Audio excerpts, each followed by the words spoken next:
Yesterday, I participated in 6 or 7 conferences from early in the morning till late at night. So it's becoming really busy, really intense. But still, I've prepared. Although I don't have a presentation, we'll try to convey my thoughts about systems analysis and new paradigms in cybernetics. Economic cybernetics is closely connected with the development of paradigms or concepts of cybernetics itself. And over the past 10 years or so, cybernetics has become more of a socio-humanitarian discipline, unlike the previous century. In the previous century, it was easy to answer the question what cybernetics was, because the cybernetics in Western science was based on Wiener cybernetics with object, subject, feedback, etc., etc. But after Wiener cybernetics at the end of the previous century, the second order cybernetics appeared, or first order, but that was clear also. And there was a connection between first order cybernetics and the second order cybernetics. But active systems became the center of attention, active elements that can influence the researcher and who manages the system. So subject-to-subject paradigm became the leading one.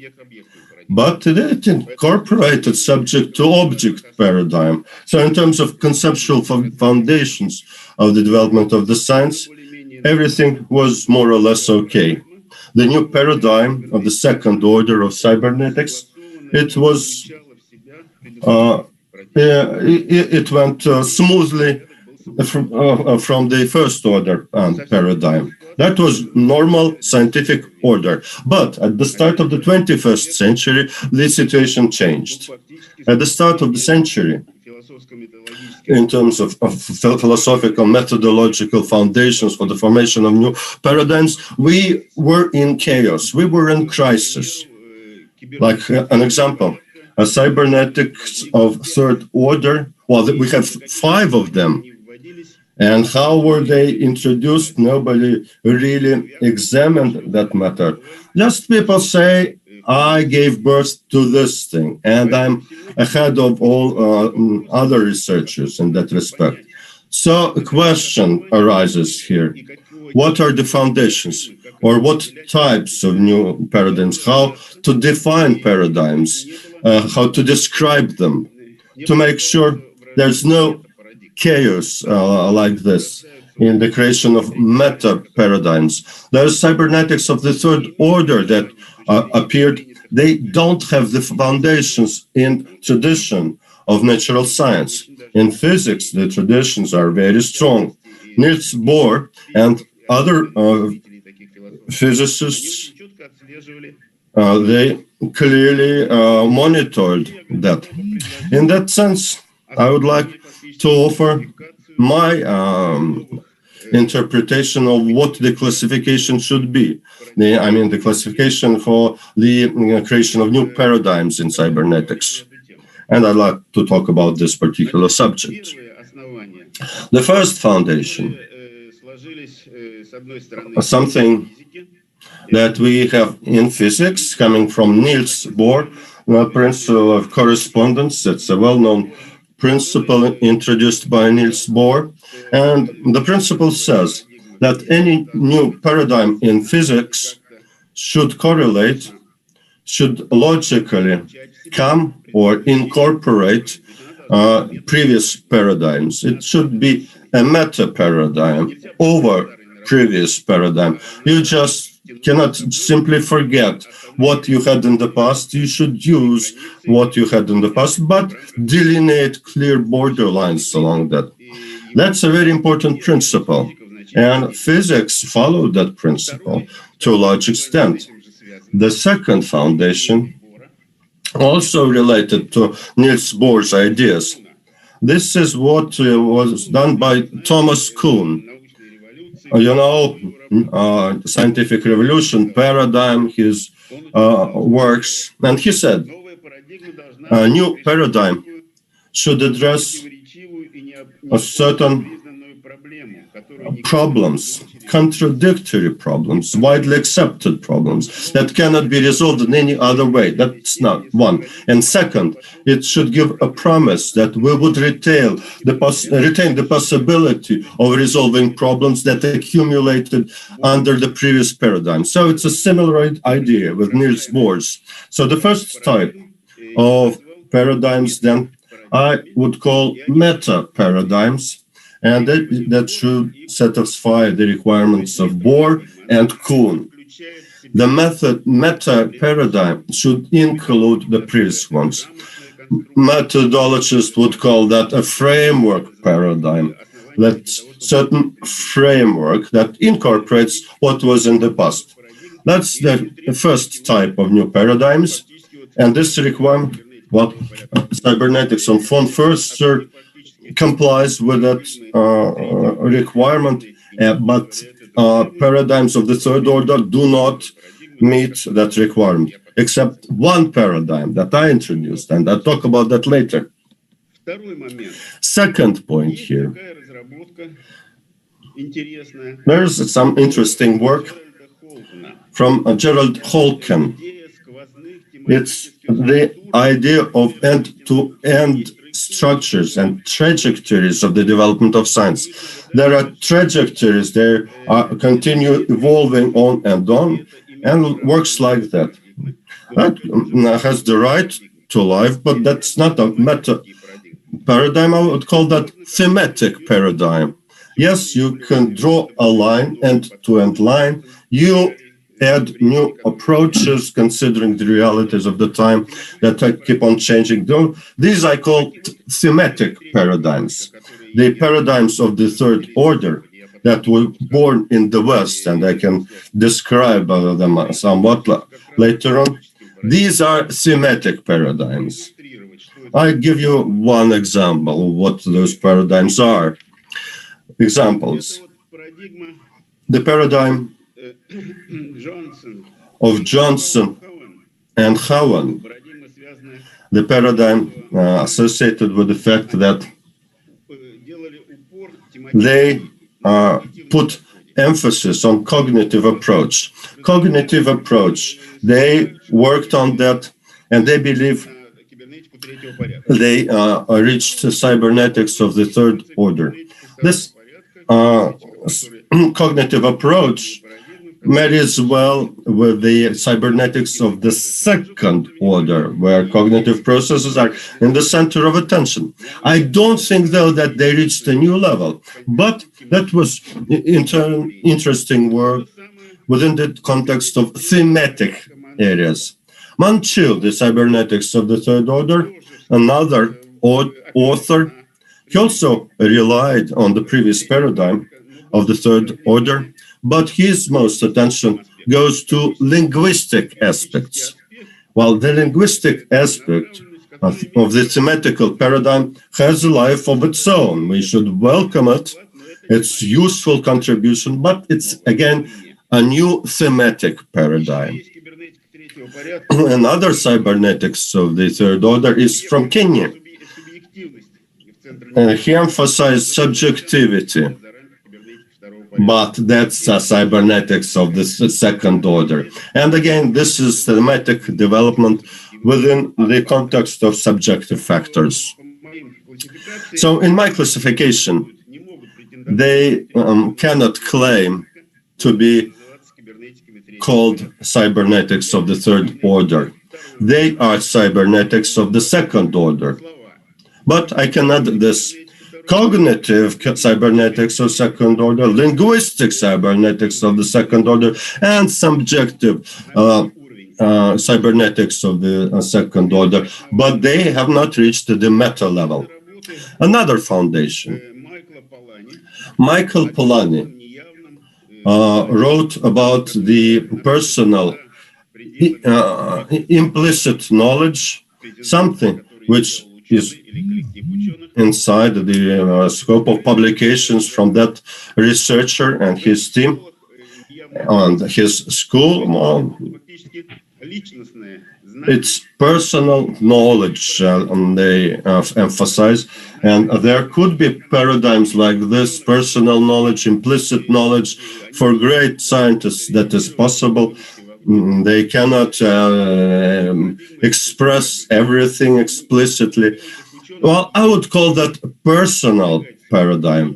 Well-known scientists have the right to follow their line, even if that does not marry well with other research. That's personal paradigm. And the last foundation, number 4, or criterion for the creation of new paradigms, is about paradigms associated with the development of the philosophy of science. The previous ones relied on that too, but this paradigm is associated with the evolution of the development of perception of scientific rationality, introduced by academician Stepin.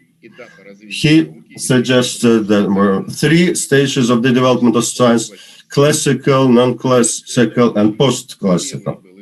That was a very brave move in his time, because in post-non-classical scientific rationality, he added a subject, the information about which can affect the acquired knowledge and the management mechanisms that are incorporated in that subjects or team of subjects that's associated with values and things like that. So this is something outside the classical perception, where the object is in the center of attention. And then when the objects, means, and subject are all together, this is new class, post-new classics.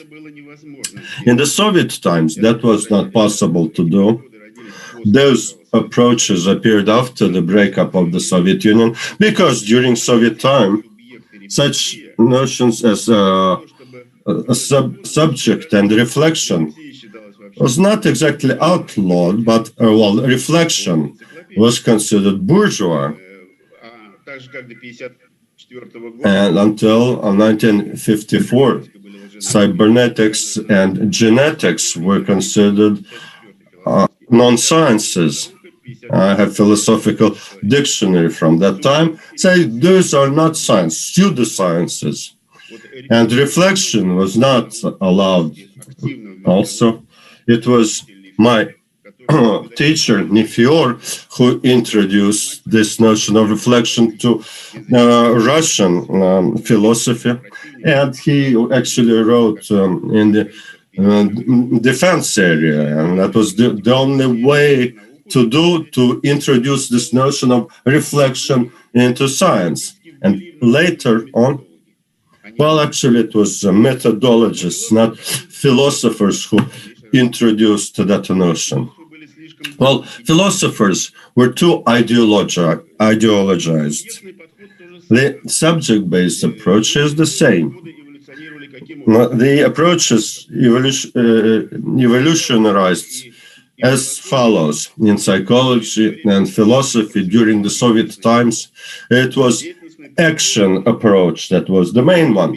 What means? The subject, well, not that it didn't exist, but it was somewhere in the background. There were norms, resources, objectives that are the most important thing back then.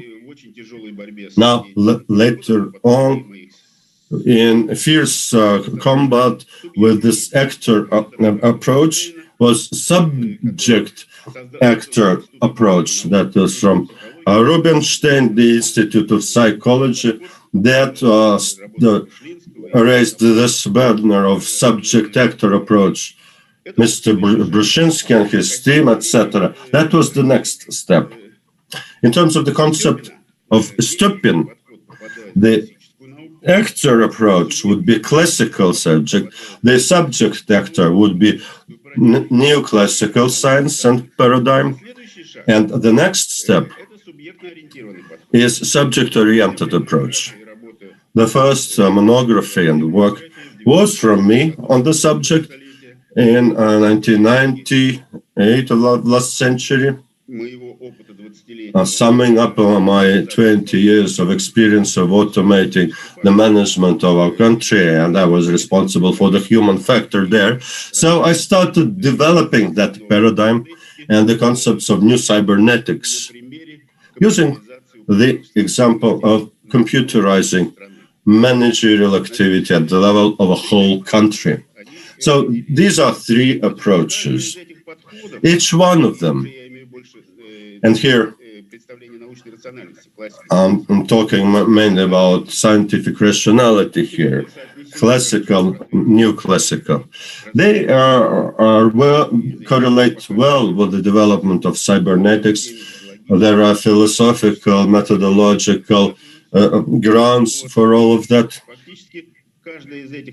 And each of those perceptions of scientific rationality offers certain ontology. And it's important to know what is ontology. It's something that defines the being of active elements, and these could be subjects of different types, individual groups, countries, civilizations, and artificial elements.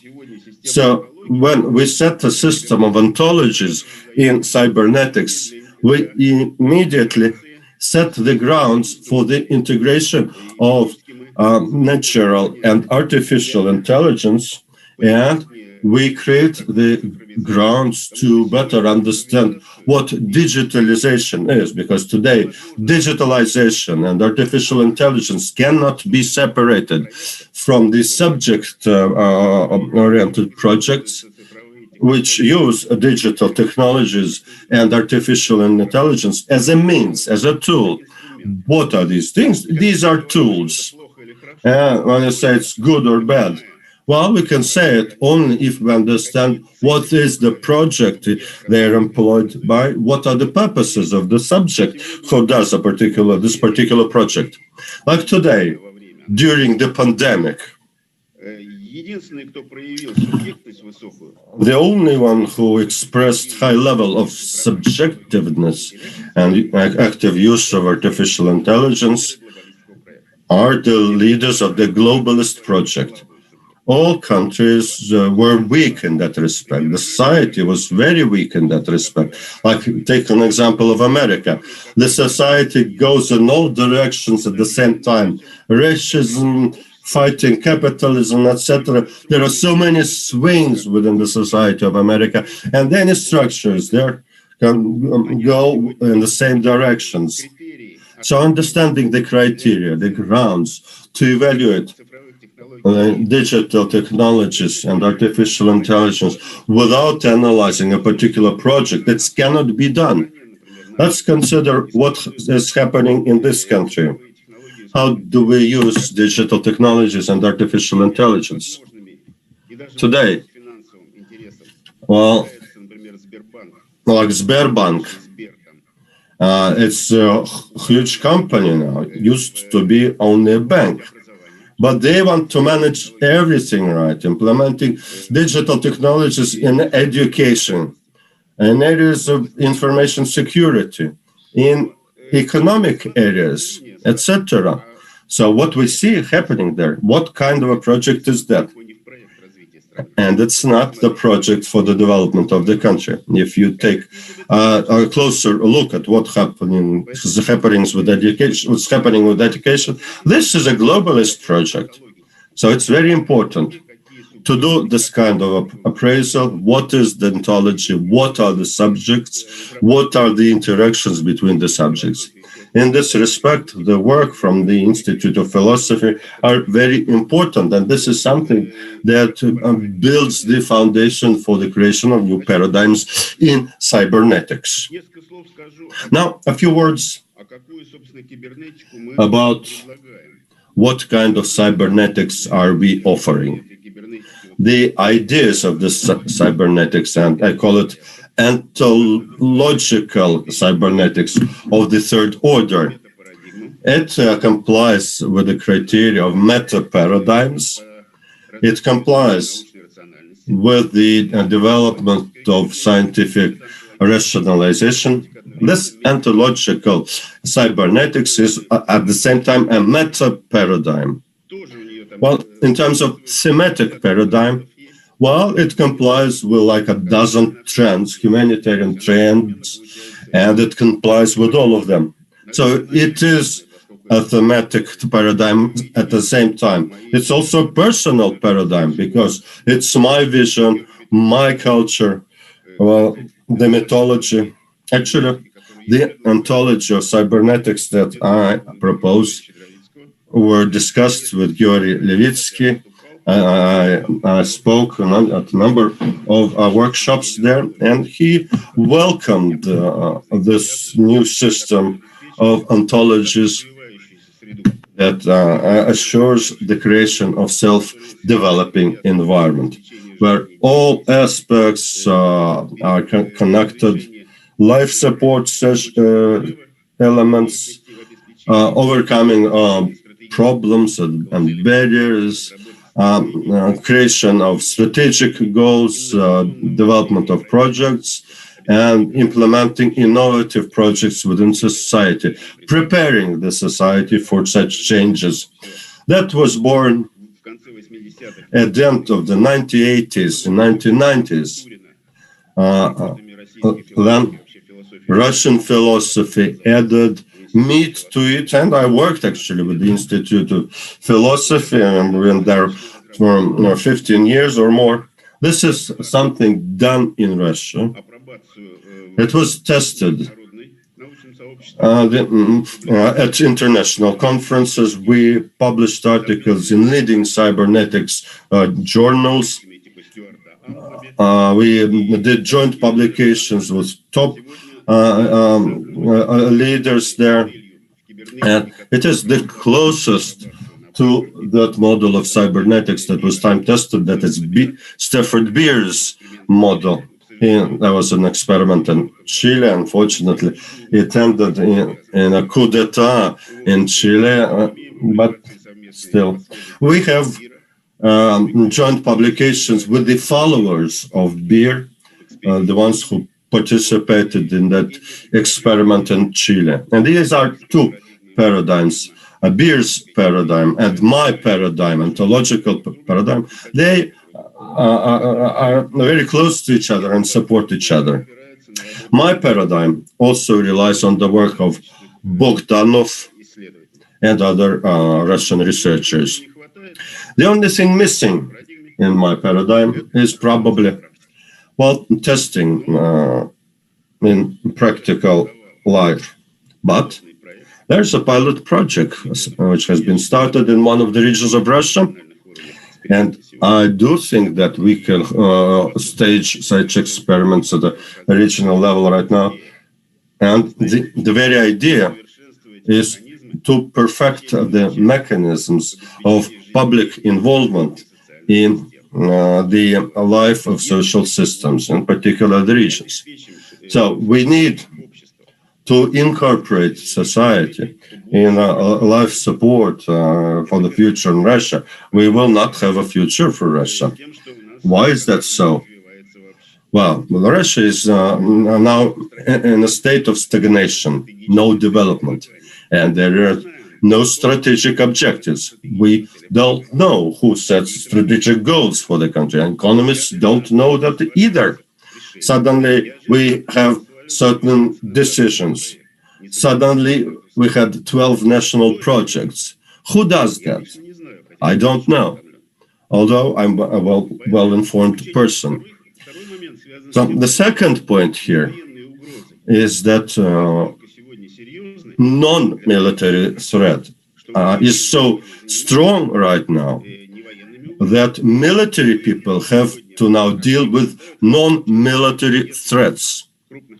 I participated in a number of scientific events, in particular the public chamber of Russia, when the military tried to deal with non-military threats.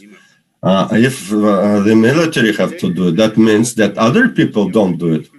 To defend ourselves from non-military threats, the society should get involved.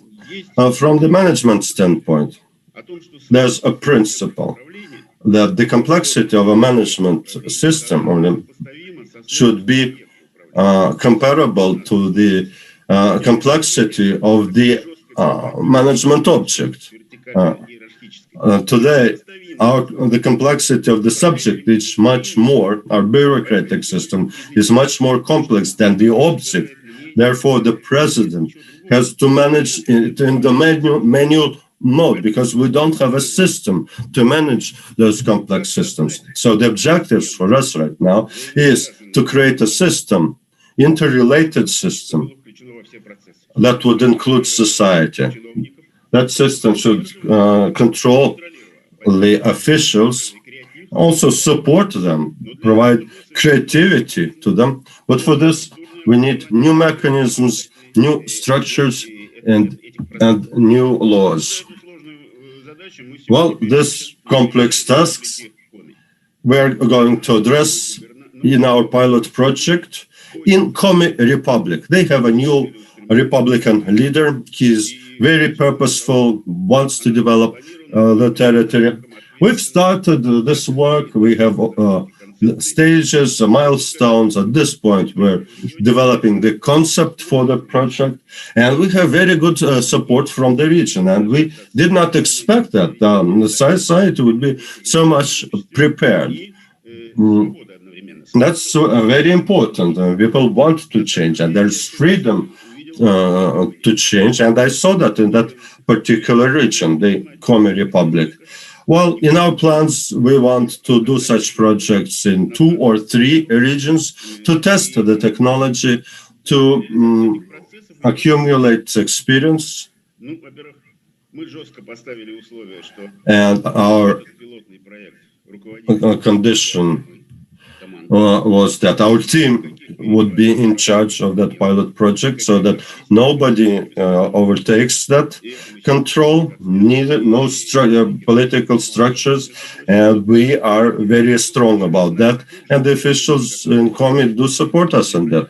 And from the very start of that pilot, we had good support from Apora России, the Russian Entrepreneurs Union, etc. So the business people started supporting the project from the very start. And we don't see much counteraction to the project, although we feel some concern from some people who didn't do anything for many years. They were considered to be responsible for civic society, but they didn't do that. And they're now asking, why are we not invited? We say, why didn't you do anything in the past? The public chamber of the Republic of Komi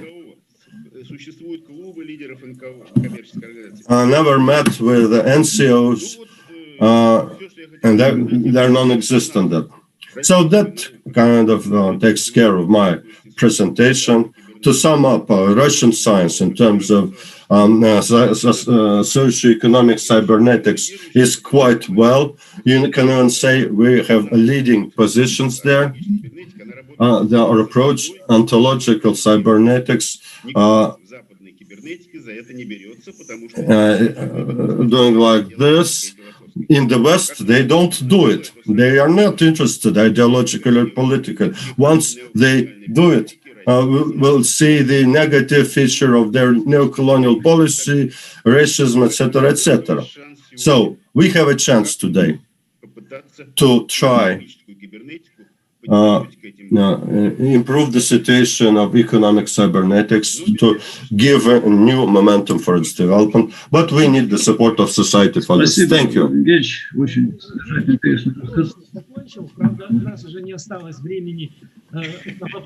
Thank you so much. Unfortunately, we don't have time for questions. But as one of moderators, I would like to take 5 minutes for possible questions to Vladimir Lepsky and his answers. So, are there any questions? So, if you don't mind. Thank you so much.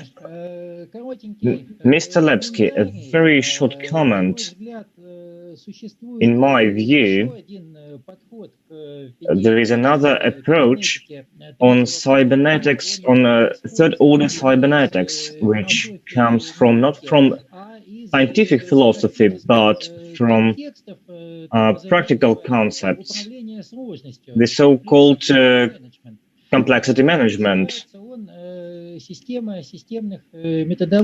And it is called system methodologies. Jackson is the author of this project. He was speaking yesterday at our conference, and I showed the three columns of the matrix of a system methodology, and that they correspond very well to what I'm talking about when we divide classic and non-classic approaches. The question that I wanted to ask is the following: what do you think about attempts when, instead of introducing next order cybernetics, we are trying to recover the border of the whole, like David Ross also does this in his system philosophy, or like Mikhail Moki does this. He was speaking about this yesterday in terms of transdisciplinarity. He was trying to describe this system. So different laws exist there. So what do you think about the principle itself? Well, very positively. And this is my position, because I support our scientists who are talking about this, including Bogdanov. But I'm trying to use meta-subjectness, because I tried to go away from system, and I'm trying to use environment instead.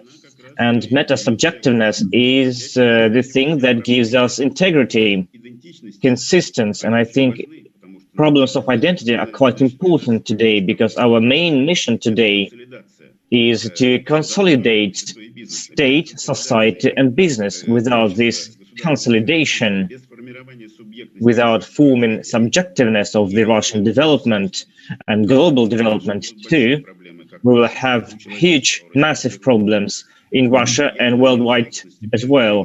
That is why I stand for integrity, but integrity can be tackled in different ways. So we have to follow this in two ways. Yeah. Don't you think that we need to have a kind of cybernetics global society? That's a decent question. In fact, it exists. And from Russia and from Russian Academy of Science, I got authorities to follow the way in this international society. I actively participate in this society.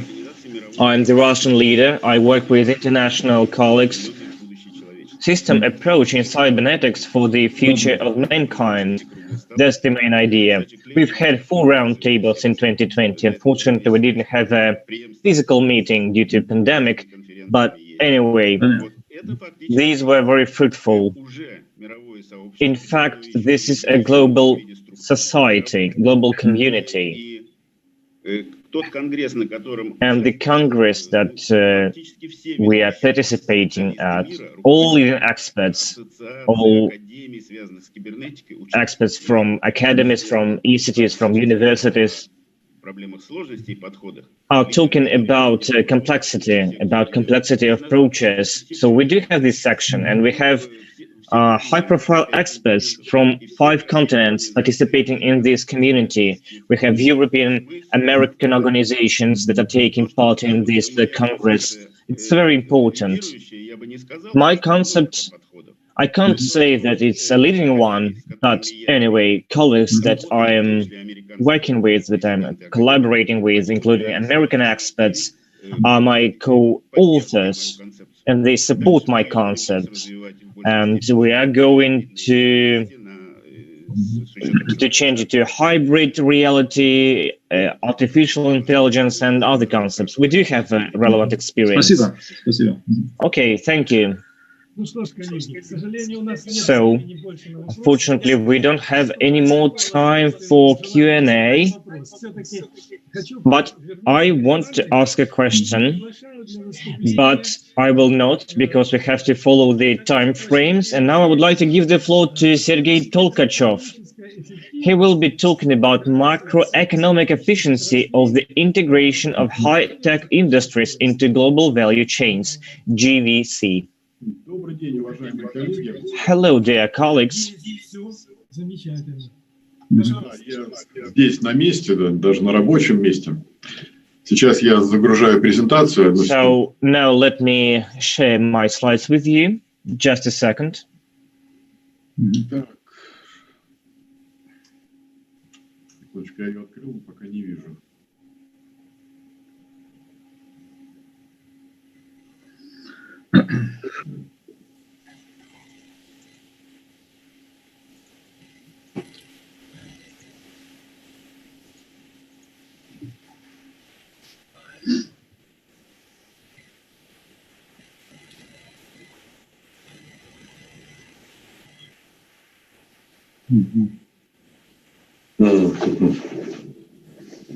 Извините, у меня такой небольшой опыт в этом в ЦУМе. Unfortunately, I don't have much experience with Zoom, but just give me a few minutes more.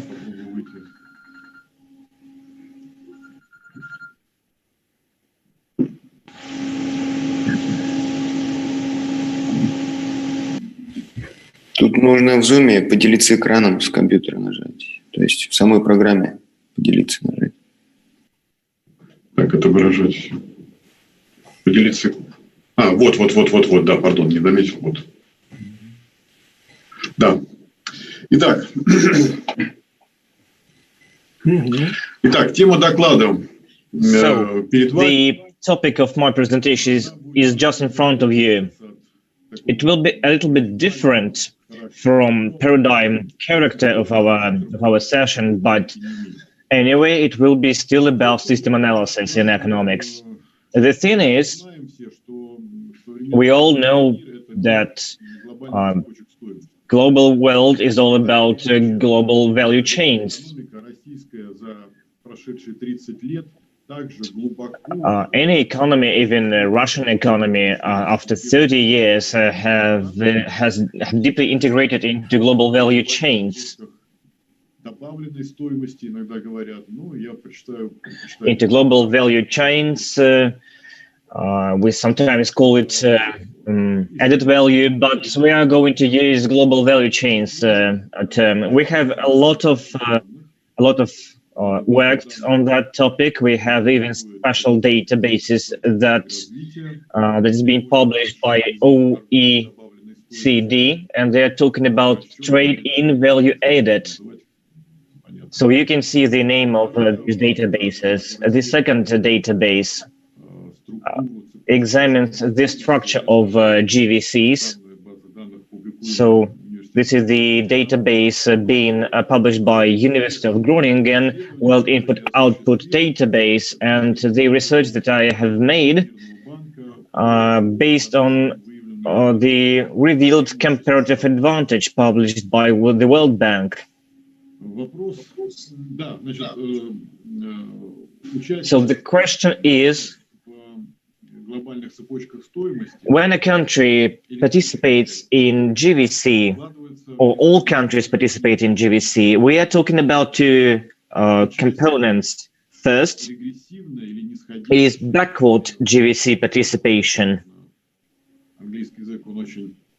So the English language is very technical. It's very convenient to reflect such terms. That is why we are going to use backward GVC participation term.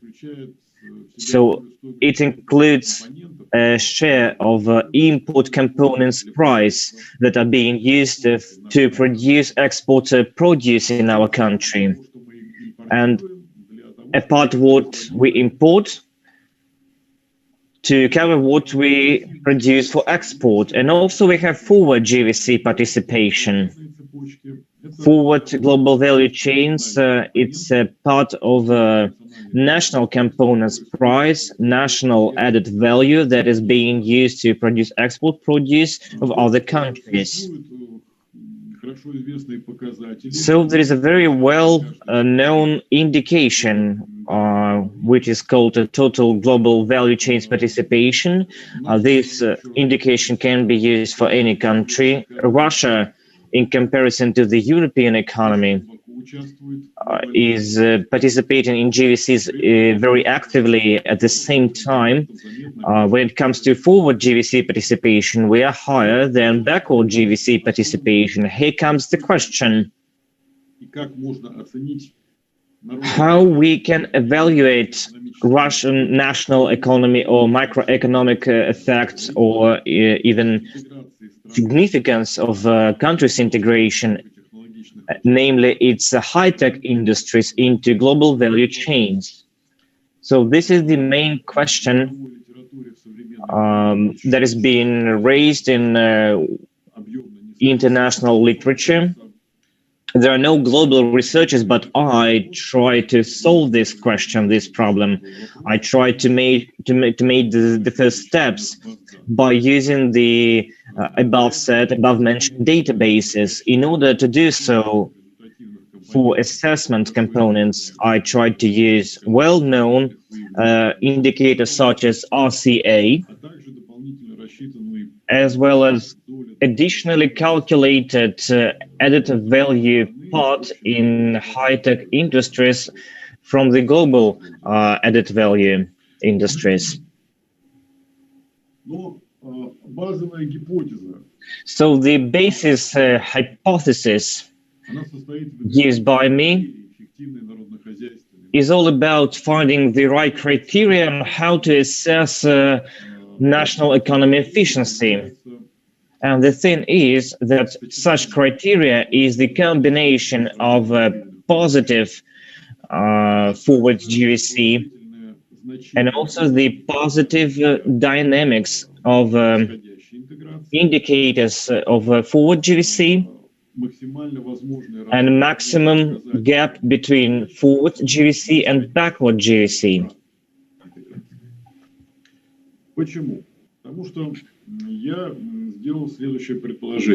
And I made the following suggestion.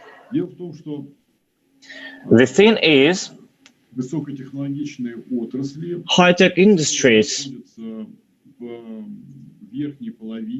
are in the upper part of the global averaged value chain, a part where the most part of added value is being created. That is why for national economy in general, it is crucially important to have such development of high-tech industries.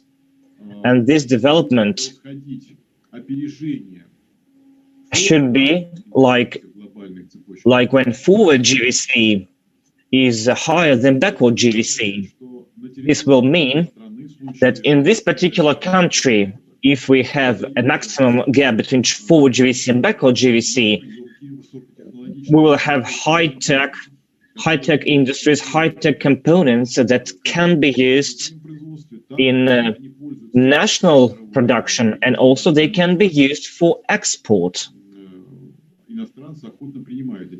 And other countries will get these components to add into their value chains, into their production facilities.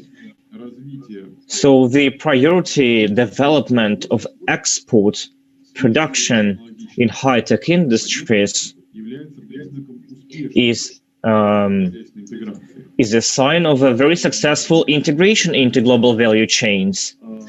And that's the main question, because here we are talking about other production industries, other production facilities that are using these high-tech components, and this production will use these high-tech components to increase their forward GVC. On the other hand, if a high-tech industry is being developed by using intensively imported components, Even to produce export productions, they fall into dependency, and also they face the problems of the backward import replacement. I'm not going to give you any examples from our practice because they're very well known. So forward GVC or forward integration into GVC by using backward leads us to the situation when national economy is being degraded and inter-industrial relations are being deteriorated, and it's all about that we are not using our national components to develop high-tech industries. That's why our integration into GVC is being ruined. Now let's take a look at the test results. We're going to use chemistry and pharmaceutical industry. And as you know, across all criteria and given the pandemic situation, this is one of the most advanced industries in the world. Here you can see a number of countries taken from the OECD database that correspond to macroeconomic integration efficiency indicators. These are the countries where we can see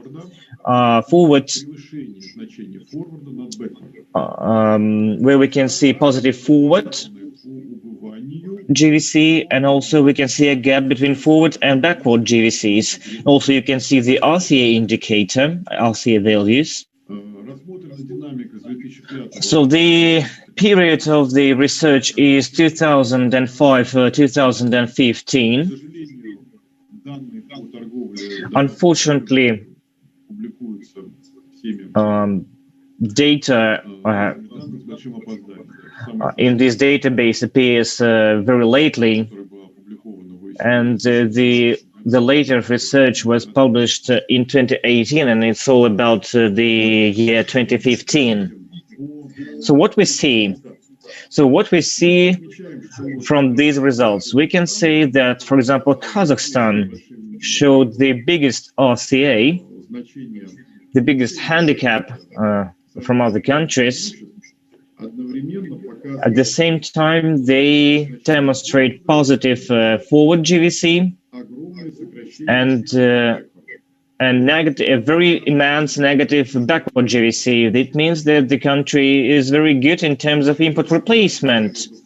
This championship difference between forward and backward goes together with the VAC share in VAW.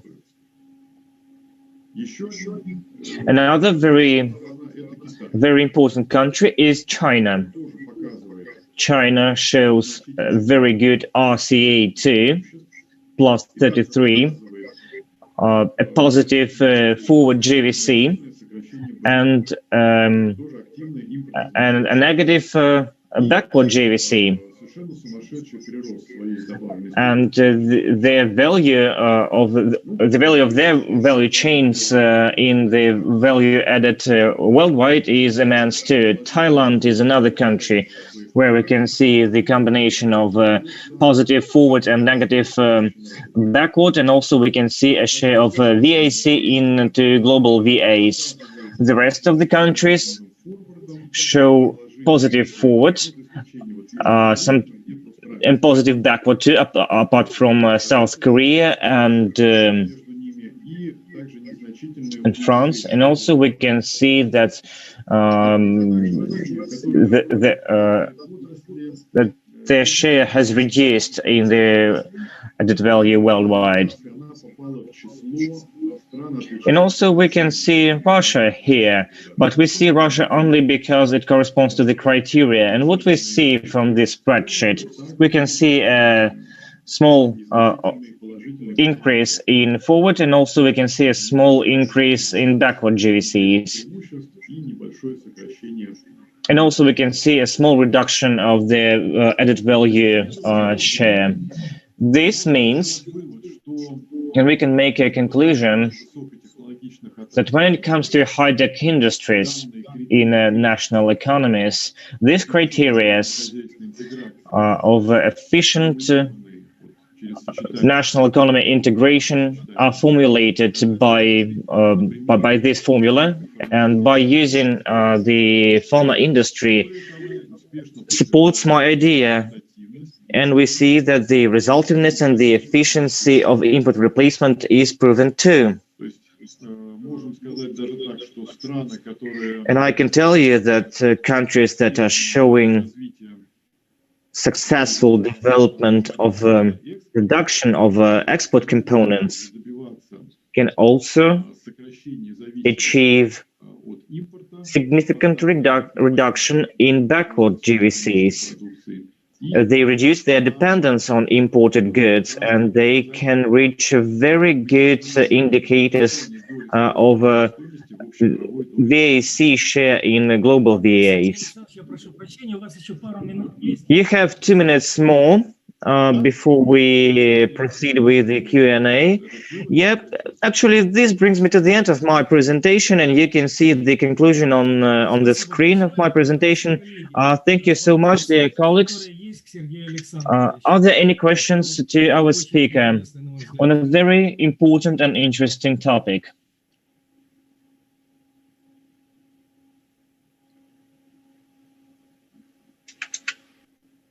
I have a question. Did you use this research on any other industries? Do you have any information on other industries that will allow us to understand better the essence of integration into global value chains? What can you tell us about this? Yeah, 4 high-tech industries. Apart from pharma industry, we also have databases in OECD databases on electronics production, on mobility, or on automotive industry. Russia was not included into efficient macroeconomic integration into these industries. But I can tell you that countries that correspond to these criteria support my main idea. Maybe their correlation is not that big as with pharma, but in general, they support this dependency, and they support my idea. Okay, thank you very much. Maybe we have any other questions. If not, I would like to say thank you to our dear speaker. Thank you so much for your attention, and let us proceed with the next speaker, who is Olga Grizhak. She is going to tell us about creative potential in the system dimension. Hello, dear colleagues. Can you hear us? This is subject creative potential in the systems dimension. Yes, thank you. I'll try to put my presentation on screen.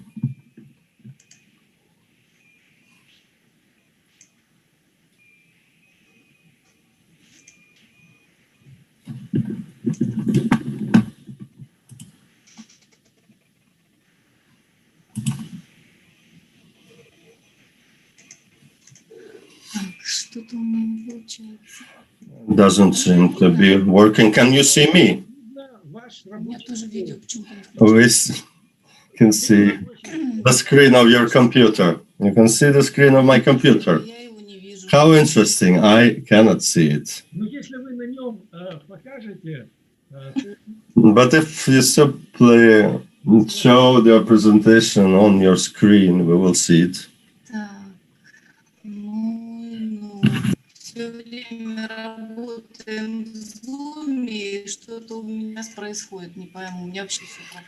I'm used to working in Zoom, but it doesn't seem to be work here.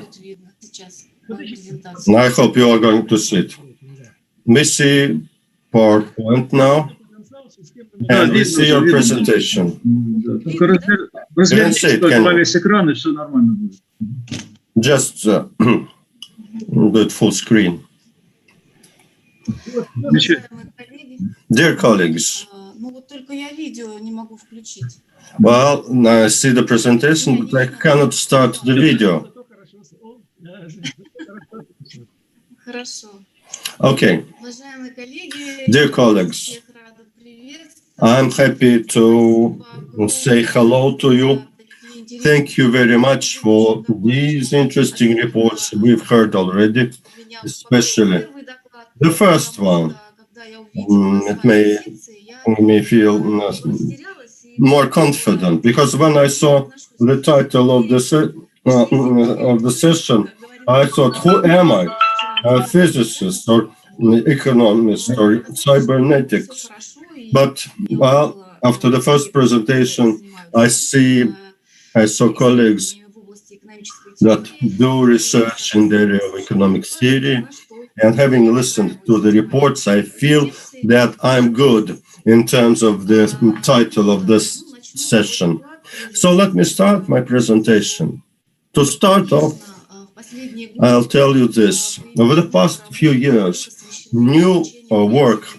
lot of new works appeared, studying the creative economy, and that goes against the background of the digital economy and the development of innovation, improvement of labor productivity, improvement of competitiveness, the active involvement of creative potential of human beings in all these areas. But that requires a systemic approach.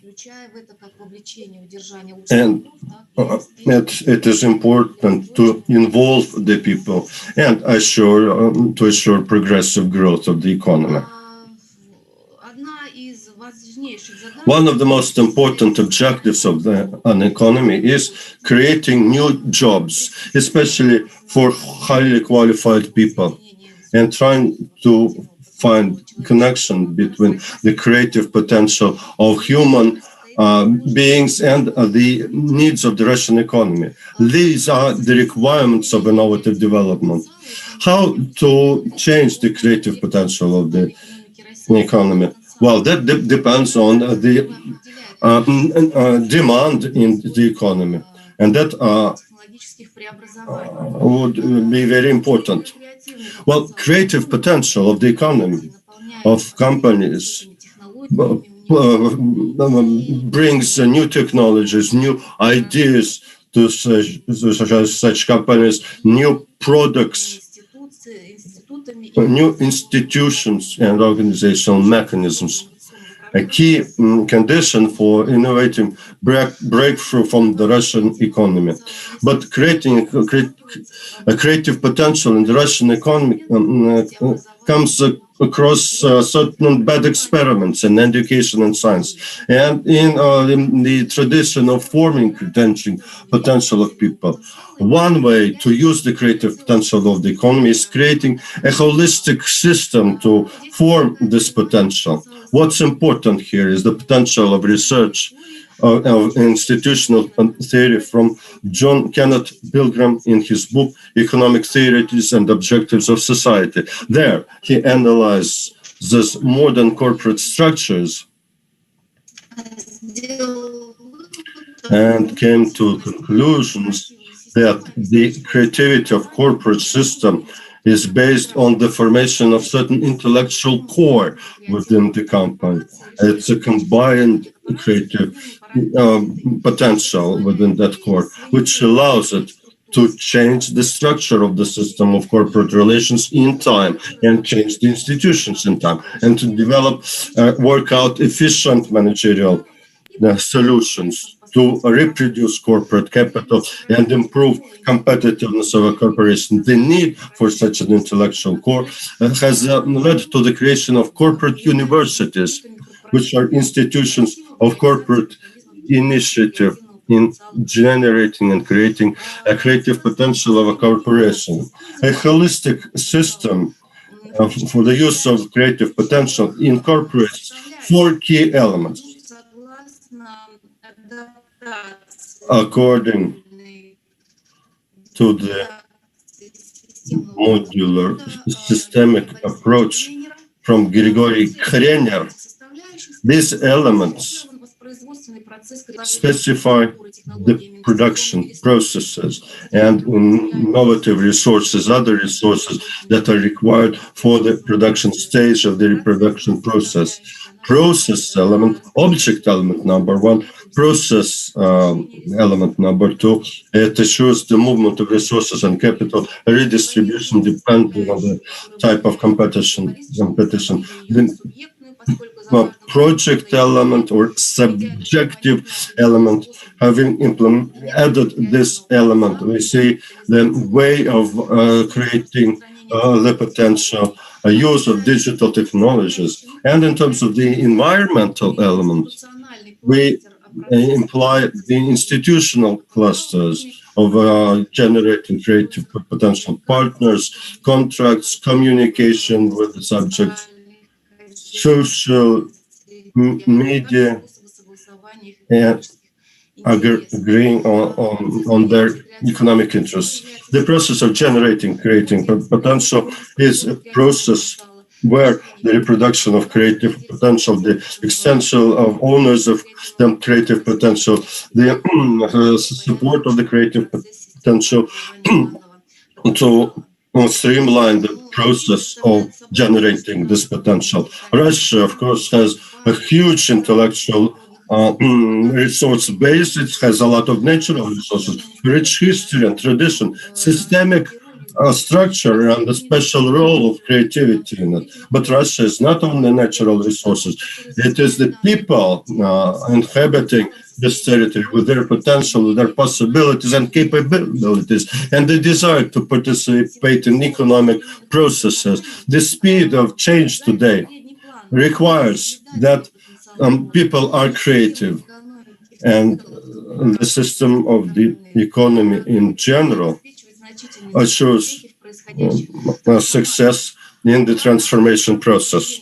Also, extending the interaction between companies, because within the borders of those relations, self-perception, national economy improves. It forms implements the objectives set before it. There's been a lot of transportation on the understanding of the status of collective forms and the importance of creative people who can generate and promote new ideas, people who can create effective intellectual products based on that capability, and the key resources of the new economic reality today. And the partners of big corporations, before that was kind of difficult to see, the partners are private persons for big corporates, the ones who have creative potential and who play a key role in the development of the business, in education and the economy, in particular the economy of Russia. The process of generating intellectual capital as the form of capitalized value of creative capital usually is based on total investments of society in the development of creative potential on the one hand, and on the development by the society of special generation mechanisms using the creative potential and its successful capitalization later on. One of the main objectives of modern economic systems is the creation of the so-called intellectual core of the economy, based on the people who have the right competences to advance new ideas for the development and develop out-of-the-box solutions. Something talked about the author. The relations between internal and external is very important, and because it is very important to be part of the new way of life, to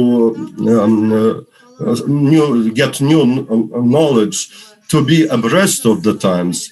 And there was work by Nordstrom and Derivsana, the business in the funk style. The authors say we should adapt to what's happening outside of us. We should create the conditions for the people, for them to be able to implement what they have inside of them. But in some companies, we see it differently. instead of fighting for the talent, there is fight against the talent. And talent leave such companies if their creative capabilities are underestimated and thwarted by bureaucratic structures within the corporates. And Mr. Thomas Chalner, Trimusic, confidence, self-confidence. And this is confirmed by the experience of Russia. The expenditures into education and healthcare is quite low as against other countries, which does not help grow creative potential of people. And this is not one of the strategic goals for the development of the economy. The government does support some projects, but they are isolated and they are not systemic to generate creative potential within the country as a whole. And the dependence on natural resources makes it difficult for Russia to assume the leading role in the development of creative potential internationally. And the import of high-tech technologies creates new contradictions. The digitalization that is supposed to help the economy may be used as a means of total control by the government of its citizens. And there is no demand for innovation from the part of the business, and there's polarization between the center and the periphery in the economic system of Russia. Well, Rosnano, Skolkovo, those state-run companies are not that efficient. They're not competitive in the world market. As a result, we have a loss of talent. They go to other countries because they don't have the conditions to show their creative potential.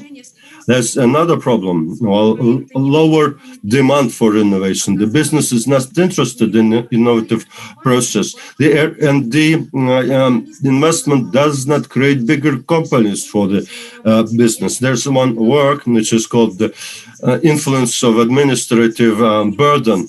They come to the conclusion that the technology cannot compete for orders from the budget because the government with imperfect institutional environment do not have proper interfaces to support innovation. In such systems, there's a desire to get milk without a cow, they say.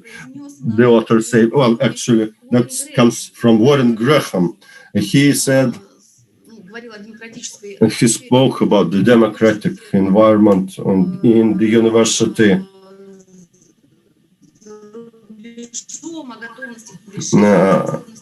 About the readiness to make decisions, etc., etc. And Olga, you have 2 more minutes to go. And Mr. Graham said that you kind of want to get milk without a cow, but unfortunately this doesn't work this way, he said.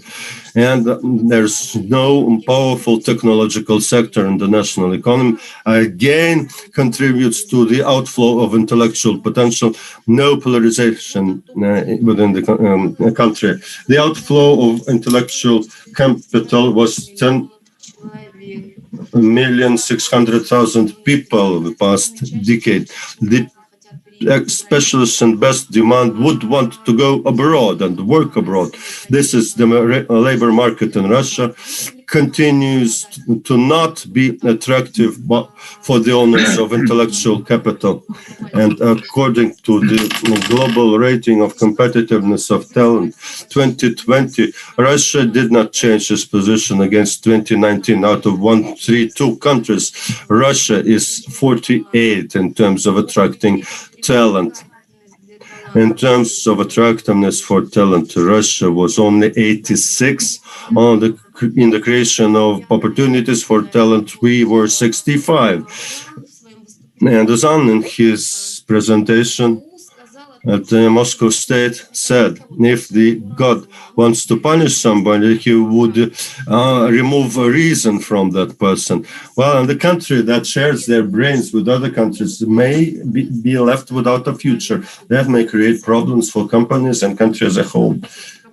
And in condition that would slow down digital economy.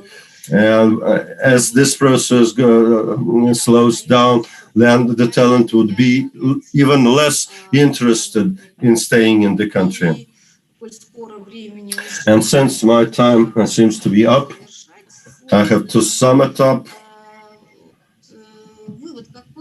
The conclusion would be this, to what I said.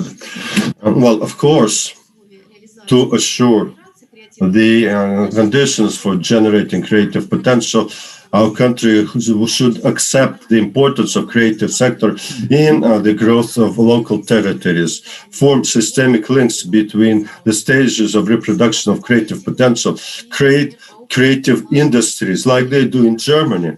It's very done very efficiently there, because the creative industry is more flexible than other industries.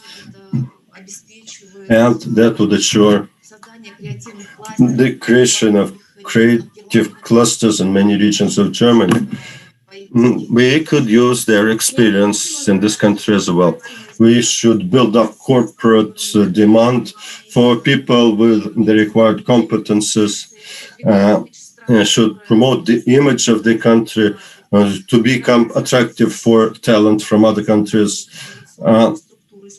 create innovative infrastructure and creation of ecosystems of companies and startup projects. Now, more jobs should be created in research and development, and increase the expenditures for research and development, and improve the efficiency of those expenditures. Thank you. Thank you, Olga. Questions to Olga? Можно мне вопрос? I have a question. Скажите, пожалуйста, Ольга Валентиновна, скажите, Ольга, вот, у меня два вопроса, которые I have two questions, and they are можно ли вот этот креативный interrelated. потенциал This creative измерять как-то в potential, рублях? can you measure it in Какая rubles? единица измерения? Or some other units of measurement? It seems to be a serious thing. How do you measure С этим it? вопрос. Я вот And another буду question. сегодня выступать с докладом о I'm going to генерации present новых знаний. on the И я вот эту generation тему, of new значит, оформил knowledge в виде today. вот результата интеллектуальной деятельности. And И I have a certain map of the results of intellectual activity, and I brought that to an institute that evaluates intellectual property, and they measured how much that cost. Can that be considered my creative potential, that amount, I said, and it was worth, my work was worth, and what can be done about it? How to monetize it, maybe. Thank you for the question. Actually, creative potential, it can be measured in money, but first you have to create it. It's not time to cast stones, it's time to gather stones. And our young talent leaves the country, and my report is aimed precisely at this, to show the importance of concentrating the intellectual capital, the creative potential within the country. And that was the institutional aspect that I wanted to emphasize. We need to learn how to structure relations with the owners of creative potential. They should be built on the basis of partnership, maybe profit sharing from the implementing of projects that they suggest, not based on a labor agreement. It's not regular labor force. Intellectual capital assures the adaptivity of the economic system in conditions of dynamic change. We should be on top of this wave. And in answering your question, there was a publication recently from Ms. Malidina, what they say in that publication. They say the development institutions of development and the whole systems that was created by the government in that area they are not they're no good. Bad road would reduce the revenue, but a good road would not increase your revenue. So in terms of business, from the standpoint of business, there is no demand for innovation. Therefore, there is no demand for creative potential. And there is no point in measuring it then. Of course, it should be measured. And it should be measured at a scale through the increase of profit of a company. I think this criterion should be used. And my answer to your second question, of course, the thing you wrote and developed, it's your potential. And before, they say it was difficult to imagine that an idea could be monetized, or that a human individual person can become a partner of a company or organization. But today, this is normal. And what you created and your project, if it results in better profits for the company, if the companies are interested, then of course, that would be your creative potential that could be easily measured. Did I answer your question? What do you think? Do you think what you created is your creative potential? Ну, хотелось бы считать. Well, I would want to think that way, but that is my, of course, subjective opinion. I just wanted to know your opinion as an expert in this particular field. Thank you for your question. Thank you. Next speaker is Dmitry Zhdanov, managing human capital in a company from the standpoint of a systems economy. Dmitry, are you here? Dmitry, are you here?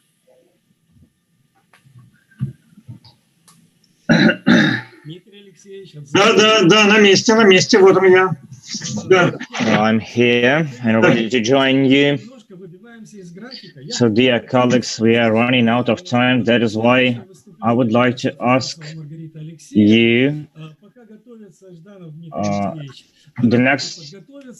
our next speaker is Margarita Afanasova, and I would ask you and the rest of our colleagues to get ready in advance so we don't waste time on launching presentation and slides. Margarita, can you hear us? Did you receive? Yep. Okay, so I'm just asking you to be ready to get everything prepared. Yeah, and also I пересеклось с лекцией. Я вот моего выступления, скорее всего, не будет, потому что я вынуждена убежать на лекцию.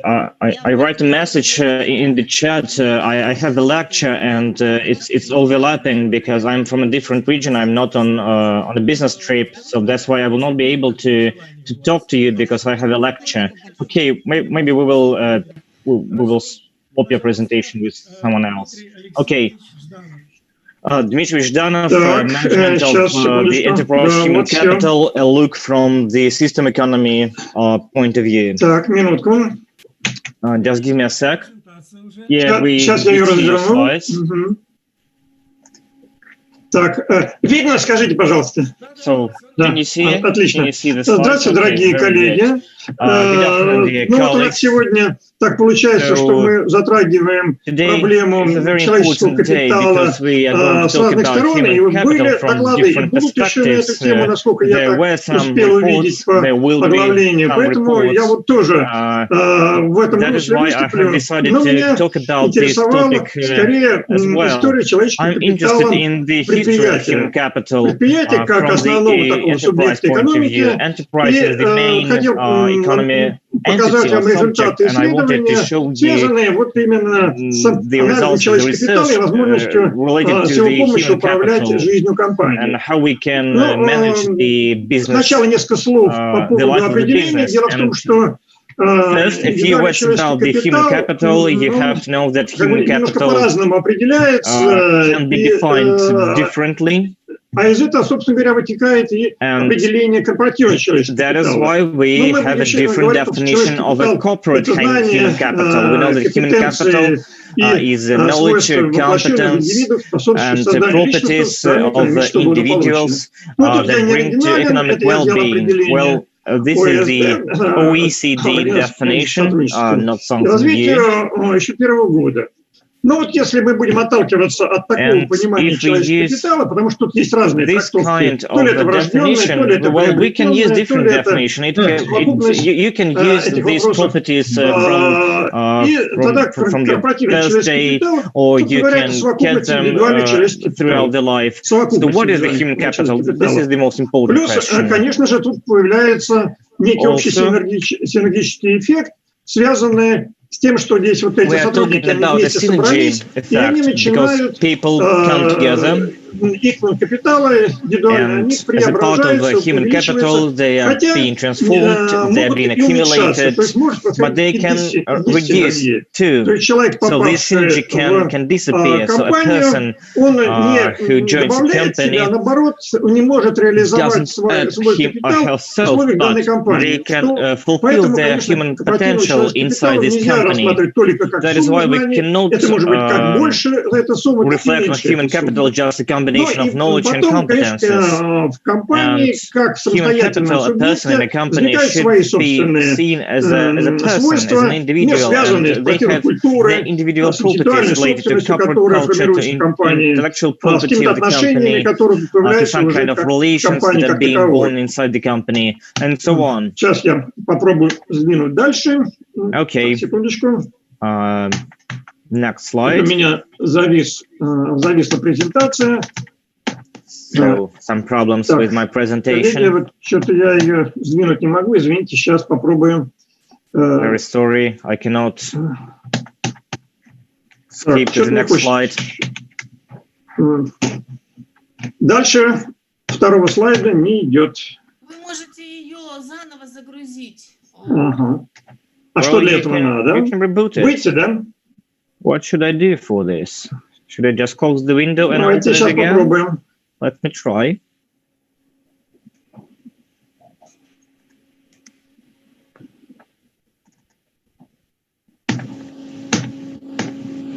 Угу. Так, что-то не получается.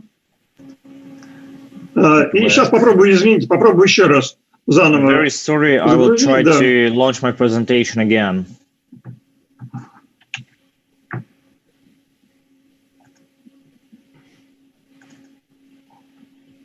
Ну вот вроде пошло.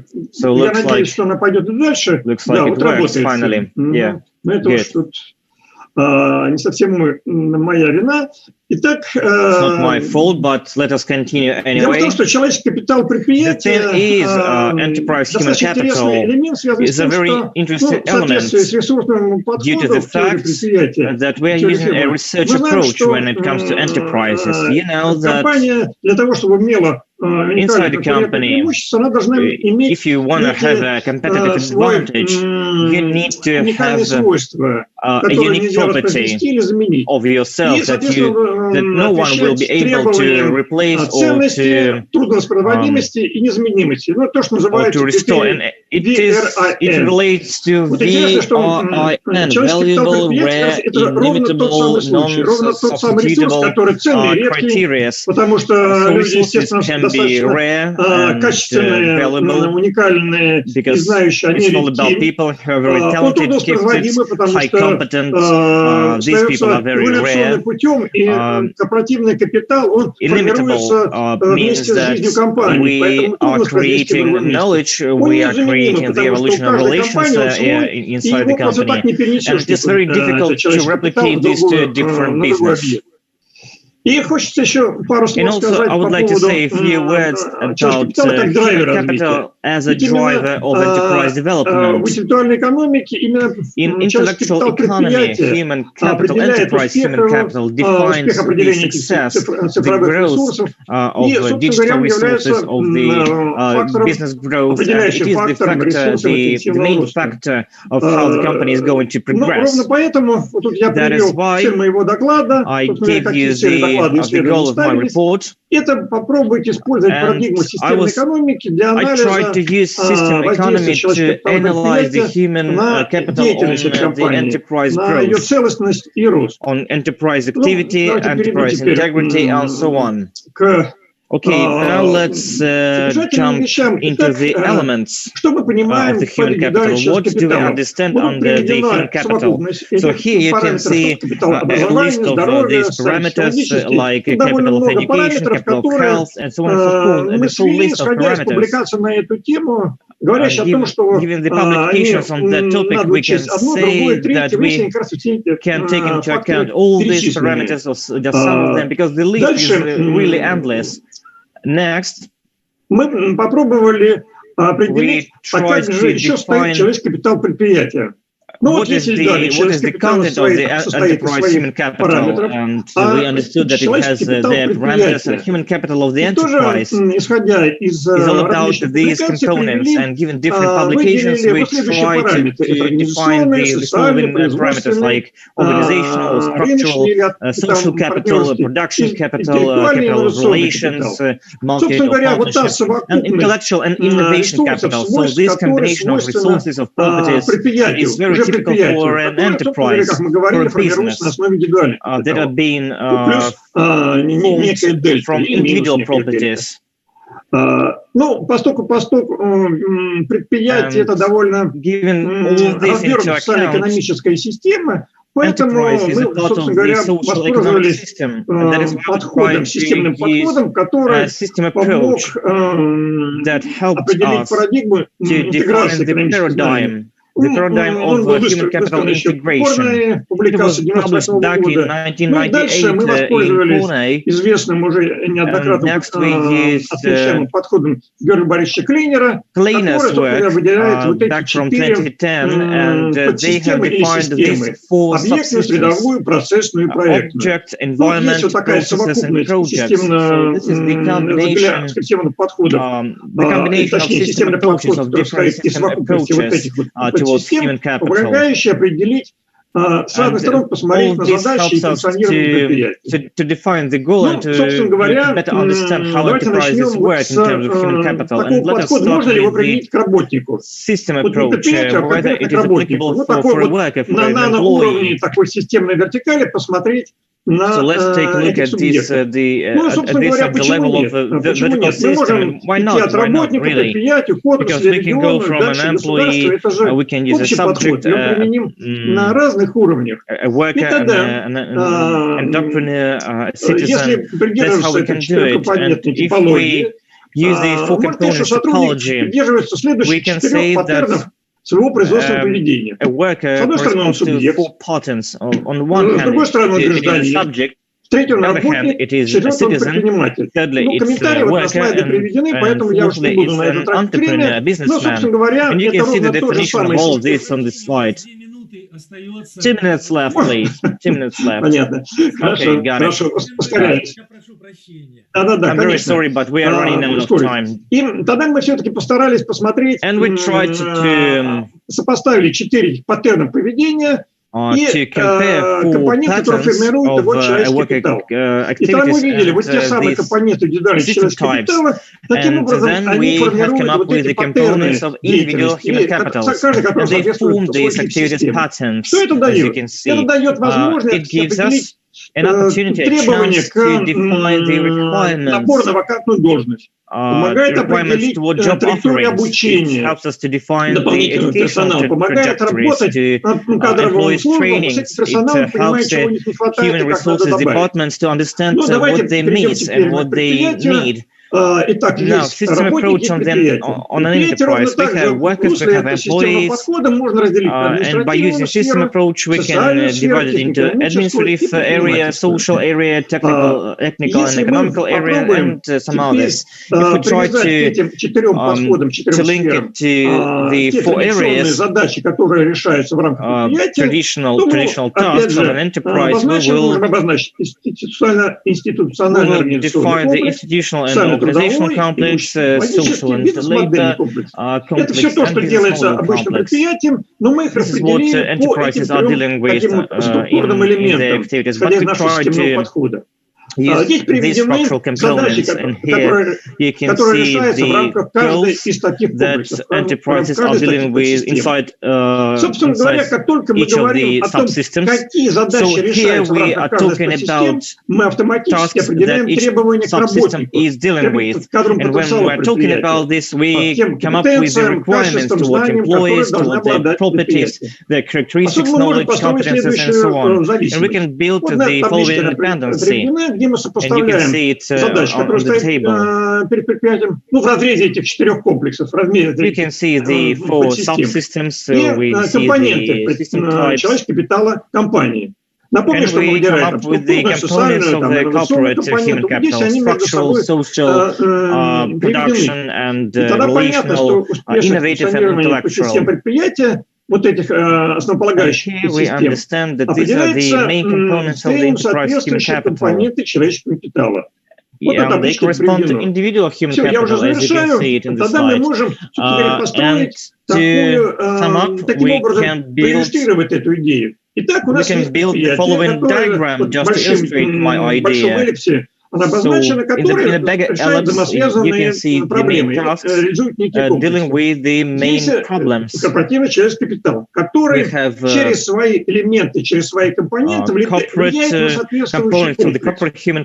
А соответственно, возникновение дисбалансов между этими комплексами, они должны быть достаточно скоординированы между собой. Говорит о том, что некий комплекс отстает, и надо на него повлиять. И, собственно говоря, тогда понятно, через что влиять, через какие компоненты на него влияют. Вот тут приведен еще один примерчик, как это реально на практике работало. С учетом, я могу его прокомментировать, или уже все, эфир на улице? Без вопроса, вы прокомментируете. Я прокомментирую, просто как бы интересно, как это работает на практике. Дело в том, что мы работали с компанией,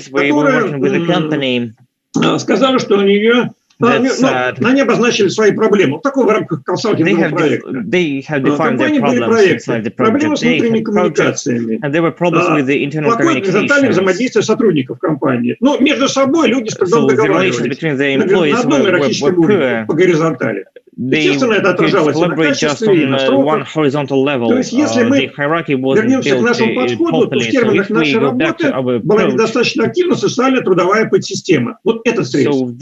А мы показали, что успешность ее работы обуславливает компоненты корпоративного человеческого капитала, объединенный в рамках социального капитала. Вот социальный капитал влияет на эту подсистему. The social capital is the thing that actually impacts this subsystem. We made в рамках социального капитала недостает таких составляющих, как доверие и координация действий сотрудников. Взаимосвязанных, но не подчиненных друг другу обособленных подразделений.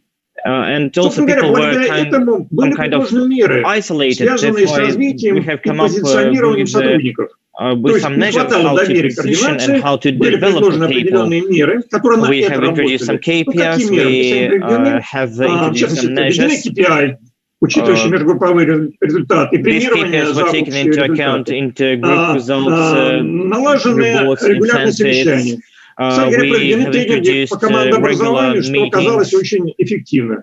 И такой интересный элемент, было предложено переводить работников из одного службы в другую способность, которую они говорить не могли, на временной основе, аналогичной должности. Просто было такое вот перемешивание составов с разными рабочими местами. Они между собой благодаря этому наладили доверие и координацию. Они друг друга уже знали в лицо.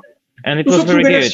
And that's it actually. This brings me to the end of my presentation. In conclusion, I just want to say that if we compare, correspond system economy, вот этой четырехэлементной системы конфигурации предприятия, где каждая из этих подсистем поставлена в соответствии задач. С одной стороны, сопоставление, а с другой стороны, кадровых ресурсов предприятия, которые тоже были определены как определенные компоненты человеческого капитала. Поставление этих задач и проблем позволило определить порядок воздействия элементов корпоративного человеческого капитала на, собственно говоря, отдельные подсистемы предприятия. Ну и на их санацию при рационализации подсистем. Все, спасибо за внимание. Да, извините, что занял время немножко подольше. Thank you. Thank you, Dmitry Alexeyevich. As we have run out of time, we don't have time for questions. We will have some shifts in our agenda. Margarita Afanasova asked to move her presentation to a different time because she has a lecture. That is why instead of Margarita Afanasova, we will have Alexander Ivanus, and he will introduce himself and his topic. Ефим Наумович, я не понял, у нас сейчас перерыв ведь должен быть. But we are going to have a short break. So Alexander Ivanus will speak after the break. Okay, sorry, just forgot about the break. Да, поэтому... Yeah, I'm just too excited about the conference. Okay, we are going to have a break, and we will resume at 11:50. So we will continue at 11:50, and do your best to start without any delays. And also, I would kindly ask you to stay without the time frames. Thank you, and see you later.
Ну что ж, коллеги, будем постепенно начинать. Colleagues, let's get started.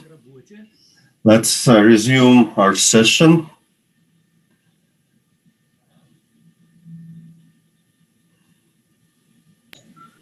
Ефим Наумович, я включаю, да, тогда демонстрацию? Shall I put the presentation on then?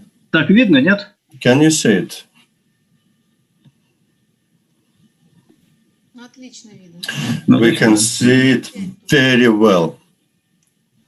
Ну что ж, коллеги, значит, Colleagues, let's continue. сейчас выступает This presentation is from Alexander Ivanus on the artificial generation of new knowledge. Спасибо, Ефим Наумович. Thank you. Значит, мой доклад об искусственной генерации новых знаний. My report is about the artificial generation of new knowledge, and the main idea of this approach, this method is this.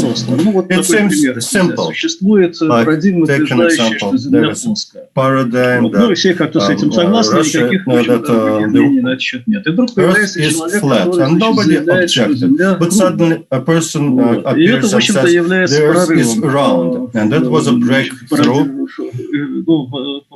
Парадигма является and the paradigm was changed. It's a breakthrough paradigm. It's new knowledge. And let's consider how it turned out to be. Well, there was a notion of the earth before that, but people considered it to be flat. And there was a paradigm of roundness that was in existence before. And this person comes in and combines the two. That the earth and round, they used to be separate, now they're together. As a result, new paradigm, new knowledge appeared. But it appeared on the basis of the previous knowledge, that is the earth and round. So this is the kind of approach that we're going to take here to explain how that happens.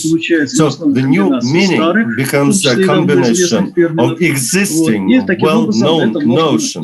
Значит, для этого как организовать вот этот вопрос, как организовать сборку новых знаний из старых. Вот таким образом creation of new knowledge out of the existing knowledge. That's how we put the question. What we emphasize here is the notion of trueness or accuracy of knowledge. That this is the main notion that should accompany the knowledge. If the knowledge, if the new knowledge can be generated, but it's false knowledge, then the value of such knowledge is near zero. Что такое истинность? Okay, what is понятие, the accuracy? It is reliability, it's trueness to arrive, it's a lack of internal contradictions, etc., etc. That there are very many components to it. That is true of true knowledge. How does it happen? We had knowledge number one, knowledge number two, we combine them, we arrive at new knowledge, and that is really new knowledge, although it's based on existing knowledge. In terms of trueness, we found new trueness, new meaning. Связано с таким понятием, как семантика. And that's associated with the notion of semantics. Semantics проводником, что ли, becomes like a conduit to this дальше мы смотрим, что такое let's consider what is trueness and how can it be measured. For this, I'm using two languages. First, the language of mathematics. We try to achieve the maximal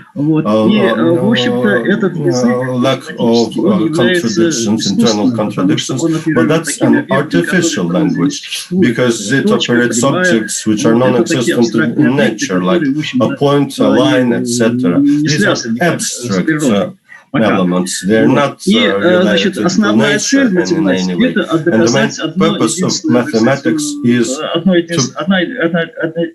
одна единственная цель. Это исключительно альтернативное толкование любого утверждения. Ну вот, скажем, в примере прямоугольного треугольника like rectangular triangle with one и в этом как бы заслуга математики. То есть она именно вот отсортирует вот эти вот альтернативные всякие мнения и выкристаллизовывает вот эти вот characterizes the relationships between the sides of the triangle. And then, почему у нас такая вот тяга и любовь к цифровым данным? Why do we like digital data? Why do we like mathematics? Because mathematics does not have internal contradictions inside of it. It's a true science. It's the basis of mathematics. So mathematics and digits is the world of 100% trueness. That's how mathematics was devised. Although there are some people that will require additional interpretations. That's what we're not going to do here. The trueness of mathematics is based on the system of axioms, theorems, etc. So digital information is different from verbal information because it's true. The verbal information, natural language, does not have this property. The natural language is language number 2, verbal language. It was created spontaneously, and it has many alternatives, many different conclusions. If you look at the ontology of verbal language, it's like an information broth or soup which contains a lot of alternative and contradictory knowledge on the subject matter. You can find any opinion, pro and con of any particular statement. It's a big set of notions. So in this soup, you can identify stable alternative semantic complexes and use mathematical methods to interpret those. Such stable complexes are semantic cores of trueness, as semantic core of trueness within natural language. So, if we take this as a basis, then we will continue expanding on this idea, and I will show you how this can be done. And the generation of new knowledge here will become a process associated with the creation of this new semantic core. We used to have a certain set of semantic cores, now we have new ones, and I will explain how that happens.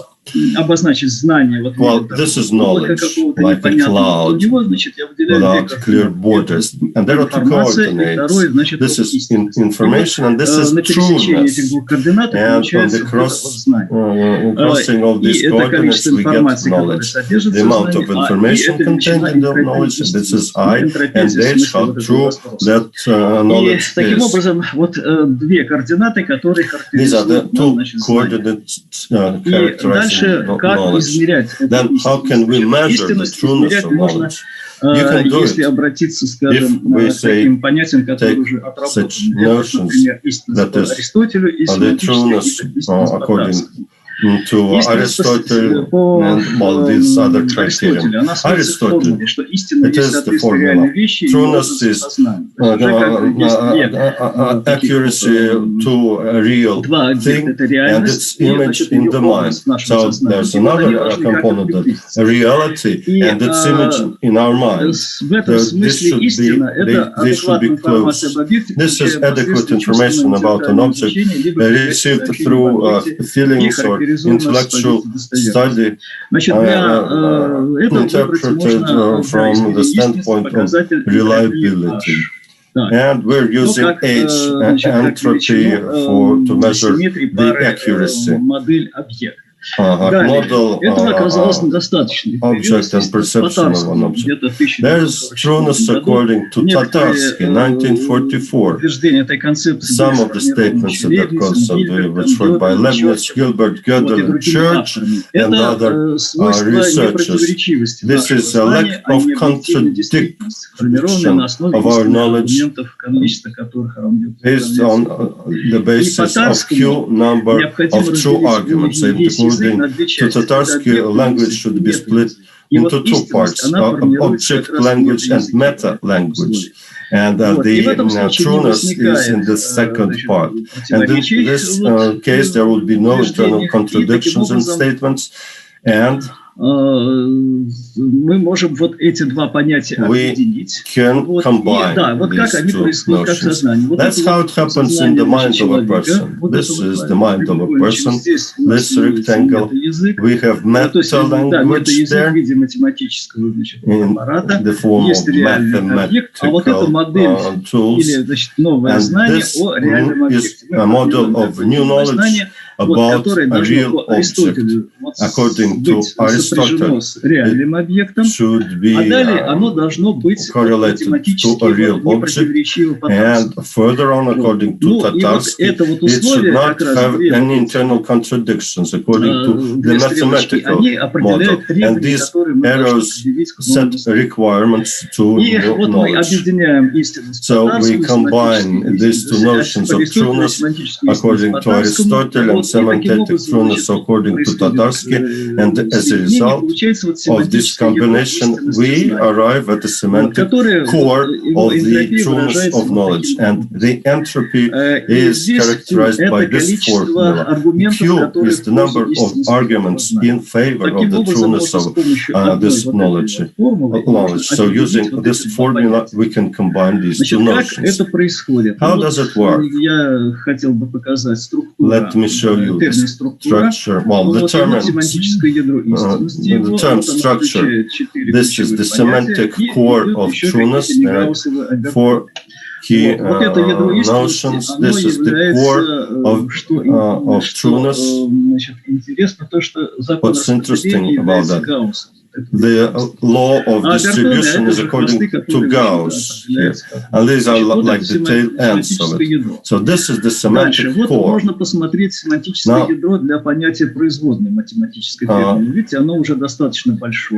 well, there's semantic core for the term derivative.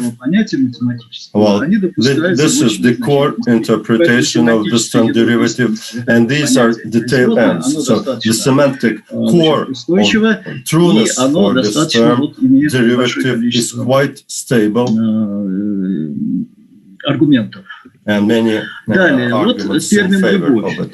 Then the term love will be defined by this characteristic. There is no semantic core, which means that the notion love can be given a right, true definition. In every person's mind, there's a different definition for the term love. There is no common definition for this term. How does the brain form new knowledge? Well, new knowledge is new meaning or a new semantic core. And now, how can we build a semantic core from its known terms, statements, etc.? First, we build those semantic cores, then negation of the cores, then forming a new semantic core,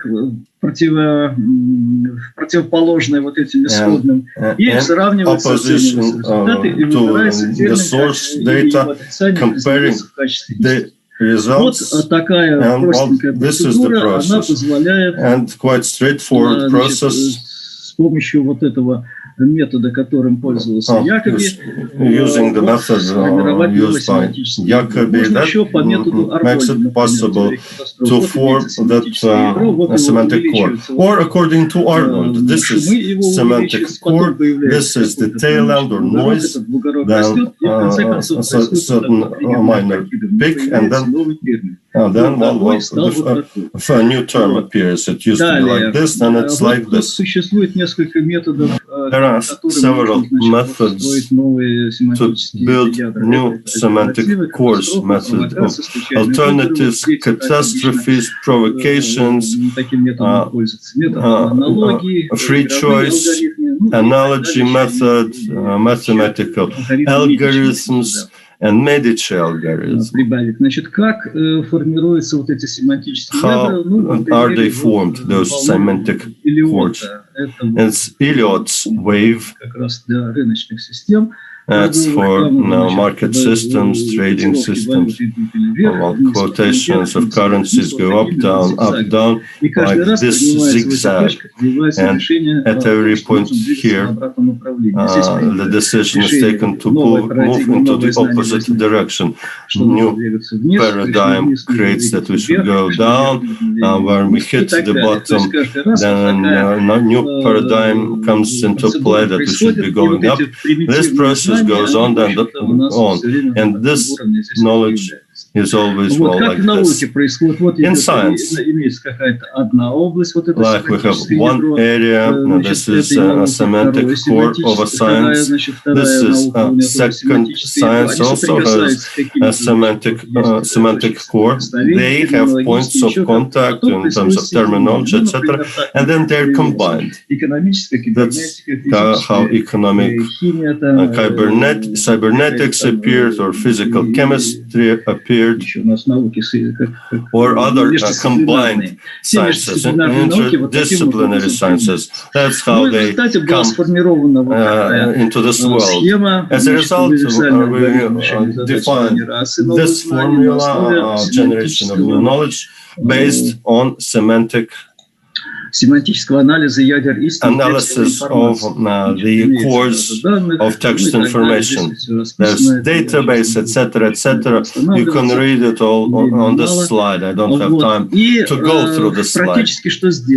What has been done in practical terms? In communication systems theory, a new concept of scientific principles were formed, not known before, on the basis of which technical device was invented, improving the signal-to-noise signal. That's communication systems. Case study for economic specialty. New definition of added value and an alternative option of moving from capitalism to socialism.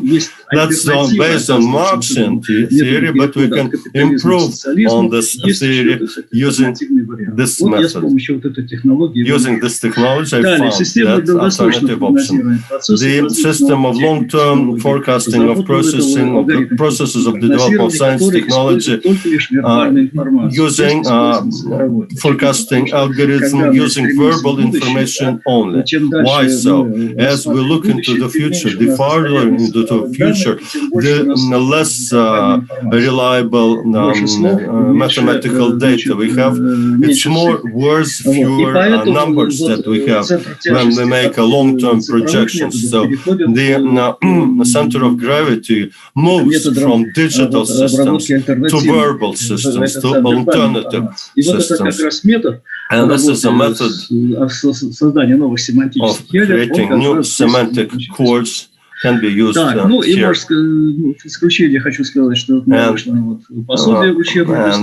this is a book training ad for students. I'm the author of which about cognitive methods in research, and this flowchart. I have documents behind all of that, and the flowchart has been evaluated, and it has a price tag attached to it, 12 million rubles now. That's it. I hope I'm on time. Well, we have some time. Yes, I was really in a hurry to be able to handle questions. Yes, I could use my right of a moderator to ask the question first, but I'll give this opportunity to the audience. And if I have time, I will answer a question from myself. Colleagues, have we got questions to Alexander? I have something.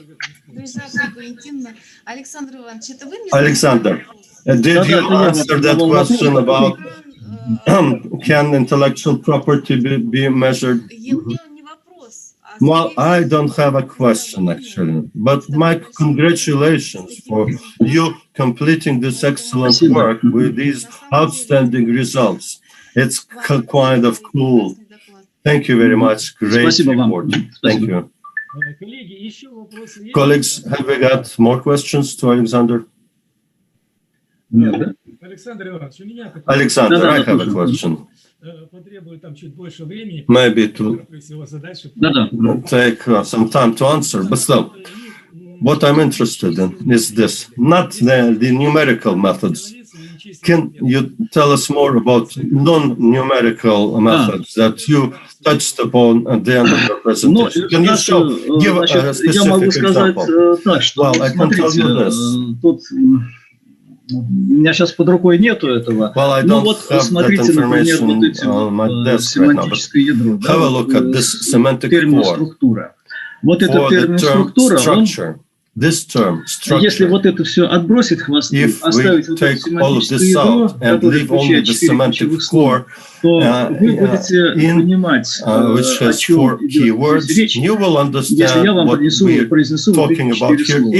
Это также происходит, например, когда вот вы общаетесь с кем-то, да, вот с иностранцем, да, и вы не знаете, вот как ему объяснить, вы начинаете что-то на пальцах показывать, какие-то слова ключевые говорить, и вдруг его осеняет. То есть вы какими-то скупыми какими-то средствами вы дали ему понятие, значит, дали ему возможность вот войти в это семантическое ядро, зону вашего понимания. И вы, когда вошли уже, вы одинаково понимаете, вот я за границей очень часто в Испании, I often visited Spain. Чуть-чуть на испанском что-то я там, чуть-чуть на английском, там еще что-то как-то. И вот я говорил обычные слова какие-то, понимаете, какие-то там вообще известные, там, температура, там, еще вот, и меня сразу понимали. People who don't speak Russian, and I don't speak their language. But we managed to find that core. The same talking to the Chinese, very important to find that semantic core. For the person who speaks a different language, they have a semantic core in their language. You have it in your language, and you combine these two cores in your discussion. What do we do then? We take this semantic core, we take this term and add another term and see what happens with the combination of these terms.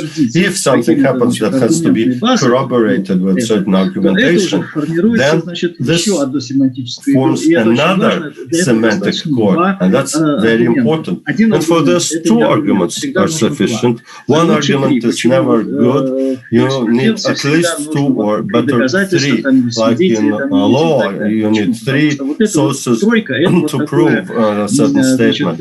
And this number three tells us if three arguments are in favor of a particular statement, then 90% or so that this statement is true.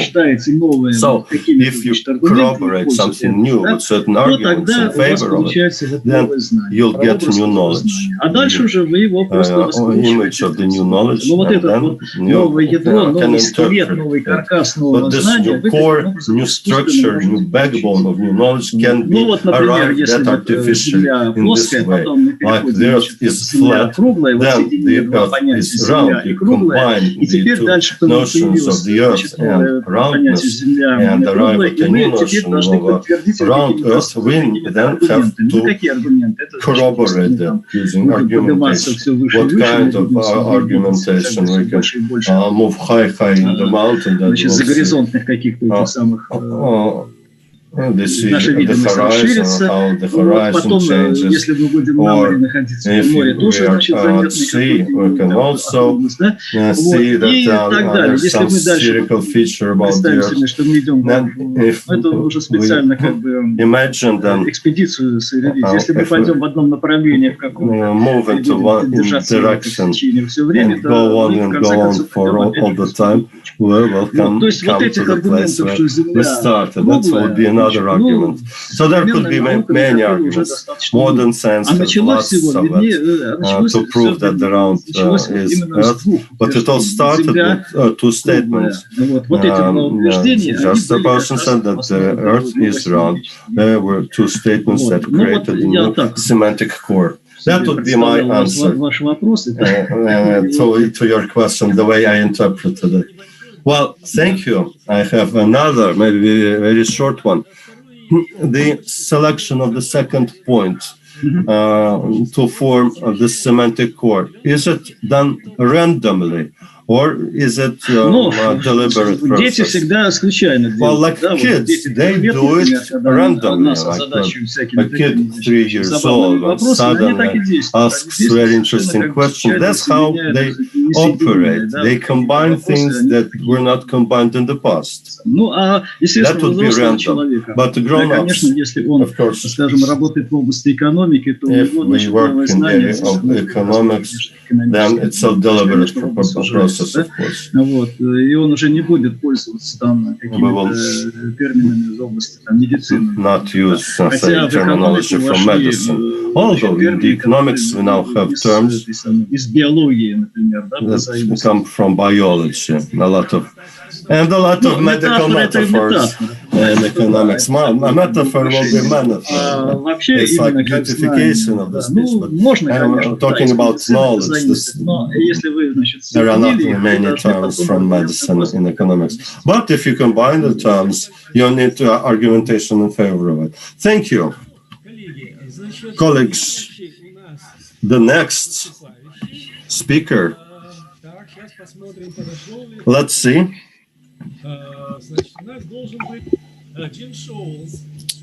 So our next speaker is Jim Scholes. I see him, and we welcome Jim to our conference. Hello, thank you. I hope you can hear me okay. Will you begin? Yeah, I will I have to operate across two machines here for some complicated reasons, so let me just share screen. Bear with me. Okay.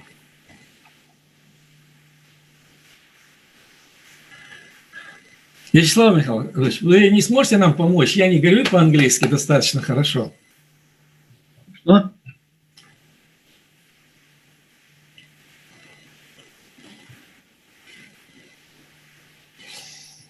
Okay. I hope you can see the screen okay. And your presentations. Let me just get out of this. On the screen. Okay.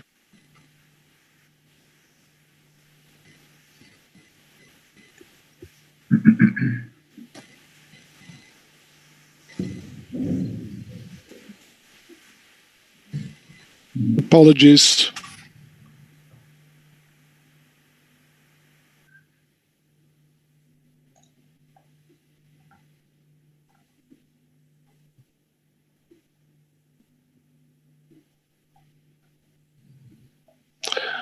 Okay, I think, do you have two images of me or one? Мы видим вас и видим вашу презентацию. We see you and we see your slides. Okay, cool. Let me just set it up properly. Apologies for the technical issue. And what I'm going to do is talk about experience in applying systems ideas in a variety of commercial and public sector environments. My background is in consulting and in academia. I co-authored a book on soft systems methodology some years ago with Peter Checkland. And I've worked for about 40 years around the world in large organizations dealing with complex problems. I was fascinated in the previous speaker's description of false knowledge and search for truth. I think in practice, this has always been a big challenge, working with organizations that feel they have problems to deal with. I realize in offering this presentation that at the core of it, there is a problem of language, because some of the words I've chosen to use are not easily translated.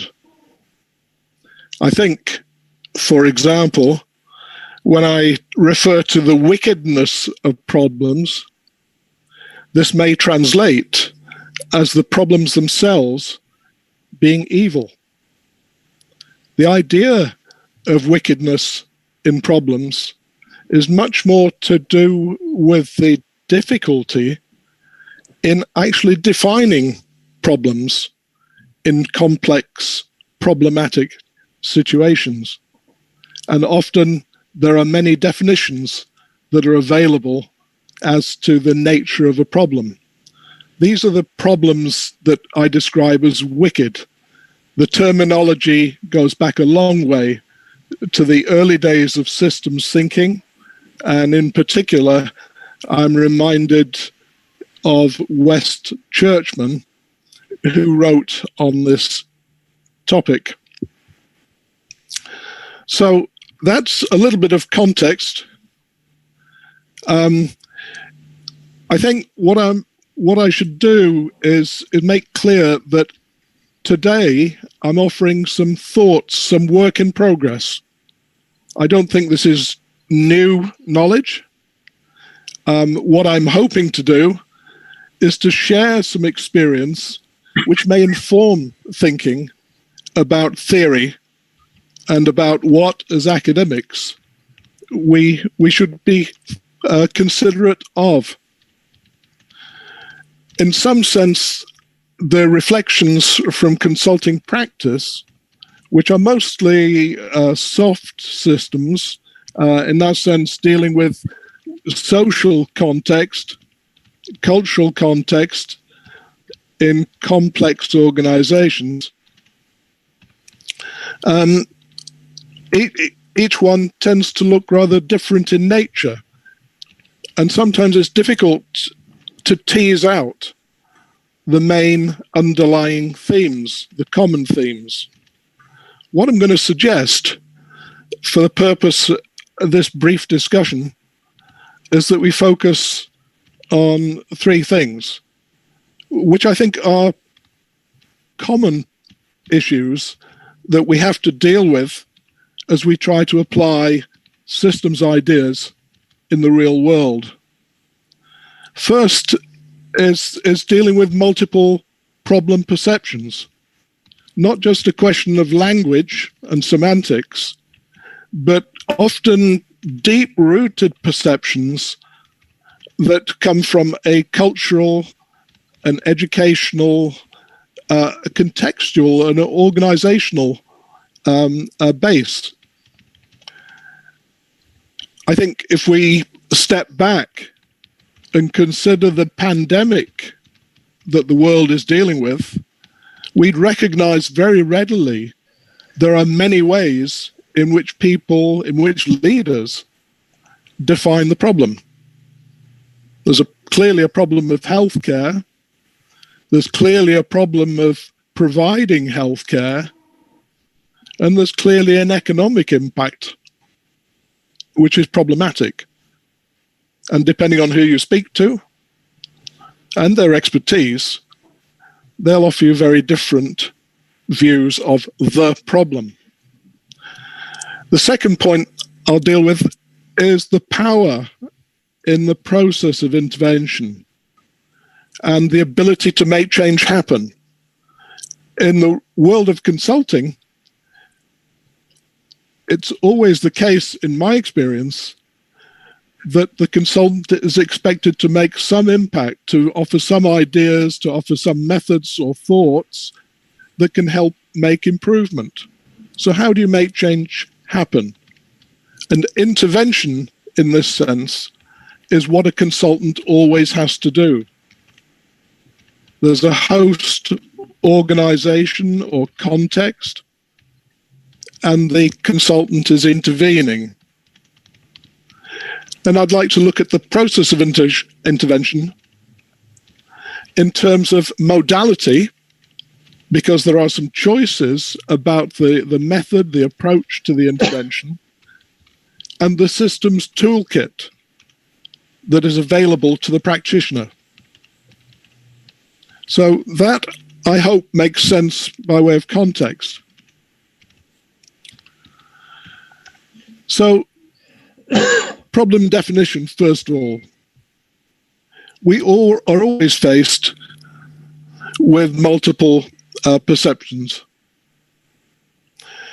In Churchman's case, he defined this as wicked problems. He talked about wicked problems.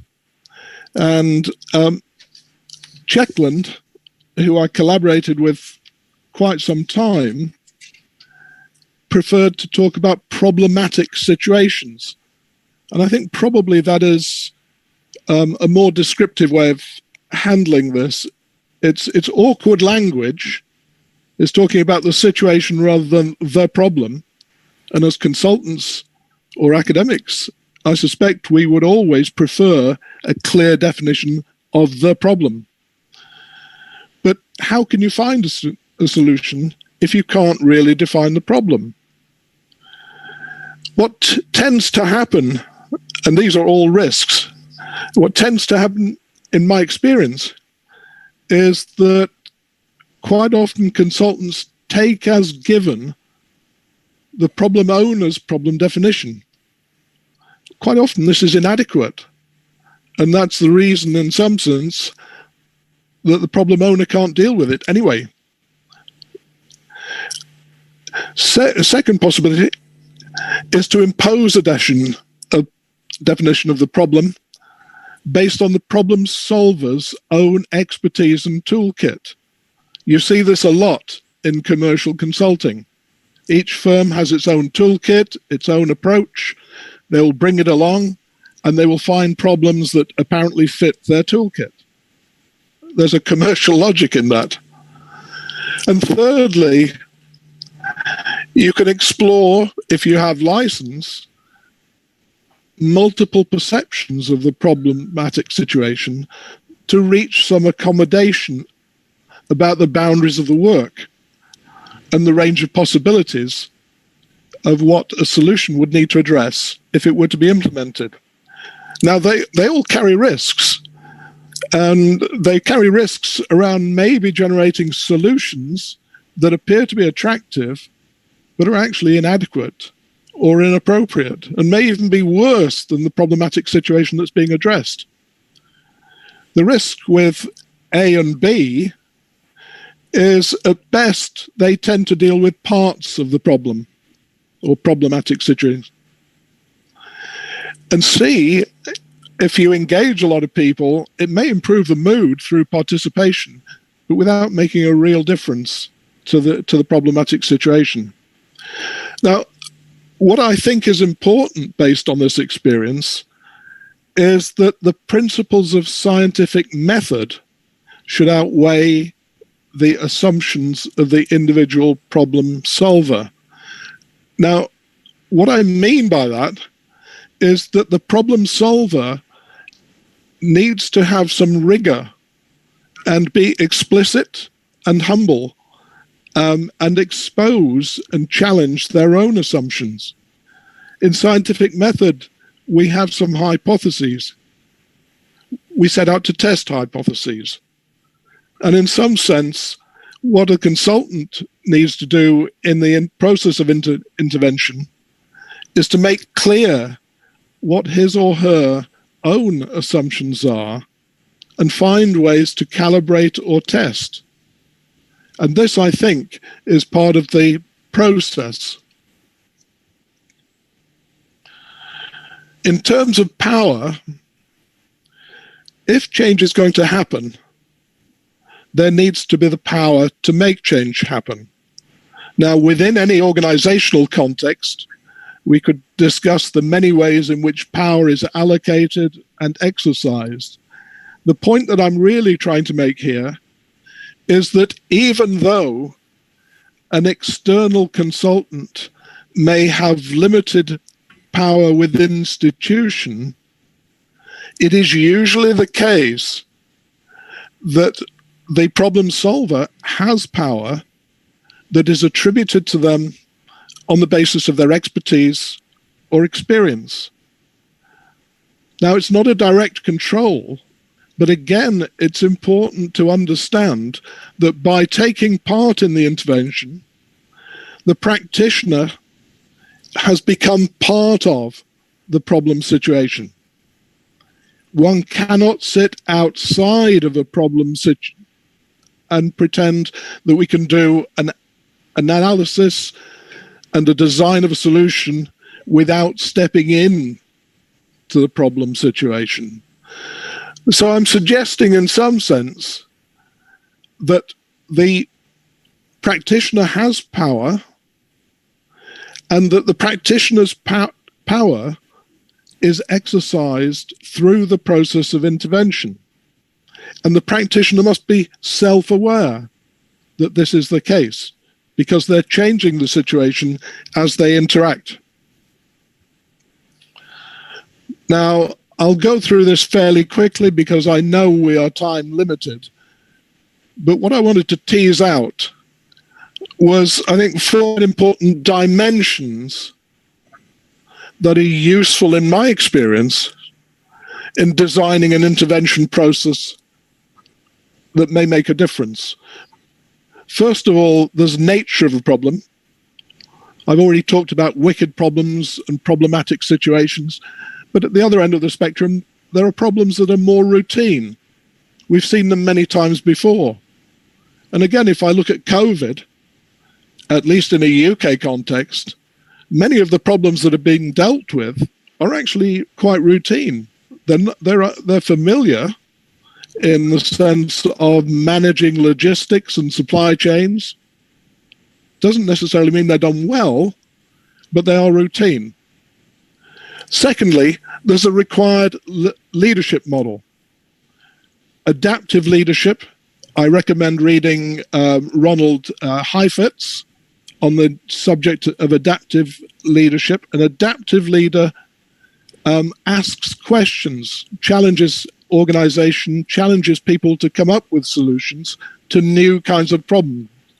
So, for example, if you're looking for innovation or growth, you need adaptive leadership. Directive leadership is more traditional command and control. You have an emergency. It might be a company turnaround. It might be a severe emergency in a public context. You need strong and clear decisions to be made. The systems toolkit.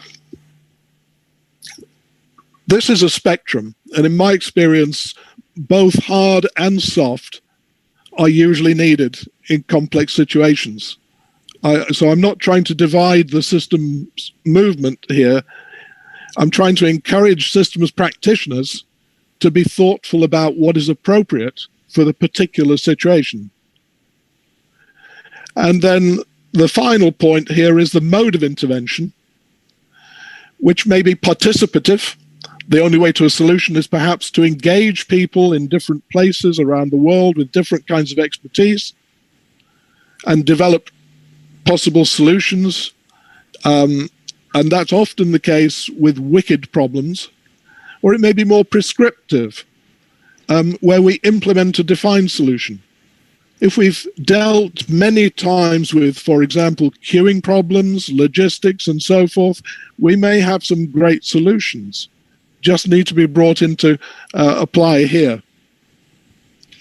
And in summary, what I'm hoping is that this makes some sense for would-be problem solvers in practice. And I'm suggesting that problem solvers who are intervening in wicked problems or problematic situations need to see themselves in that situation, not simply as outside experts who have the solution. And I think that's important, both in understanding the nature of the problem and how to intervene. So I hope I haven't overrun too much on time. I hope the technology's been okay.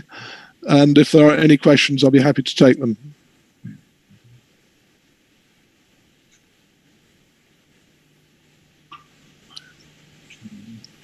Jim, большое спасибо за содержательный, интересный доклад. Jim, thank you so much for such a great presentation. We are within the time frames, and we have just 2 minutes left, and I would like to ask you a very important question.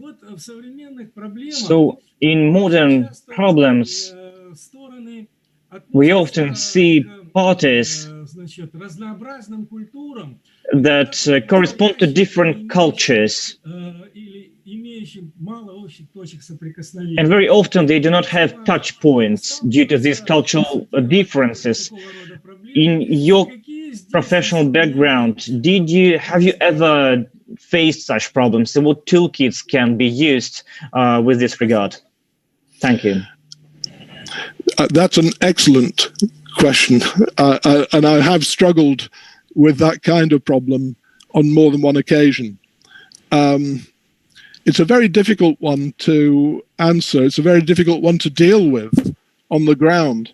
But just to give you a couple of 4 examples, on one occasion, I was working with a large European bank in Africa. And as you might well appreciate, there are many cultures within Africa, and they are not necessarily connecting very well.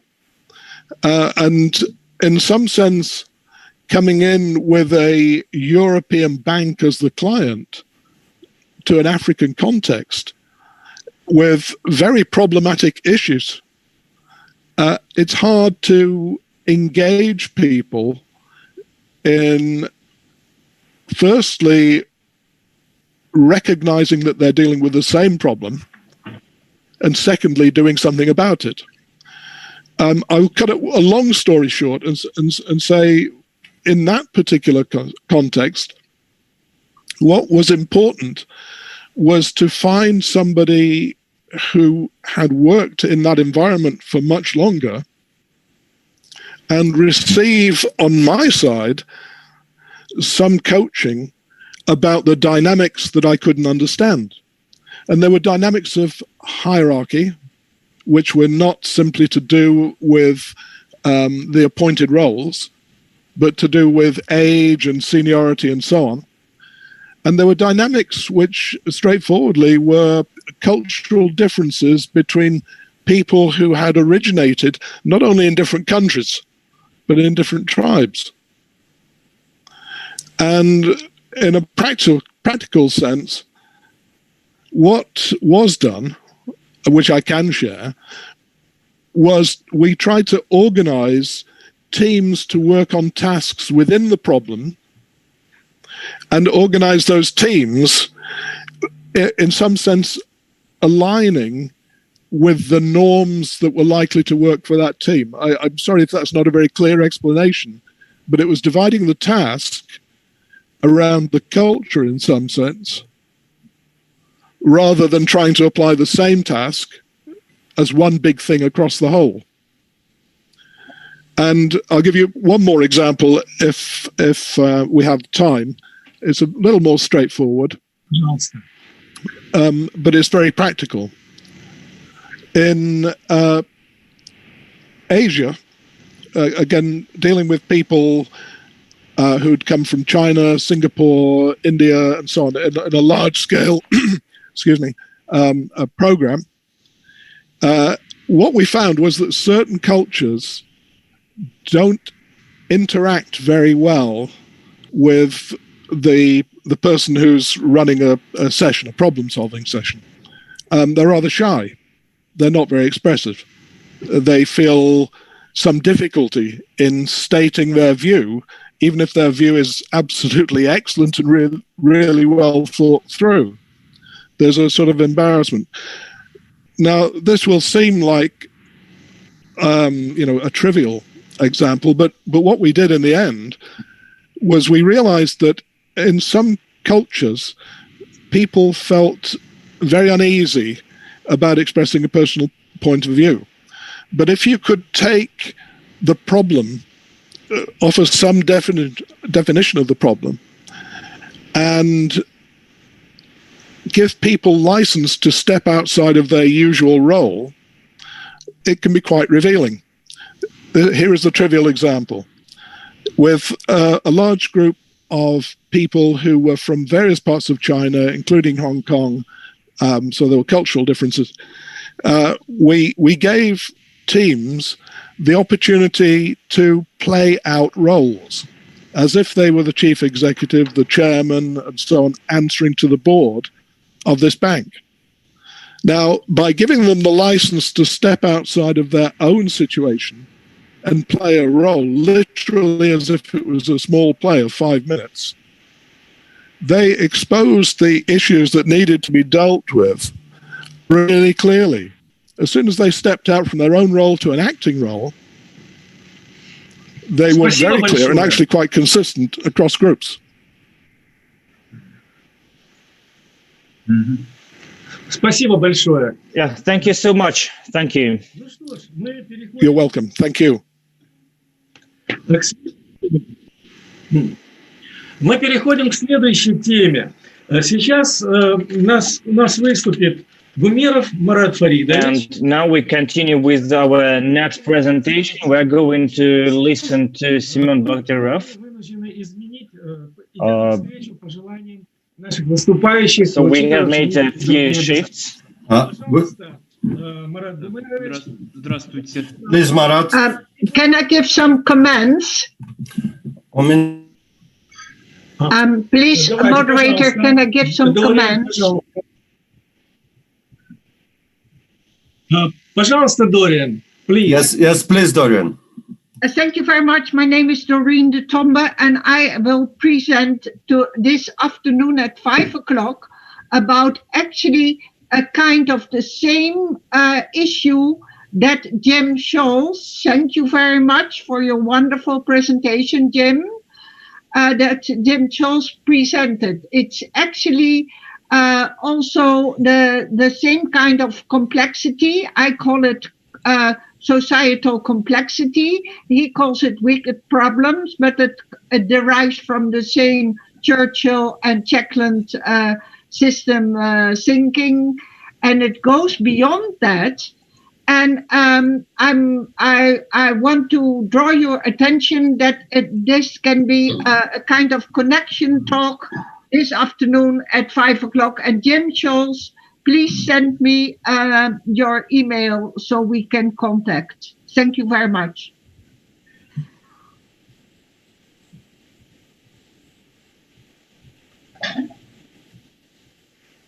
Спасибо, Dorian. Thank you, Dorian. We will give him this opportunity to do what you requested. Okay. Thank you very much. Hello again. Shall I start? Пожалуйста. Yes, please. Can I start? Okay, then.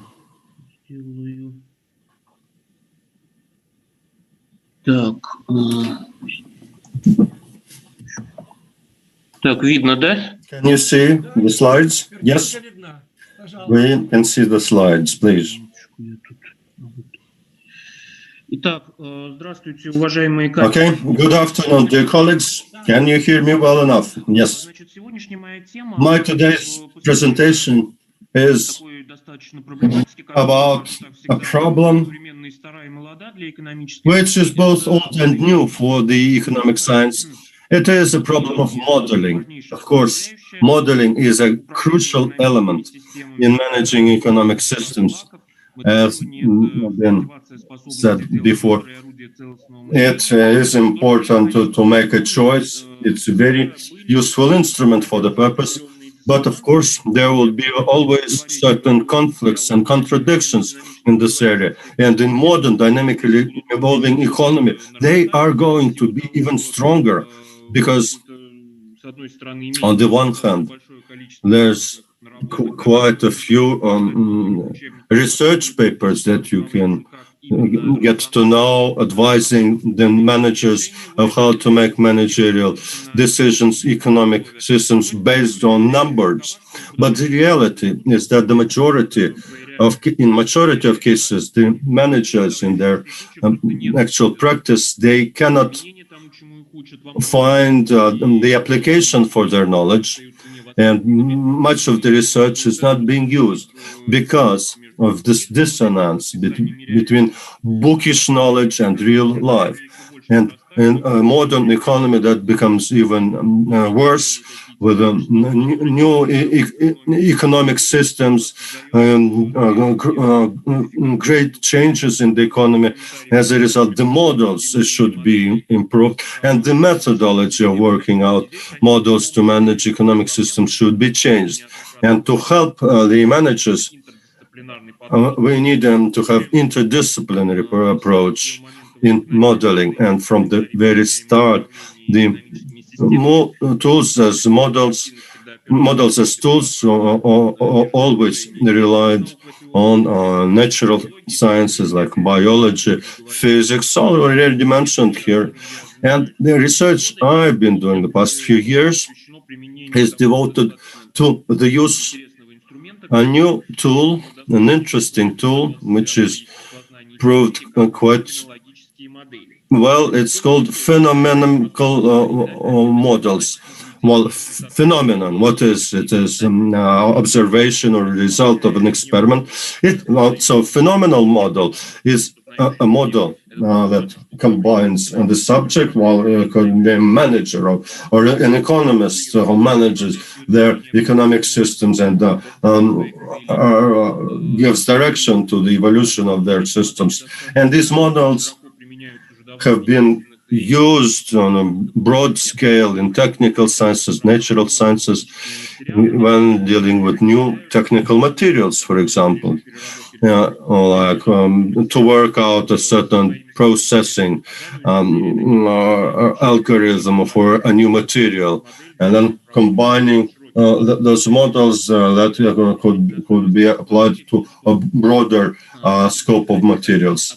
What's good about there's always a relationship between two deltas, two changes. One change is the managing influence that the subject does to a system, whether it's some material or a company. And the second is the response of the managed system to the actions of the manager. And building these models is based on combining the existing information about how the system reacted to the manager's actions in the past. And based on that, for the near term, you can issue recommendations to the managers of how to act, where to use it. Well, in such areas where decisions are to be taken, managerial decisions, with two characteristics. First of all, they have to be taken very quickly, much quicker than traditional daily decision-making. And in extreme situations where you don't have information, where physically the manager cannot use a classical algorithm of working out a decision, build a model, choose the options, compare the options, etc., etc. If this has to be done very quickly and the information is scarce and you don't have time to look for information, then we can use this particular model which comes from natural technical sciences, where for the solution of similar situation, time is short, information is scarce, then you can use phenomenal model. Of course, this should be adapted to the description of an economic system. And what we suggest using here? Well, first of all, phenomenal approach it's based on the cognition theory, and talking about applied aspects of it. Well, it would sound like this: getting back to the objects themselves. We need to take into account the peculiarities of the systems that your model. And if it's an economic system managed by specific people, what's the most important here is that the very process of decision-making is always the result of intellectual work of a manager. And this everybody would agree with this.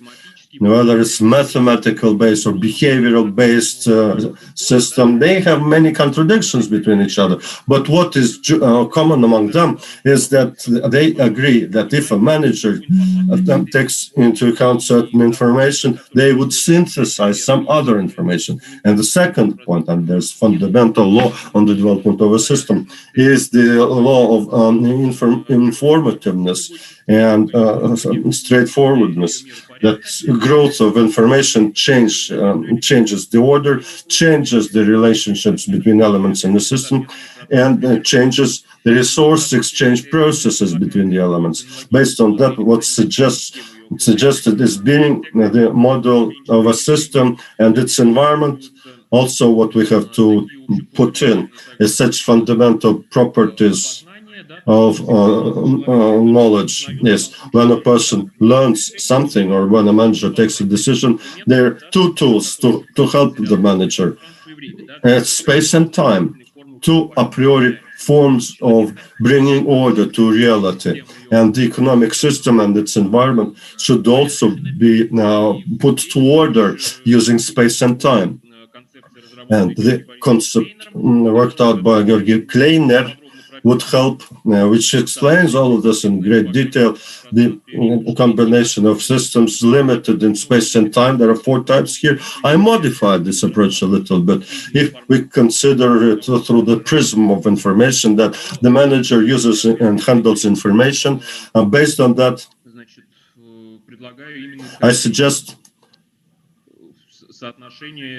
use the relationships of those elements with information and with the new information coming from the manager. And after we group all those elements, environment, object, subject, the exchange processes would be modeled. And I use the concept of the movement of resources in economic systems and with how 4 managerial functions are implemented, that execution results in the short term that the resources would go outside administering, that will be disposed, and business entrepreneurship and integrating, and that is for the long term. And what's suggested is this flowchart, so how to structure economic megasystems, including my economic managed systems and its environment. The central point is the managerial decision. Its characteristics or parameters put in by the manager by making their decision. D is decision here, and each parameter would change one of the 4 resource exchange processes. The objects of the project would be affected directly, and the environment and the process, and then they're interconnected. That concerns all processes.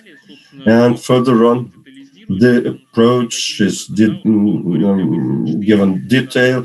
I identified 4 resource exchange processes. I can take each one of them. Let it be X. And the evolution of the system would be initiated by the manager by initiating 2 elements. First, the system and its environment, the information about which was used by the manager in the past for similar decisions. That's the object in its interrelation with the environment. And the second component is those elements of the system that are being used by the manager for the first time. That's a project of connection to the process, and the manager, by taking their decision, should assure interaction between the two. That's a crossing trajectory here. If we use this in 2-dimensional, would be easier to see. So I move that to flat surface. Horizontal would be the resource exchange process in subsystems that are indirect, and vertical are the resource exchange corresponding to direct action systems, object and project. And what's not limited in time is the development of resource exchange in object, and what's limited in time is dependence of the project on the process and the manager, and by making their decisions, make sure that these two subsystems start interacting. That's a manifestation of their decision, and that's plotted against the vertical axis by exchange, the resource exchange in object and project. And well, I'll get back like I showed before, by making decision what the direct effect is on project and object, and that's what the manager changed, so that those two interrelated subsystems become start interacting. How can this be done? Since this the decision taken at short notice without information, what the manager has to do is that the result of this interaction, the trajectories should not shift very much from that was in the past. Mathematically, it's showed by a system of force equations. That's 4 resource exchange processes. This is the averaged relationship between exchange functions that we had before. On the left-hand side, this is new, and the G parameter is what's initiated by a manager, and the parameters of decisions are here. They are interrelated, and as a result, we have a system of 4 equations, the parameters of managerial decision calculated by the manager. Where did we use it? Where did we try it? In a refining company, they worked out a new technology of deprocessing of residual oil. That was a pioneer technology. Nobody had tried that in the world in the past. And the situation was, as a result of forecasting period, the product was not yet ready to go to the market. So the manager of the company was at a crossroads whether to continue the project or not, because it was difficult to model. It was a completely new situation, and as a result, the holding split that into subsystems. The object was existing, some structural units operated stably.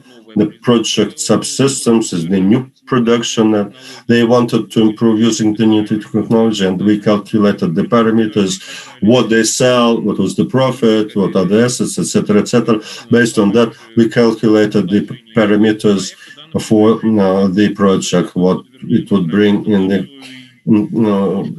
coming half year.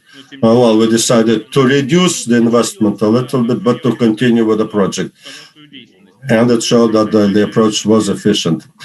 Further on, what can we do? I suggest work out a new language to automate all of this, new instruments and tools. And language for this, I will need the support of programmers, of course. Well, I have only this flowcharts that's based on Forrester, but he would have one plane, but I have 4. I have 4 in parallel, and between them there's also a 5th plane, which is related to the parameters of managerial decisions. These are the main ideas behind my research. You can find more detail in my publications. To save our time, I stop here, ready to answer your questions. Thank you, Marat. I have a question, not a big one. It's this. On the one hand, you said that your decision-making technology works in situations where you need to quickly take decisions. You don't have a chance to go deep into analytics. But on the other hand, in the end of the presentation, you said that you have a system of 4 equations. Even using the modern technology, you can hardly resolve that system very quickly. Did I miss something out, or did I misunderstand anything? Well, in this particular case, the system of equations, well, can have a solution very quickly. You don't even need a sophisticated hardware for that. No, it depends on the volume of data. Well, the simplest case, like we are showing here, we can see how the system reacted to a decision of a manager at one point in time. We can use this to equalize those parts, what was before the decision, what's taken after the decision is taken to calculate the parameter of what change should be initiated by the manager. Well, it's an adaptive approach. Of course, I said that it is required when quick decision making is required, but quick is a relative thing, of course. And when I say scarcity of information, it's also a relative thing. It all depends on how many points I know before I make a decision, how much information I have on these points. Thank you. Do I understand you correctly that there are databases of sorts to support this sort of decision making where we could go? Well, the decision making based on, when I was a banking manager and I served SMEs, then it could be a very simple database that a businessman maintains, but they need to know what is where in the database. That could be created by the manager themselves, but they need to understand what's in the database. Yes, thank you. Colleagues, have we got further questions to Marat?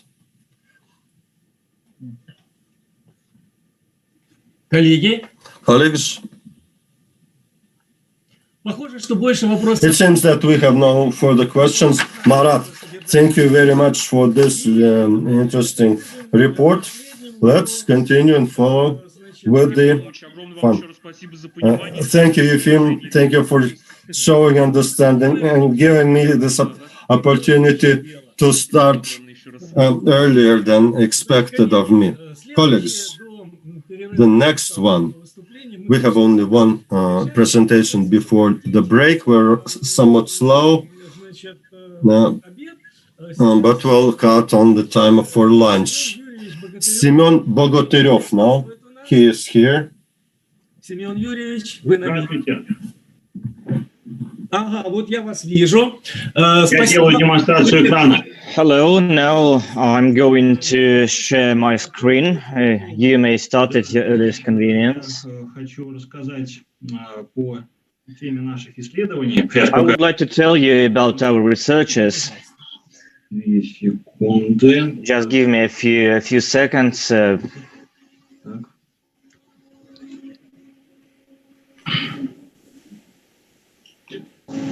Что мы делали по... I'm going to tell you what we did on the extrapolation topic. Загородите комнату, окно и заодно, так сказать. So now I'm going to start the presentation and then we'll show you the results of our work. Just a few seconds.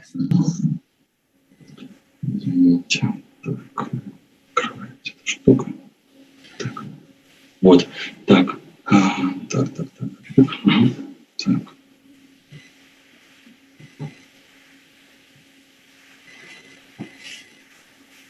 Секунда. Демонстрация экрана. Так, все.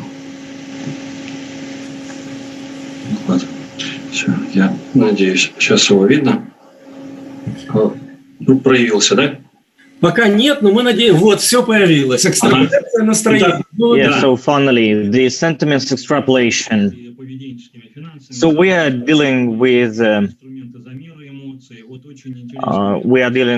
the assessment tools, and it was very interesting for me to listen to the previous presentations on the similar topic. We are moving in the same direction. Maybe I had to correct the topic of my presentation, given the previous reports. But I thought that it would be good to talk about sentiment extrapolation. So here we are using international researchers. We don't have a lot of Russian researchers on that topic. You know that our IT systems in Bloomberg and Reuters that are using the entire indicators to assess sentiments. They're being tested very intensively. But they're far from being perfect, I have to say. That is why we're working on our own toolkits. We're trying to extrapolate all of this. Let's say we have some, if we have some indicators, it's not a big deal, but the presentation that I sent to you examines the research that we have conducted. There are a lot of international references, a lot of international finance people who were dealing with sentiments in corporate culture. They're all based on not only on assessment. They were based on historical data. So here you can see the data that we are dealing with. We are using Gallup survey expectations, and we are using Gallup Information Agency data that are being provided us on a regular basis. So here you can see lagged 12-month returns and the survey expectation, past stock return, and optimistic, pessimistic expectations. Here you can see the deviation from the real data to expectations. Then we do the extrapolation, and finally we come up with this kind of mechanism. You can see it on the diagram, and you see as the reaction grows up from the initial event that affects our memory, then this indicator, this index goes down drastically according to this formula. Well, I think we will calculate everything more precisely, but based on this module, based on these theoretical structures, we have come up with the model. And here in this report, you can see international approach towards modeling, and also later on you can find these results. I will just skip them. So this is the modeling of investors' reaction, response when it comes to a financial bubble. So you can see a financial very intense, very huge emotional response, and then it just going down, as I said before. Also, there are a lot of mathematical things, and you see that if you change something in a formula in the algorithm, it really improves your modeling. It's very good just to predict investors' reaction, investors' mood. When you combine these complex mathematical models, so this is VM modeling, and here people try to measure psychology and emotional response from people using different medical equipment. Something like electroencephalogram and so on. And sometimes I ask to my students, did you do this encephalography? And they say, no, we don't. I do, because it's a very helpful thing. And these peaks, as you can see, these peaks are being observed when a decision is made by a person. It's all about an electric signal that goes to an encephalography device, and it corresponds to these events on the financial market, on the stock markets, that are being described by a mathematical model. So you can see these measurements that have been carried out, and so now we can replicate it to a mathematical model. So another example on bubble volume. So it's not just about prices, also it's about volumes. So as far as references are concerned, so Barbaris Nicholas is the main person whose researches are used in my report. Also, you can see the second wave of behavioral finances and sentiment extrapolation researchers, but you can see the rest of researchers of practitioners who are dealing with this topic. Also, you can find some Russian works. They're all about behavioral finances, but they're still in the early stage of development. It's very interesting to read something on sentiment extrapolation, mathematical models that can be applied to this topic, and testing behavioral asset pricing models. So it's all about assessing content. It's all about assessing emotions and how this can be applied.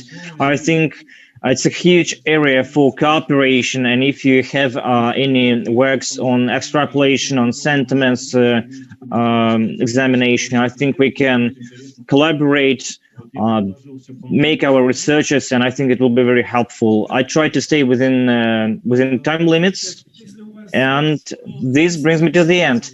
Thank you very much, Semyon. Maybe our colleagues do have some questions. Well, I have a question on my own, but I will ask it a bit later. But as for now, should you have any questions, please feel free to ask them. Семен Юрьевич, у меня вот такой вопрос. Semyon, I have a question for you. So to what extent these prediction models, emotions prediction models, can modify the situation on the market? How can we use these emotions prediction models to change the situation on the market, to soften the situation, or to sharp the situation, or to influence it anyhow? Well, we are not dealing with such drastic things, but we wanted inside a small community just to predict a reaction given this or that event. And our capabilities are really limited, because if we want to apply a model, we need to understand the pattern, the behavioral model, heuristics. We need to understand what an investor is following, what pattern they are following, and we need to test it. We work with the Russian system.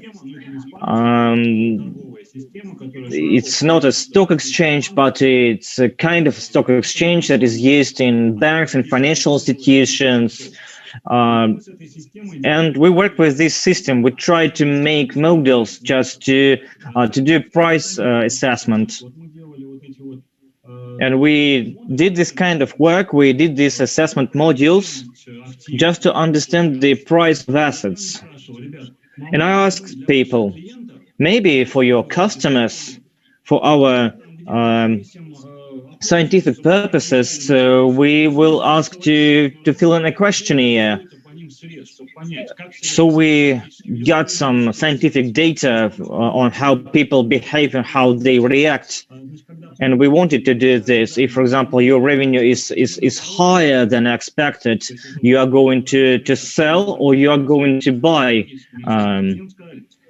financial instruments. And we got a response. We're not going to ask our customers. We do not want to lose them. That's why your questionnaire cannot be sent to them. Also, to institutions, to universities are dealing with the psychology researchers. And when I saw these researchers, I understood back in March that that was the right time to do it. I was just trying to understand the essence of this. And we went to a lab and we said, guys, we want to work with you. We want to cooperate. We don't need your data. We just want to give our questionnaires to your customers. And they said, you know, yeah, we have 3, 5, or 15 people who agreed to work with us, but none of them can be disturbed with your questionnaire. and we cannot ask them any questions apart from those that we have agreed on. So it's very difficult. It's very difficult to work with sentiments extrapolation because customers are very closed, very isolated. People are so reluctant to talk about themselves. They are psychologically closed, and people just treat us in a very cold way. They do not want to share their emotions, their thoughts with us. That's why it's so difficult to work in such conditions.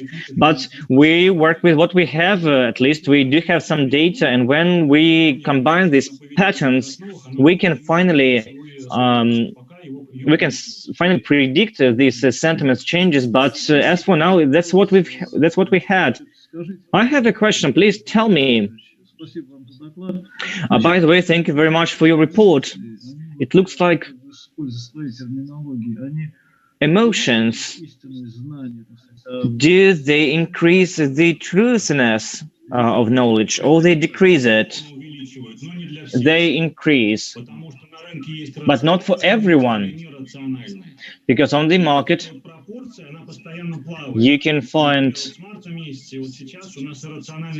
rational and irrational investors, and the proportion of such people always changes. Before 1997, before international companies went to Russian market, there were 99% of irrational, and this share, this proportion always changes. Okay, thank you. Коллеги, еще есть вопросы? Any more questions? Если нет, то я... Okay, if we don't have any more questions, I would like to say thank you to Semyon Bogatyrev for such an interesting and amazing report. And what comes next? Next, we're going to have a lunch break till 14:20. Sorry for a small delay, but it was very good that we had a chance to listen to everyone. Thank you for joining us, and see you at 14:20. 14:20, the time when we are going to resume our conference. We will start with Margarita Afonasova Александра Валентиновича and Mosin Alexander. Методологии управления на примере разработки программных. We will start with Mosin S. Bruchak, who are going to talk on some problems of using agile methodology on the example of software development. Thank you so much for being with us, and see you after the break.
Я выключил. Так. I didn't switch on the microphone, sorry. Alexander, welcome. My question to you. Are you going to present yourself or together with Svetlana? Добрый день, да.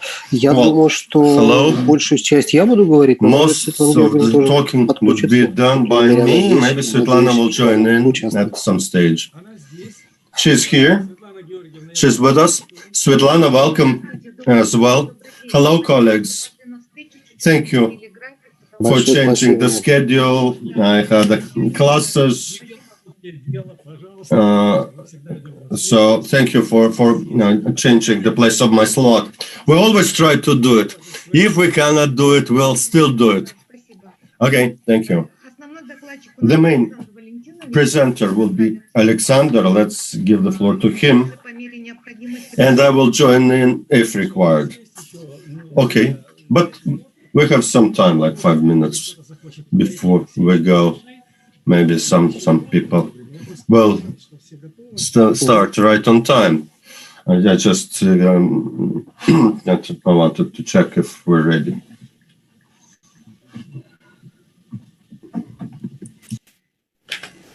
Александр Иванович, здравствуйте. Добрый день. Я уже вам помахал. Dorian, hi. How are you? Nice to meet you. I don't hear you. Your microphone, yeah. Yes, I'm fine. Thank you very much. Good to be here on this wonderful conference. Thank you.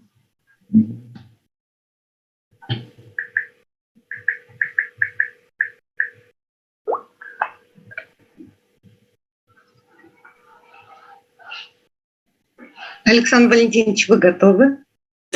Ну, я жду свистка зеленого, как водится. Осталась 1 минута, можно вести обратный отсчет. Как 1 minute to go, we can start the countdown, like when they launch space shuttles. Так, как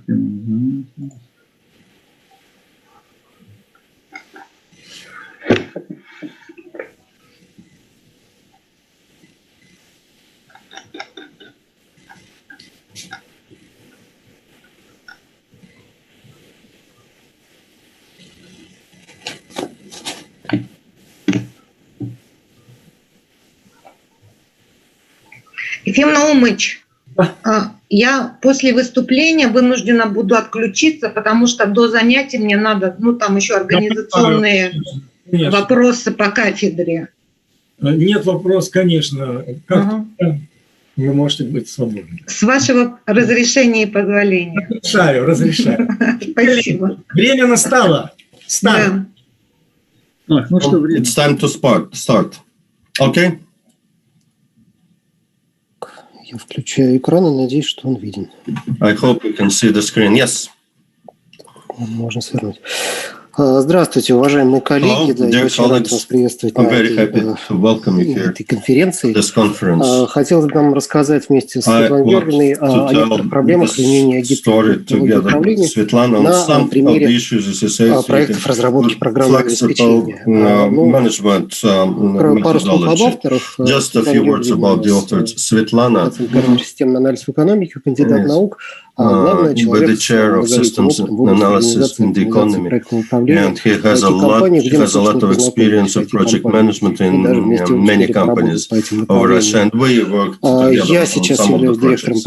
I am director for the development of MSK, Moscow. It's an IT vending company, and have experience about 20 years of experience in companies in IT and finance. Very international company, about 200 people in Russia. The head office in Prague. Сотрудников, чуть больше 400 all in all, about 400 people employed by the company. What do we do in Russia, and for how long have we been in Russia? We've been here since 2004. компания, помогавшая внедрять решения чешской banking software company, но постепенно мы взялись за самостоятельное ведение проектов полноценных под ключ. Later on, we started our own projects on a turnkey basis, and we've been doing that for more than 15 years. Project work. Практически все партнеры, с которыми мы работаем, продолжают с нами работать вот с первого года существования нашего партнерства и по сей день.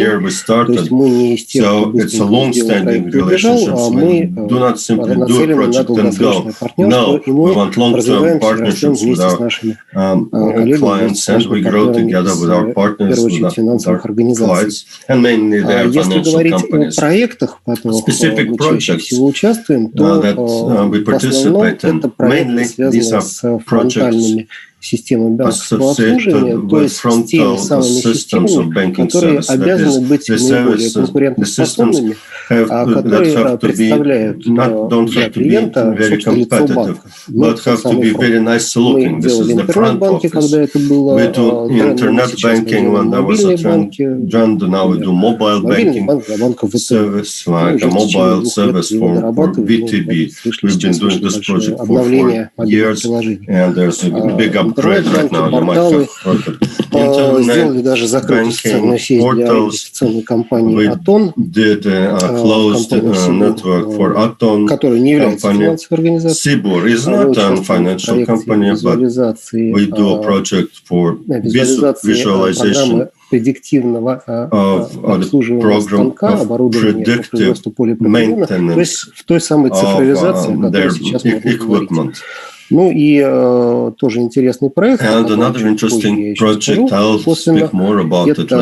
проект «Личные кабинеты для службы обеспечения деятельности финансового уполномоченного». Если не слышали, то в России вот появился примерно 1,5 года назад, заработал такой институт финансового уполномоченного, который позволяет осуществлять досудебное регулирование клиентов, the person helps to achieve settlement with financial organizations, insurance companies, banks, pawn houses, etc., etc. Before, if you were not happy with their service, you had to go to court. Court now you can go to this person to achieve a settlement with the financial institution. From what I said, it shows what kind of projects we do. And how do we do those projects? Как я уже сказал, мы As I said, вместе с клиентами. We changed together with the clients. Now, but we started 15 or 16 years ago. It was projects that were on a waterfall model. But about 10 years ago, we started to smoothly offer agile systems or models to our clients. And together, today, all our partners or banks, they all use agile methodology. Вы все прекрасно знаете, что agile внедряется во все отрасли производства. Agile is good for any industry. Добиться очень многих факторов. It helps achieve many things. Reducing the time to come out with a product to market, because small iterations first you go on a very small scale, then you add functionality that optimizes costs, because the risks are not in the fixed price contract. Potential problems outside of it. Компания-заказчик заплатила столько, сколько, собственно, отработал поставщик. Ну и самое, наверное, важное сейчас, что, в принципе, весь персонал готов работать по agile, и наоборот уже не готов работать по methodology. To use the waterfall models. If there's a possibility of choice, waterfall or agile, everybody chooses agile. This is a standard. It's standard right now. Is it only advantages from using agile? Well, clearly, any IT project for a financial company needs people. Well, the clients do have their own people, of course. Normally, it's not many IT IT people that they have. Even Sberbank, the biggest bank in Russia, don't have enough IT personnel. So you need external specialists for their projects. And it's from all types of companies, not one company, because one company cannot cover the whole demand from a big client. You need a contract, but it's an open-dated contract, and the business has the money. So clearly, the only acceptable model is time and materials-based contracts. And you need processes for the development of software. Well, the business has their own processes to achieve their KPIs, achieve economic efficiency from their operations, to evaluate the efficiency of the business product they want to launch. IT people have their own processes that's associated with IT projects, timing of the project and budget. There are external suppliers who have their own processes. We have our own processes, not work well over the period of 16 years. We've developed them well, but other suppliers have their own processes. And as a result, we see no common denominator between all the parties involved in a big agile project. But there is a desire to follow the agile methodology. And people are ready to give up some of the things, give up some of the standards, like do the analytics first, then you start programming. Now, people say, our clients say, we're working agile, we don't write analytics, but then you cannot test without analytics, without the description of how it's going to look like. It's done maybe good only in theory. Relations between the customer and the supplier, characterizing them in a broad sense. Well, yes, the client provides the budget for a certain team, certain time, and they want to have a good team of external suppliers. But they cannot organize the process of developing software with optimal organization, with optimal cost, etc. Because of all those different processes, different level of expertise of external providers, and sometimes even no responsibility. People simply say, we're working agile, we don't want to do it. We let the problem solve itself later on. Why? What happens then? Some expenses wasted and lack of manageability of the project. And this is not only in IT. You can see it in the streets of Moscow. People start optimizing road traffic, they put in traffic lights, and you have more traffic jams. Then we do something else in half a year or a year, and nothing works. It is also agile, but it's bad agile. It's agile using the principle, we're not going to do anything, let's see how it works. We just try it. Well, as a supplier, as a vendor, we have to reserve people, dedicate people and good people for long periods of time, sometimes a year. For the customer, of course, we'll get them money under contract, but sometimes we get the money irrespective of the actual load, because there's no synchronization between processes. We've done our part of the job, maybe, and nothing else to do at this given point in time. And the client has to pay for it, because they cannot simply send the contractor personnel back. Otherwise, you won't get that person back. So we cannot influence the process of development. We don't have influence on other providers. We do not influence the scope. And we have to tell our people who may be losing motivation that, well, maybe we have nothing to do at this point in time, but this is very good customer. So stay and wait until they give you actual work to do.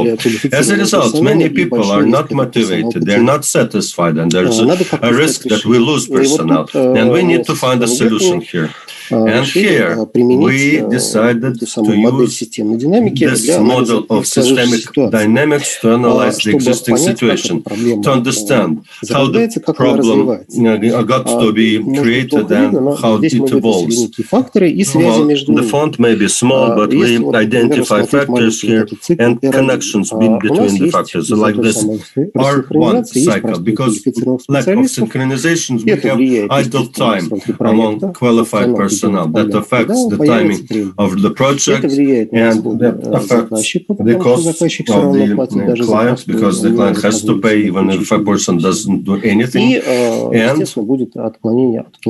that would be deviation from the schedule.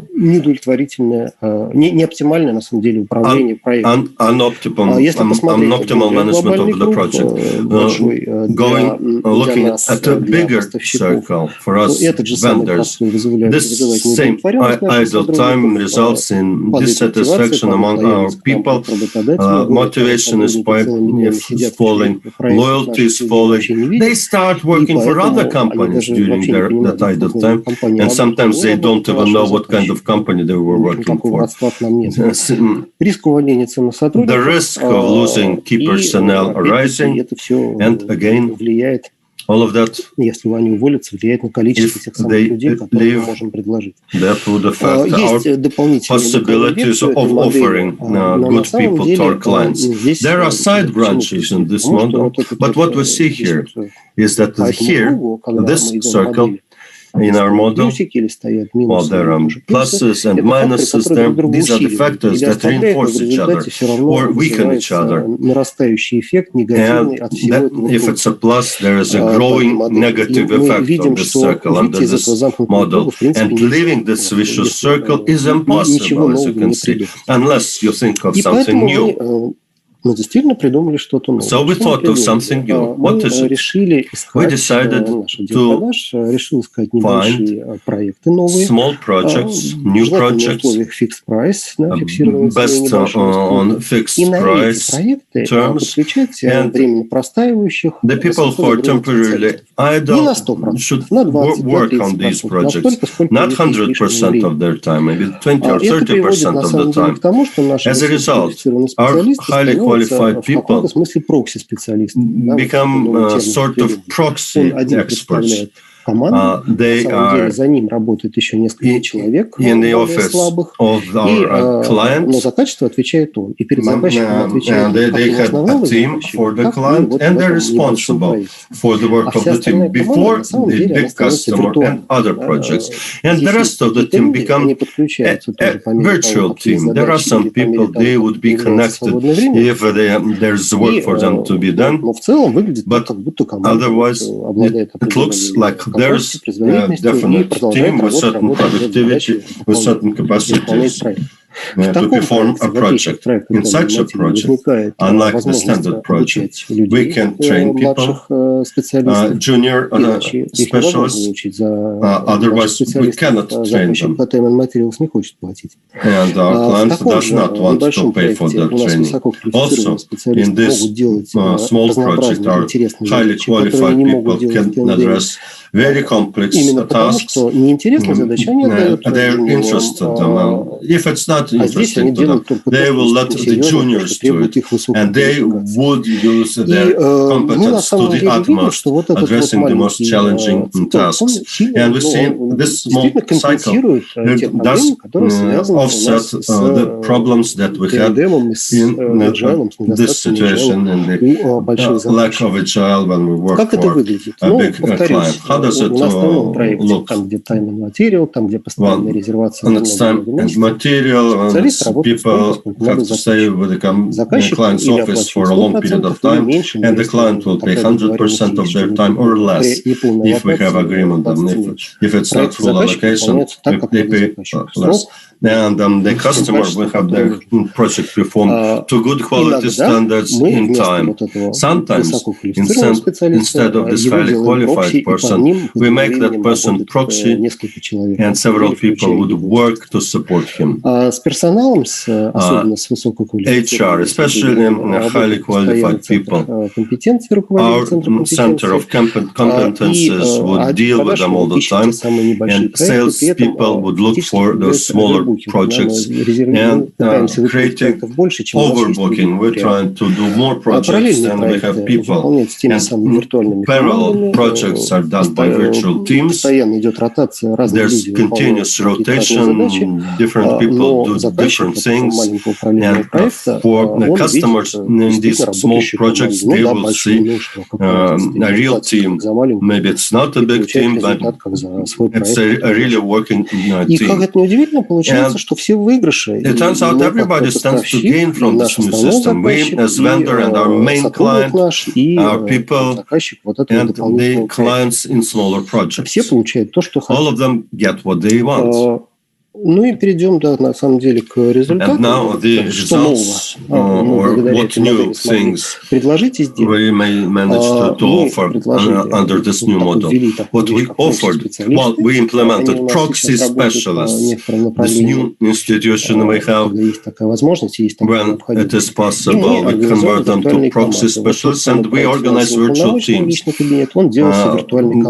that project with Ombudsman, what was done by a virtual team. It was not a big project. It was 2 months first stage and 3 months second stage. And all in all, it was about 35 people working on that project. But the project was small for us and for our customers. They paid for small but a good project. Where can this be used? Well, in companies like us that have both big and small clients and projects, you need good employees, good managers, good IT experts. Where it can be applied, project management and organizing the management of resources. And in actual fact, we've used this approach for more than 2 years. And what we have now is small project, 3 weeks long, used done by this virtual team, and members of the team, especially the best qualified, would work on parallel under their other contracts. That's it. We're ready now to answer questions. Thank you. What questions do we have, colleagues?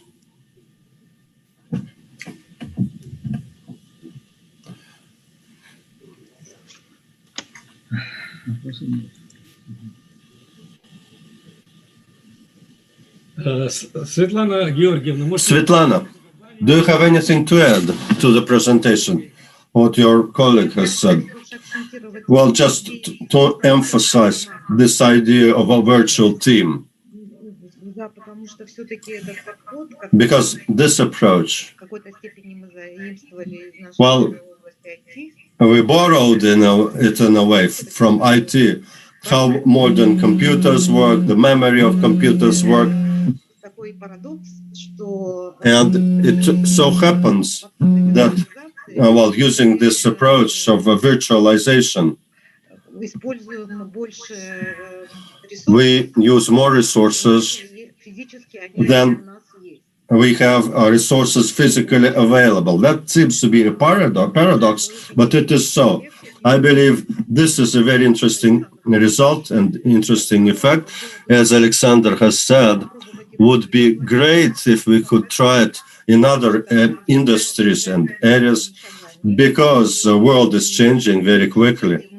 And we see many negative effects of applying the agile methodology without much thought. We do not insist that it should be replaced, but we should be better in identifying the scope for this methodology in a particular project. If it's big and a complex project, depending on the form of interaction between the client and the vendor, it is possible that the best solution would be a combination of traditional waterfall models for the development of software and agile elements. Because that part of agile which doesn't allow for documenting things, nobody handles documentation, nothing is left in terms of documentation, that creates big problems when we go from one stage to another, from analysts to developers, from developers to people who tested the system, because there are no documents for the transition. Well, in some cases, we can do without documentation if we are in very close contact with the customer and the objectives are not very challenging. But if it's a big project, we cannot do without documentation. We must use a waterfall model. Otherwise, this big and complex system, it may result in chaos for the whole system. This is the only thing I wanted to add. Спасибо. Еще есть вопросы к докладчикам, коллеги? Но если нет, то мы благодарим докладчиков и приступаем к следующему. Any further questions? No. Then let's move on to here comes our next speaker. We are going to listen to our colleagues from Kazakhstan, Mafura Uandikova and Laura Baitenova. I see that they are ready for the presentation and we are ready to listen to them. So here you can see the topic of their presentation. Innovation process governance, program and project approach in the management of innovative development. We cannot hear you now. Please unmute your microphones. Mafura, and can you hear us? Я прошу прощения, я забыла включить микрофон. Yeah, I'm sorry, I just forgot to turn on the microphone. Dear colleagues, I'm very happy to see you, to welcome you to this conference, this online session. And without further ado, we would like to go directly to my topic, program and project approach in the management of innovative development. As we are listening to other presentations, we see that this topic is very important. It was very interesting to listen to cybernetics and how new projects appearing, how they're being integrated. So as we're talking about national economy, digitalization, these are the most urgent topic of today's development of any country. It is very important to use cybernetics scientific approach. At this stage, this development is based on the target management program.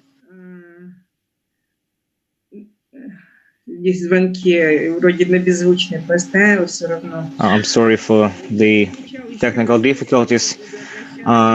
I'm going to go back to Vladimir Evgeniyevic's presentation again, as he said that the complexity should be the same as the object under management, and of course we need to take into account different socio-economic aspects of the region development, and we need to find the common goal-setting program.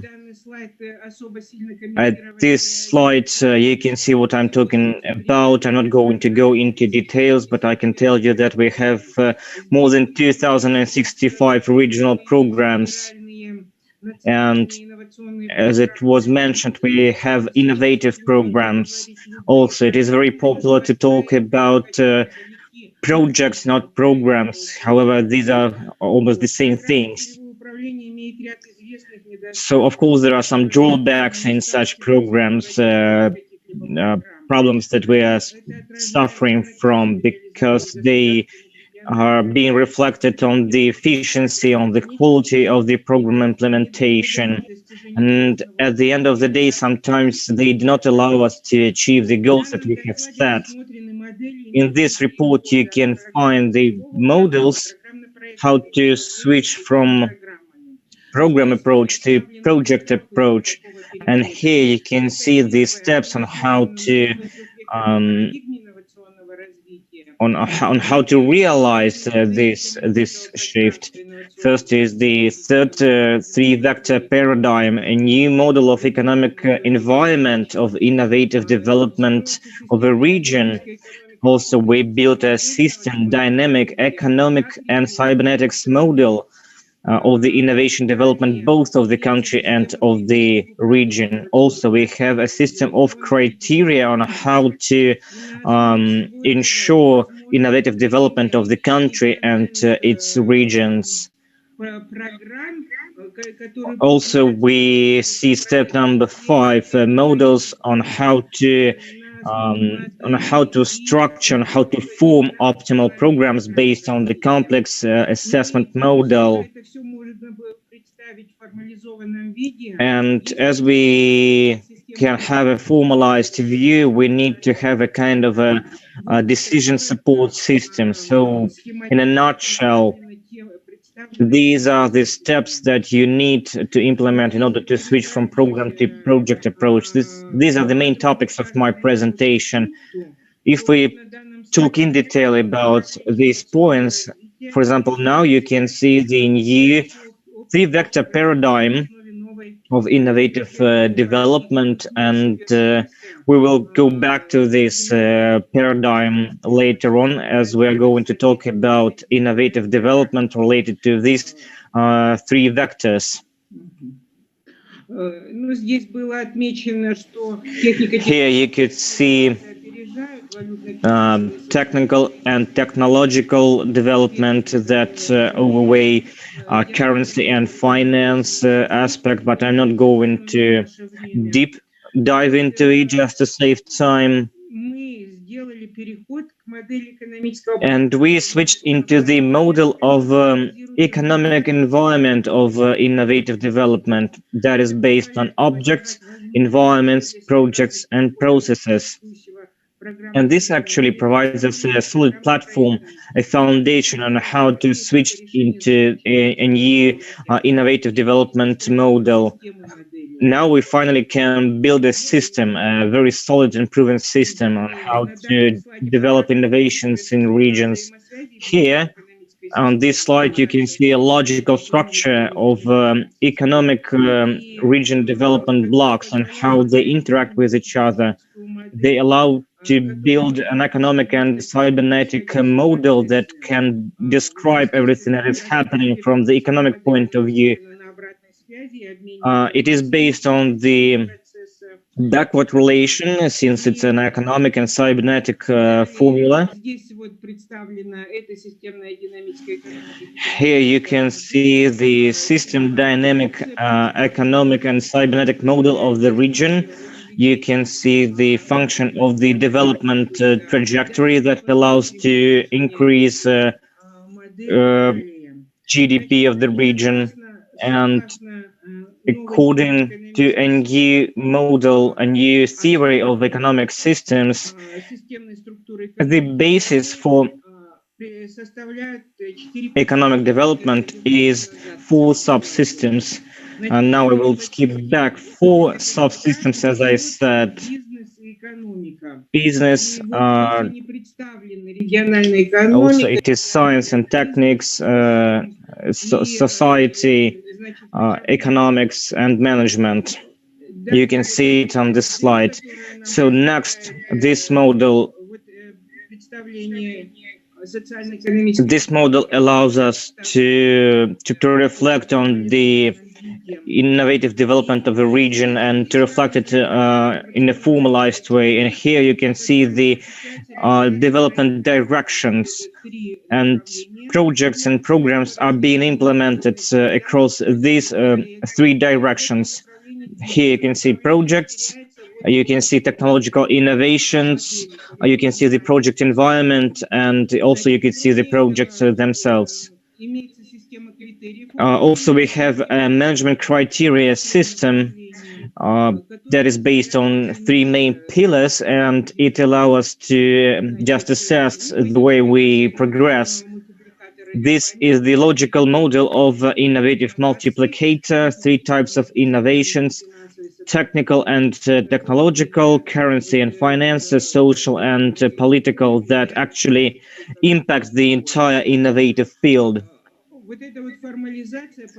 So this formal approach allowed us to build a methodology of a comprehensive assessment of innovative development.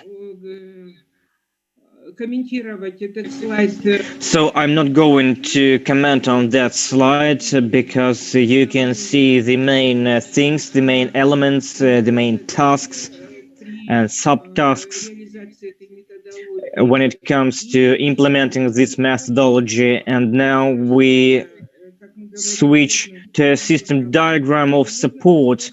As you remember, we said that all these things can be formalized. That is why we have come up with the support system. It is based on the constant interaction between all the players, all the participants, and of course it is based on the continuous analysis and program implementation.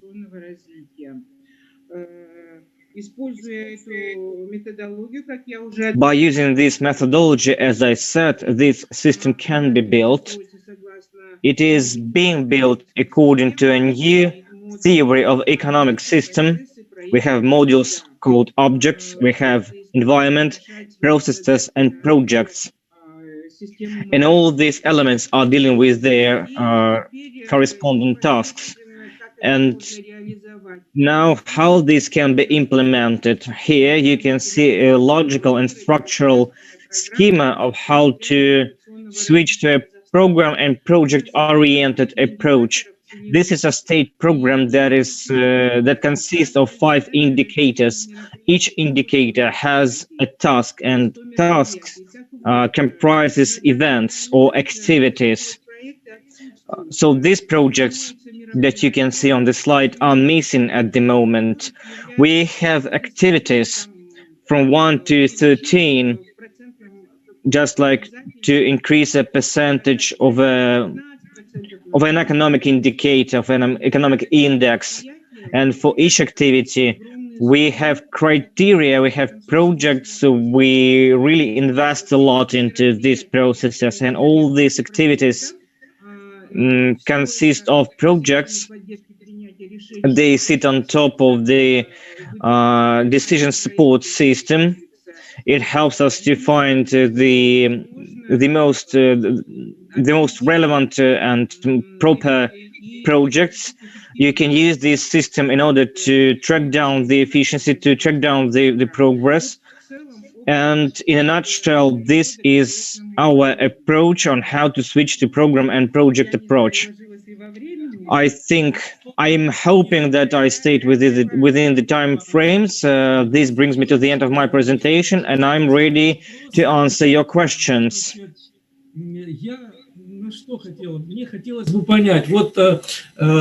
I just wanted to understand. So, things you were talking about, is it about state project management?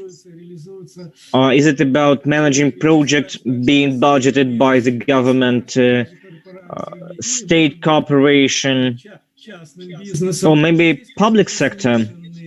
Or is just a combination of different sectors, of different players, and how they interact with each other?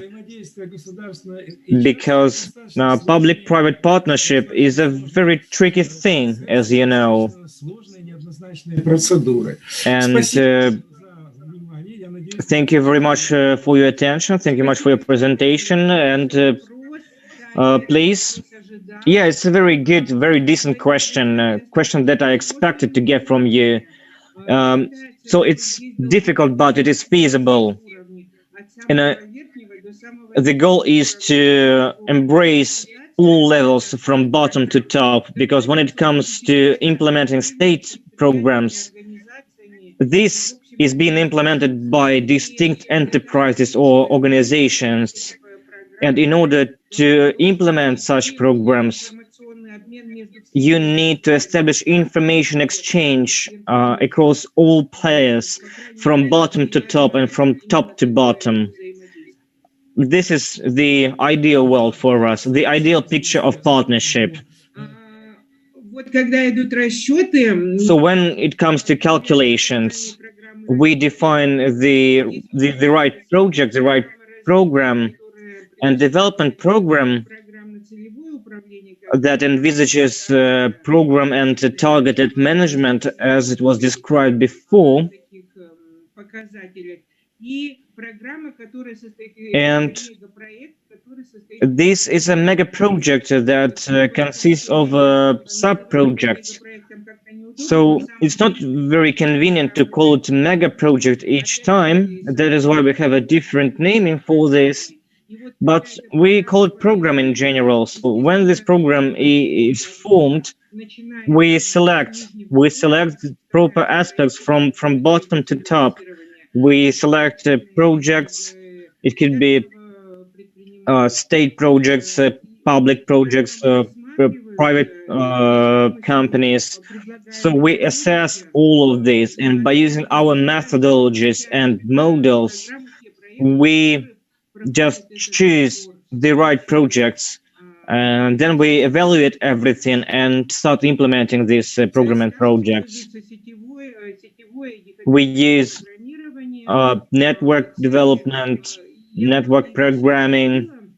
So some things I didn't mention because of time restrictions, but in order to form the entire chain, we use different matrices. But in fact, this is feasible.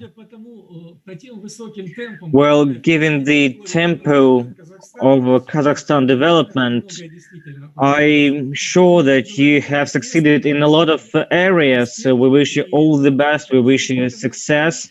We wish your economy continue to grow. And of course, we wish you successes in your scientific work. Thank you.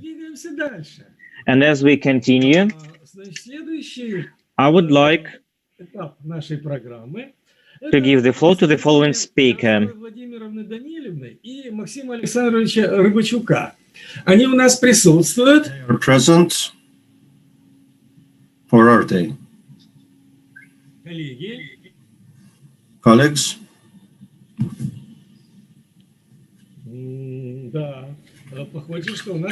Well, it seems that they are not present. Let's then go through the agenda. Next is Galina Rizanova. Is she present? Are you present, Galina? Well,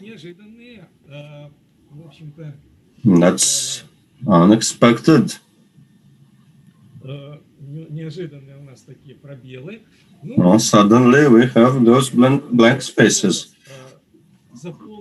But we'll figure out how to fill in the blank time.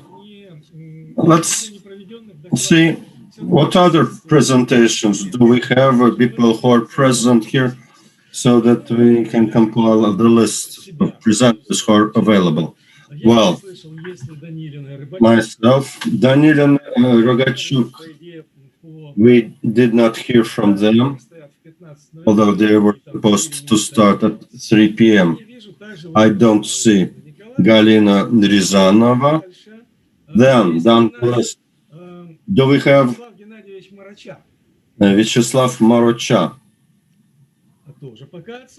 Not yet. Do we have Sergei Bukhanov? No. Do we have Sergei? Well, it seems that the people thought they would present exactly on the time that we have in our agenda. And they may be temporarily absent. They may be present in other sessions right now. Okay. Let's do it like this then. Like in circus. The moderator should be always ready to speak, and me, being the moderator of the conference, I have then to take the floor. And I'd like to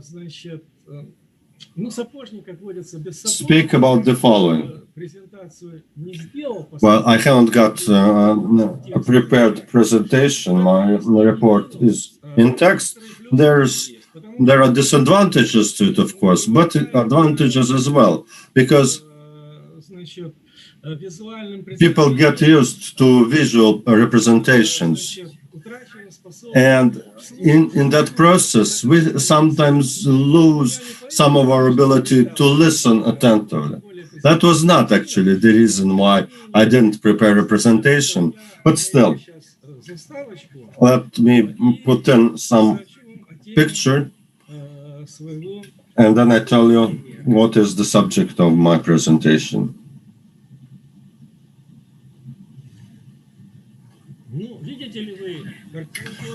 Do you see a picture? With the title of my presentation. So the subject matter I'm going to talk about, well, actually, we did a project. We got a grant from one of our sponsors. This is the Russian Fund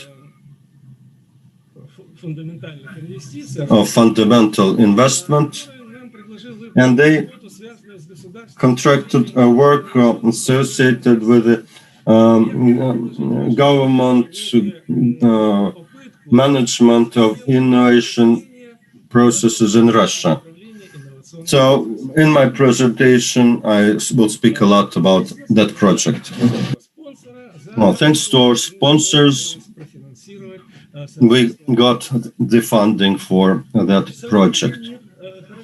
Modern world is characterized by accelerated evolution of culture. As a result, the governments and people become better aware of new risks and threats to the public good and the new opportunities.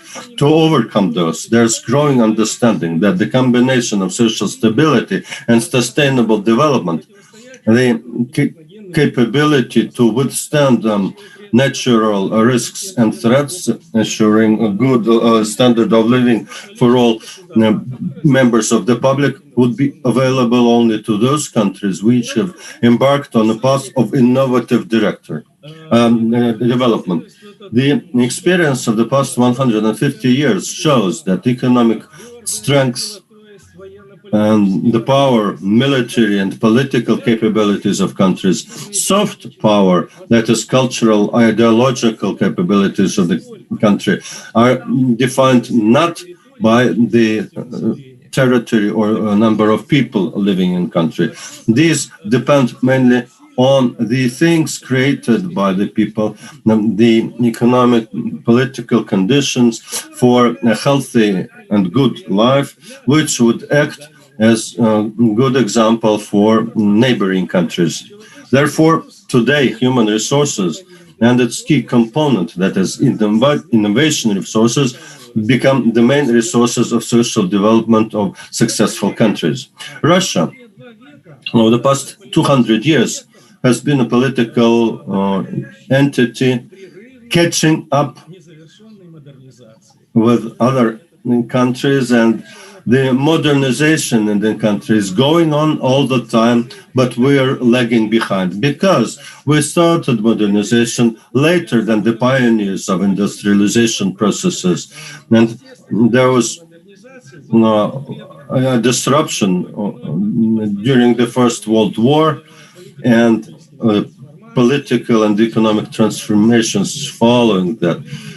First, rebuilding the economy for 15 years or so, and then another 60 years, another disruption. As a result, we came back on the tracks of the market economy after a big period of time where we again had to catch up and rebuild the market mechanisms. Considering this nature of development of Russia with a lot of disruptions, these things become very important. That is, the possibility of including in the objectives and the scope of national innovation processes. These innovations are extremely important for Russia in the current conditions, because for all the pace of cultural and processes, as seen from the world practice, the social state should support innovative development. At the same time, like our domestic experience shows, over-orchestration can distort and put brakes on the development of the economy. What should be the approaches in state governance of innovation processes? What do we think are the most productive ones? We considered the best world experience in this regard. Having done that, we identified 4 main areas available to state governance. First part, and I will not go in detail describing it because it is well known and being widely used in state governance. This is the maximum use of natural resources of a country as a driver to finance other areas less dependent on natural resources. But I will not go much into that area because it's quite well known. Although I should say here that the level of value added in this project, and we heard about this during this conference, so that level is not very satisfactory right now. The second area, which we believe is important for the state governance of innovative processes, is state orders for socially important innovations that would cover short and medium-term governance span. What kind of innovation could that be? Innovation in healthcare, which is especially relevant right now, forming development of culture, etc. The next, third area, and I believe it's the most important one here, and I'll give most of my attention to it, is forming national innovative resource. What does that mean? It's a long-term cycle of state governance. It cannot be implemented quickly.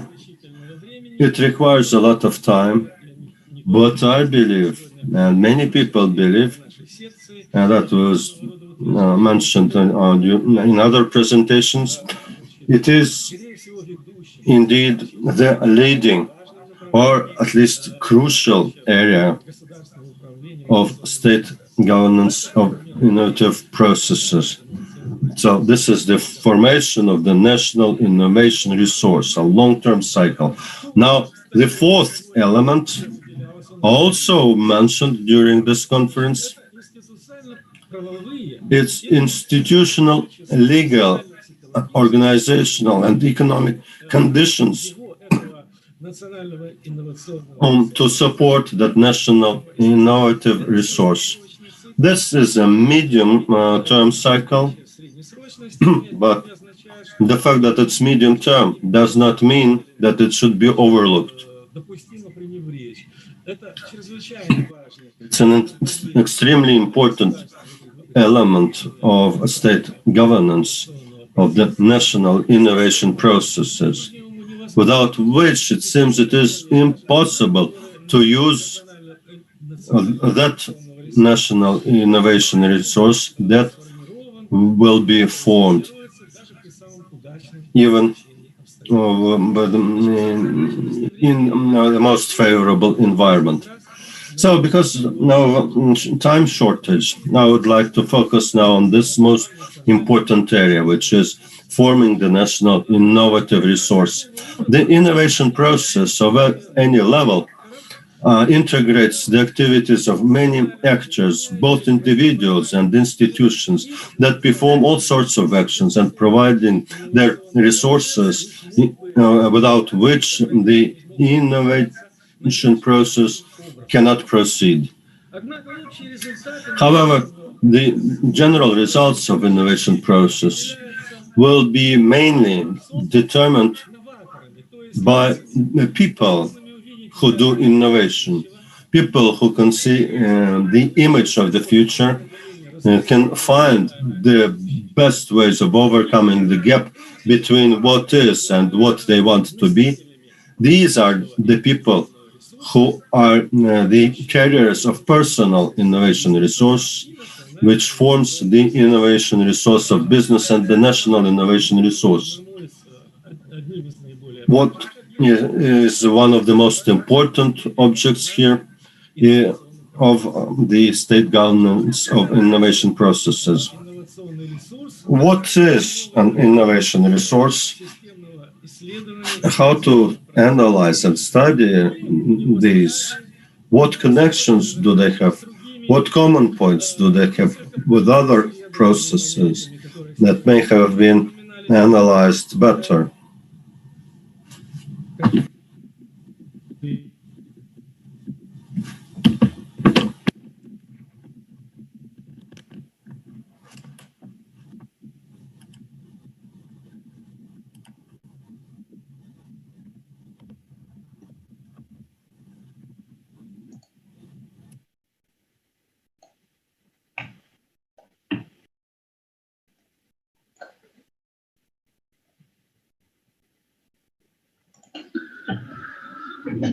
Так, что-то произошло там, да? Something has happened. Вот вас я слышу. I cannot hear Mr. Sirot. I can hear you. I'll call him.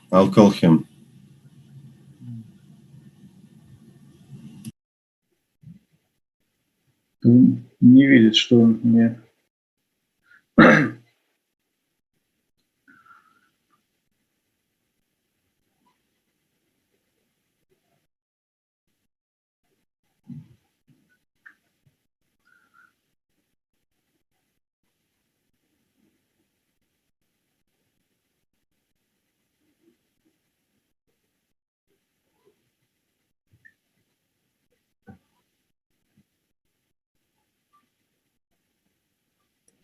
Видео вернулось, просто микрофон теперь выключил. Ефим Наумович. Ефим Наумович, вас не слышно.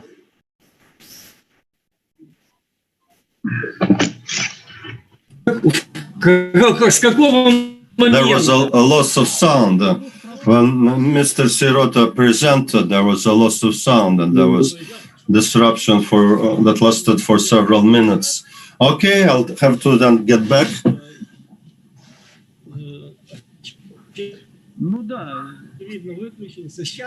Yes, can you hear me now? Yes. We lost you. Может быть, есть смысл видео отключить, чтобы канала хватило. Maybe your connection is not very good. Maybe go without a video to save some of the throughput capacity. Okay. Can you hear me well right now? Yes. Well. Okay. But let me know. Wave your hand or something if you stop hearing me.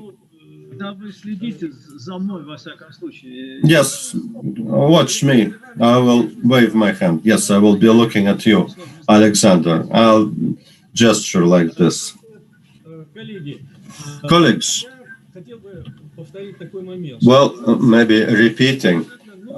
Innovative resource is a relatively new object of study. It has comparison. It can be compared to other better researched things like human capital, and to a lesser extent, something that came from sociology. It is called return on resources and what connections to be defined between them. Human capital of a person normally considered to be productive economic assets, or an investment project with its capital expenditures, that is, expenditures to train and to school person, with its operating expenses, with its income, that is, expenditures for personal use and economic income during economic activity, and supporting expenses in post-active retirement period. For the success of an individual, well, the success of an individual can be measured using the same metrics that we use to evaluate an economic efficiency of investment project. That is NPV, IRR, the index of profitability, payback period, and discounted payback period. I don't want to sound cynical, but the economics itself is quite cynical. And I do think that we can draw analogies here. Since the human capital has the property of objectivity in terms of investment, NPV, RR, so the human capital of individual business and national human capital can be calculated using the summation of individual human capitals. The concept of a lethal resource that came from sociology, although it does not have common definitions, but still is considered to be quite useful to better understand the term of innovation resources and the possibility of state governance of it. I can offer this working definition for a lethal resource. Lethal resource is a system of genetically determined and acquired during the process of socialization, dynamic properties and characteristics that define the peculiarities of social behavior of a person, including economic behavior and the spectrum of its possible economic trajectories. This is a four-component system, which includes, first of all, two biological factors. This is time, that is a lifetime of a person from birth to death. This is energy or a life force. That's the second biological factor. And there we understand that there are certain elements. Well, four main components. This is, first of all, health and physical capabilities of individual, psychophysiological peculiarities of a personality, like sensorics, motorics, cognitive capabilities, emotionality, will, memory, intro or extroversion. Number three, intensity and forms of manifestation of basic instincts of a person, like self-preservation or exploration instinct or power instinct, leadership instinct or freedom instinct, dignity instinct, social aggression, and social solidarity. And finally,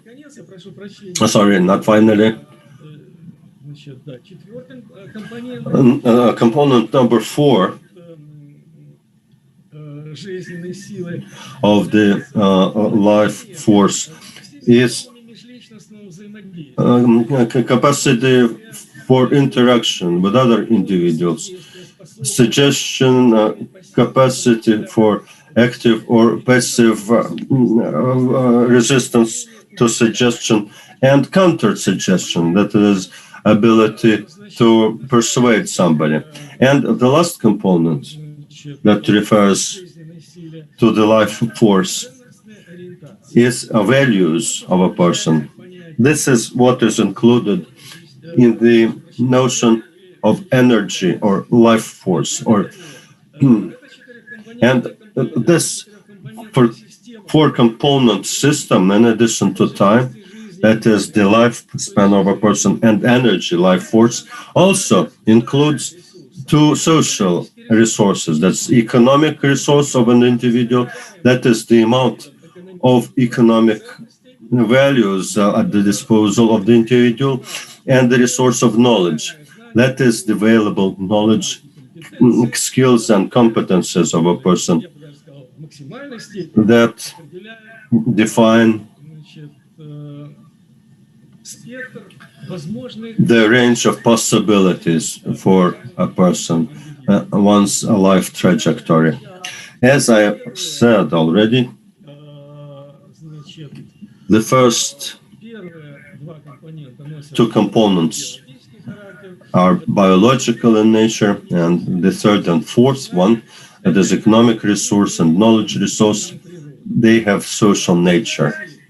The connections between the innovation resource and lethal resources and human capital, we believe, are in the following. The innovative resource of a personality includes the combinations of characteristics of their resource to make the career most useful for innovative activity. Human capital of an innovator is his market assessment as like an investment project of a family or one's own person, defining that person's role in the national innovative capital.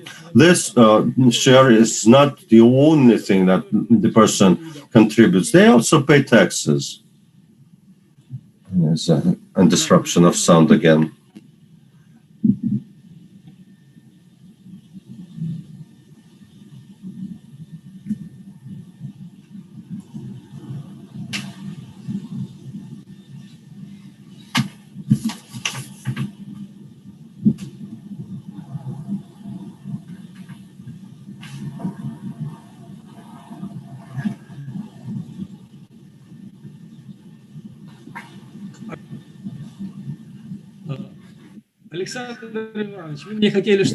Alexander, did you want to tell me anything? I'm waving the hand. We lost you. Oh, you lost me again. For 1 minute, roughly. We didn't hear you. I apologize. Well, I'm trying not to touch the computer, neither the mouse nor the keyboard. Can you hear me now? Yes, we can hear you now. Okay. Then let me continue. How much more time have I got? Considering the situation, it's probably we don't have anybody following you before the break. You could go on forever. I don't want to abuse your time. No, please continue. Don't worry. You can speak for as long as you want. But when if people come, let me know, because we have some more presenters before the break.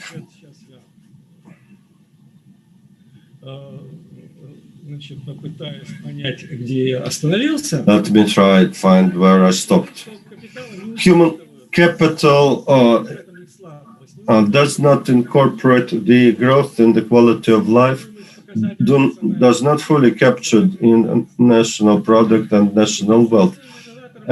Also, further cycles of innovation which fall outside the scope of this research. But even if incomplete and somewhat superficial observation of economic life, it shows that the contribution of the biggest innovators of the 20th, 21st century into the economy of their countries and the world economy as a whole is comparable to the discovery of the richest fields of gold, oil, and gas, and the new land in the previous centuries. Considering the realities I mentioned, it is clear that modern countries want to attract innovative resources from other countries, and they want to form them out of the human capital they have. Well, the starting conditions of this general education system, they are quite good. The Russian authorities positioning themselves as a social state, the policy of the country, according to the constitution, is aimed at improving the living standards of the people. The country has huge natural resources, but also the country is aware that, no sound again.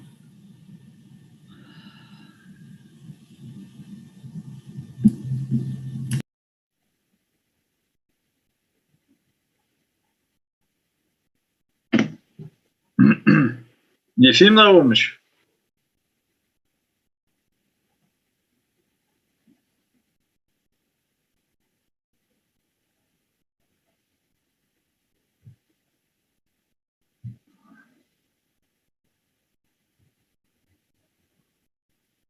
Пропал.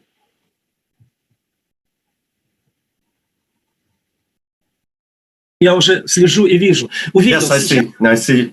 Can you hear me now, colleagues? No, there was an interruption. It's on now, right? Yes, I saw you waving your hand. I don't know why it happens like this. I try not to touch it. Don't это на линии же, это не у вас. To touch anything, but the line may be bad. Okay. Вам осталось теперь не дышать. Well, the only way to preserve the sound is probably not breathe. Then it's going to be okay. Я надеюсь, что не так буквально он воспринял ваши слова. Well, I hope he did not take your words literally. He said, "Do not breathe."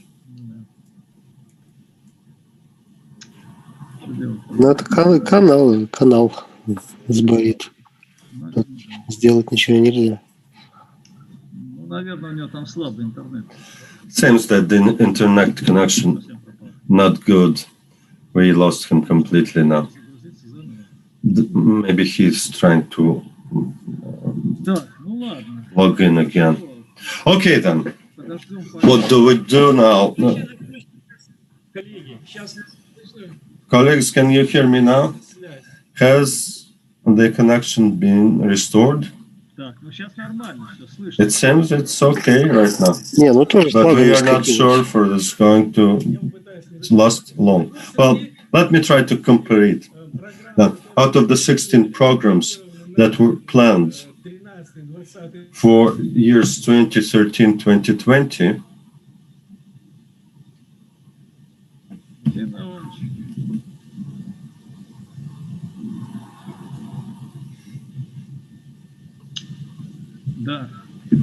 well,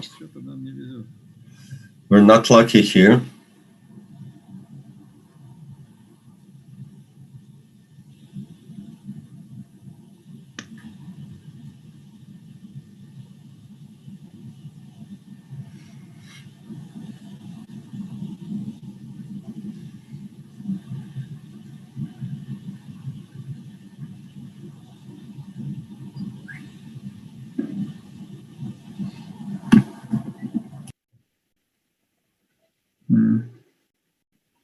Алло, Ефим Наумович, опять вы пропали.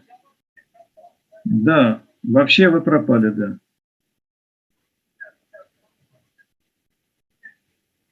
Ага. Ну, заново перезагрузитесь, да. Кто-то там что-то подсказывает. Угу. Ладно.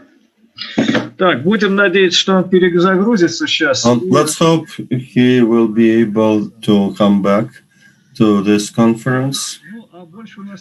Well, in the meantime, we haven't got any speakers appearing. Have we? Да. Значит, у нас 11 человек. We have 11 people here. Так, кто там?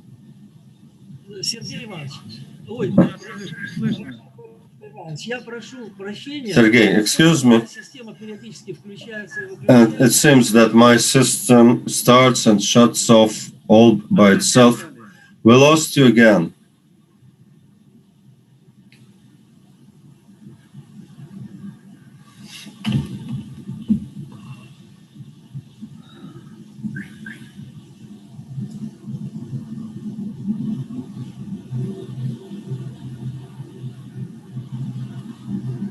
Да, опять вы пропали, еще на ночь. We lost you again. Hello? Hello?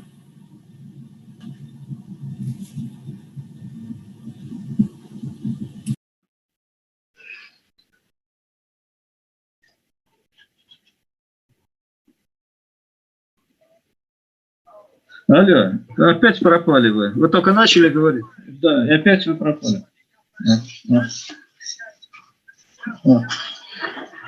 Ага. Ага.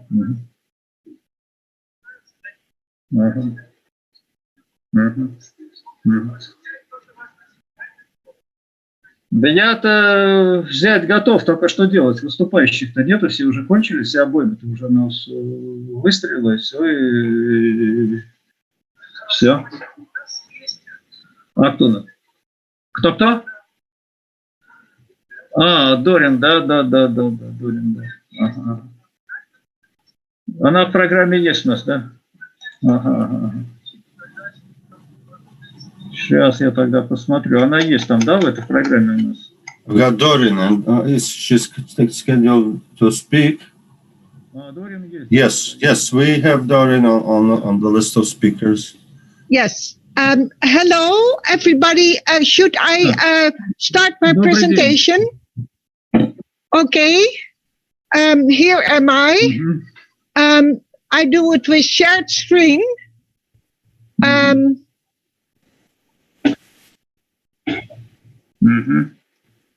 Хорошо. Так. Can you see it? Yes, it works. Okay. Да, нормально, презентация, все хорошо, да. Oh yeah, normal, view, slideshow. Okay, here we are. Okay, good afternoon, ladies and gentlemen. Thank you very much for inviting me to come to this conference. It's a very prestigious conference, and I'd like to thank Svetlana and George Kleiner to invite me here on Zoom on the presentation in Moscow.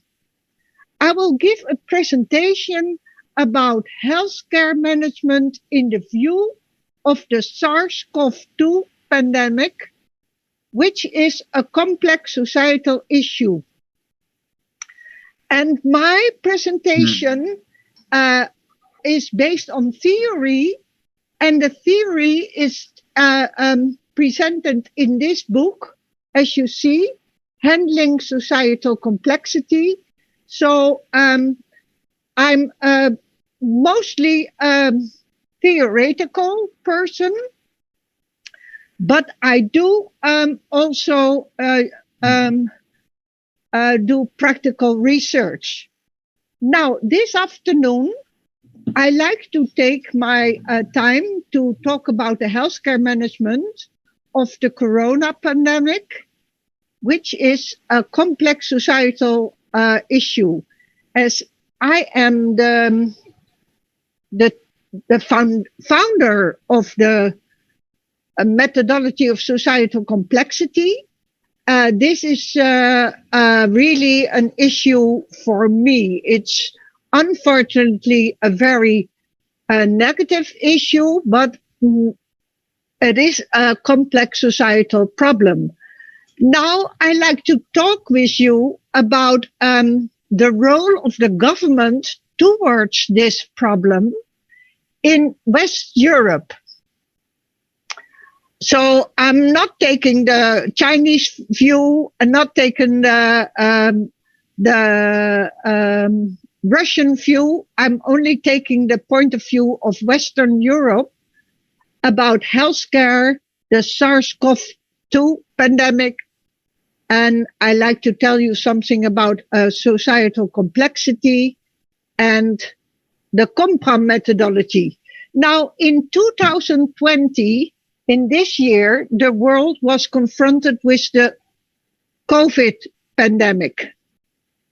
And it started at the fish market in Wuhan in Southeast China.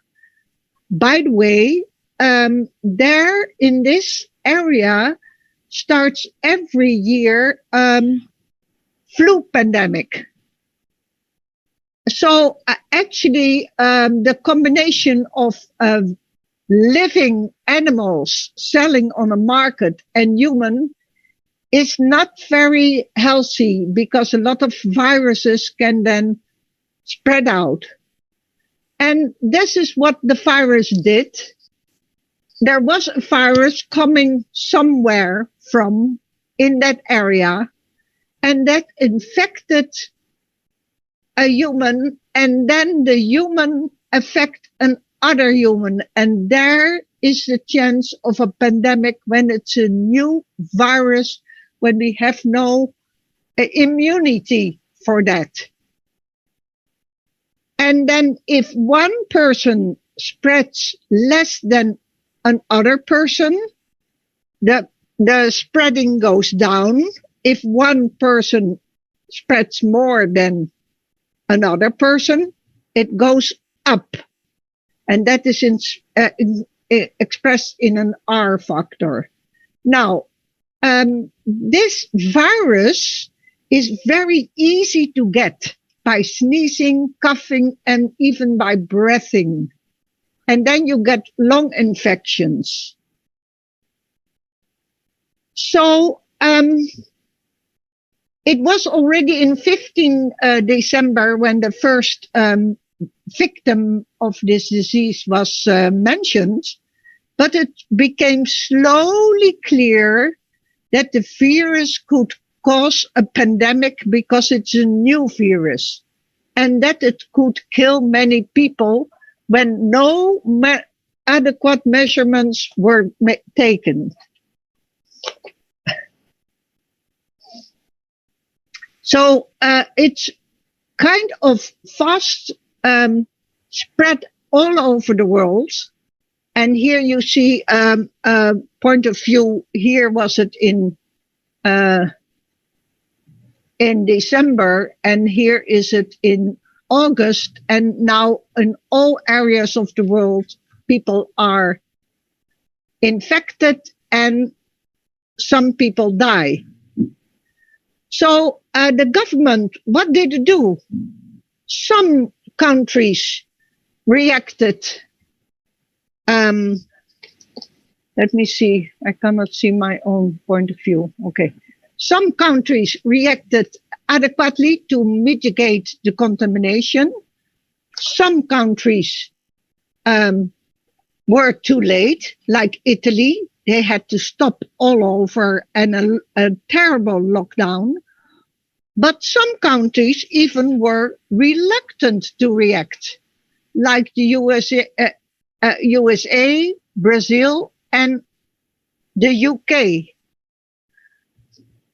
And already at the start of the pandemic, in January in China, in March in Europe, and in April in USA, the hospitals were overflown with patients. And these patients are not a normal part of the population. It is a selected part of the population. And to us social scientists, it took a long time till we realized that it is not all the population. It's often only the old and obese people who got affected and very ill, so that they had to go to the hospitals, or younger people with underlying diseases. So many people in the beginning had to be taken care of in the intensive care units, but there was no treatment available, so many died. Also, it realized that a lot of material for nursing and medicines were needed. And then there was a shortness of material because the governments were not prepared. There were no prevention masks, no tests available, no medicines because we didn't know it, no vaccination because we didn't know what the virus would do. So the governments panicked. because there was too less material for protection for the doctors and nurses.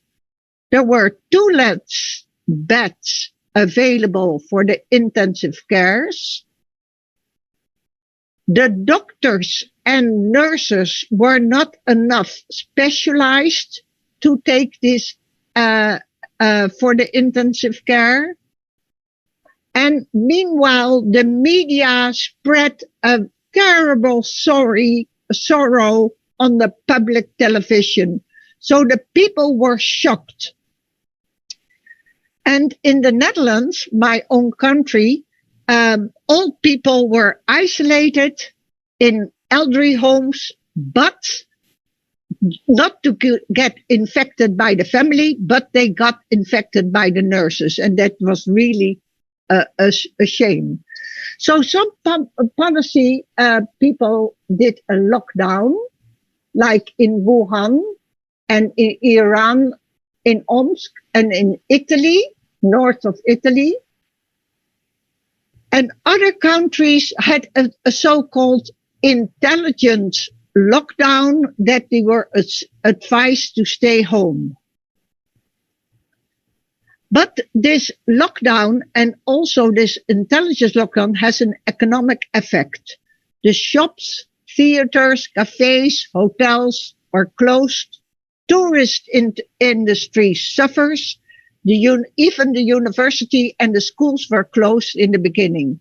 So people were forced to stay at home and not to get to their work.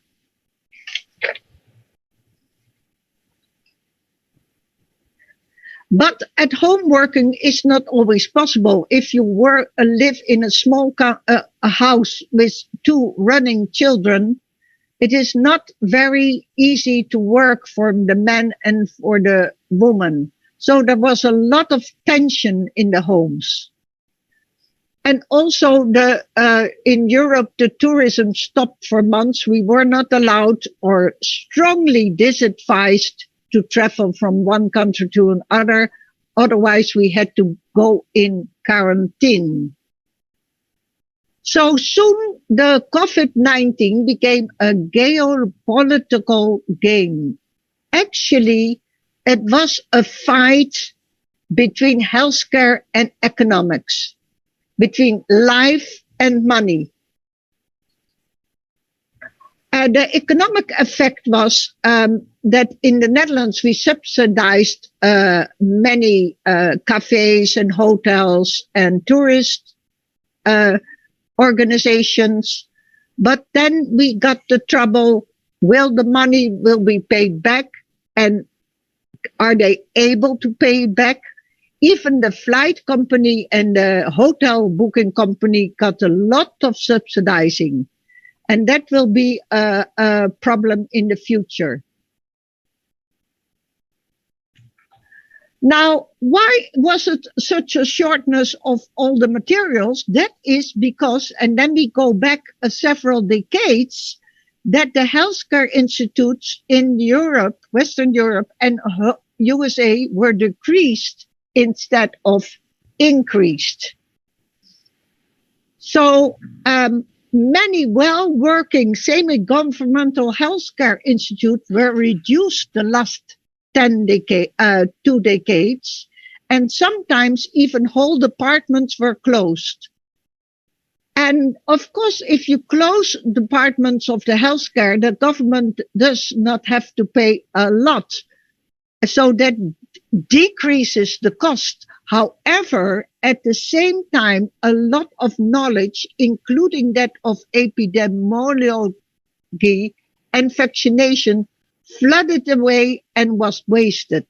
So that is not easy to get back when it's people that know that are now working in another area.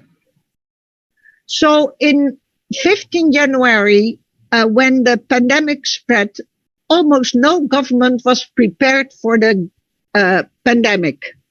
They were just waiting and watching.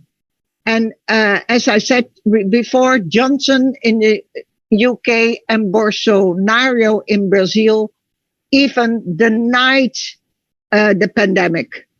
And that led to many unnecessary deaths.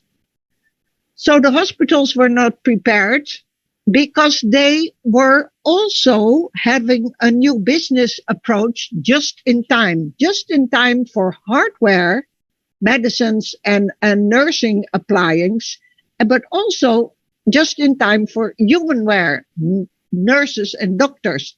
That is, of course, very economic, but not very good to be prepared for a pandemic. And we outsourced in West Europe, many sources to developing countries, including to China. So now we had to wait, and there was a large waiting list to get our materials back. And even now, for the main source of the vaccinations, there's a shortage of material. So for normal issues, the hospitals were okay, but not for a pandemic. So very soon, the whole politics failed disasters, and many unnecessary deaths were there.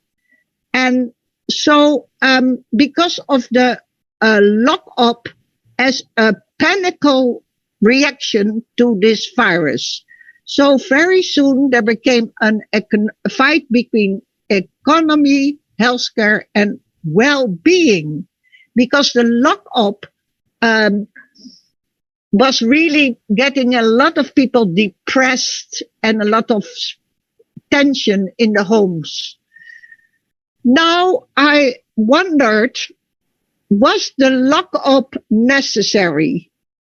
If I see how the virus reacts to young people, well, they got hardly ill, young, healthy people. Maybe we could have another solution to this viruses, and we could be very careful to vulnerable people over 70 and to vulnerable people younger with underlying diseases. Maybe they should be very taken care of, and not the whole country. Now, so they could be advised to stay up.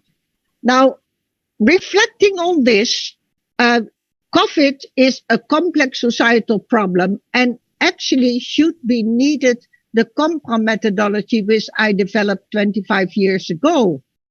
And that is advised by the OECD to handle global safety. And this surely is global safety. Now, why should we use the COMPRA methodology?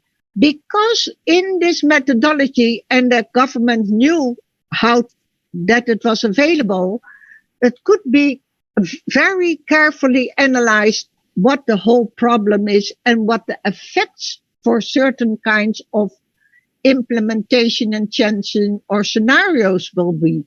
So we could not only discuss the healthcare effect, which was done in the first few months, or the economic effect and healthcare and the tension between that, but we should also include the psychological effect, the human effects, the educational effects, and the political effects, etc.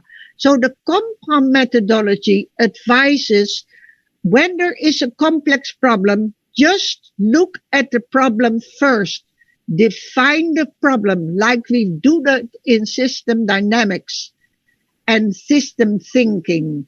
And then before changing something, be aware what is happening and what are the effects for an implementation. And this could give a more sustainable answers to handle the problem. Now, the COMPRA methodology is described in this book, Handling Societal Complexity. And because of the time, I go very, very quickly into what the approach could be, what could better be of handling complex societal problems. Because then we want to find out What is it? What causes it? Who is suffering? Who benefits? Who come to change it? And how can it change this? So the COMPA methodology supports policy making for implementing changes. And there is in each complex societal problems, as my colleague Sols already said, there is a knowledge problem, a power, and also an emotional problem. And these three elements should be taken care also about the COVID problem. Now, this is in 6 steps. How do you handle the problem? It's not easy, but it is necessary.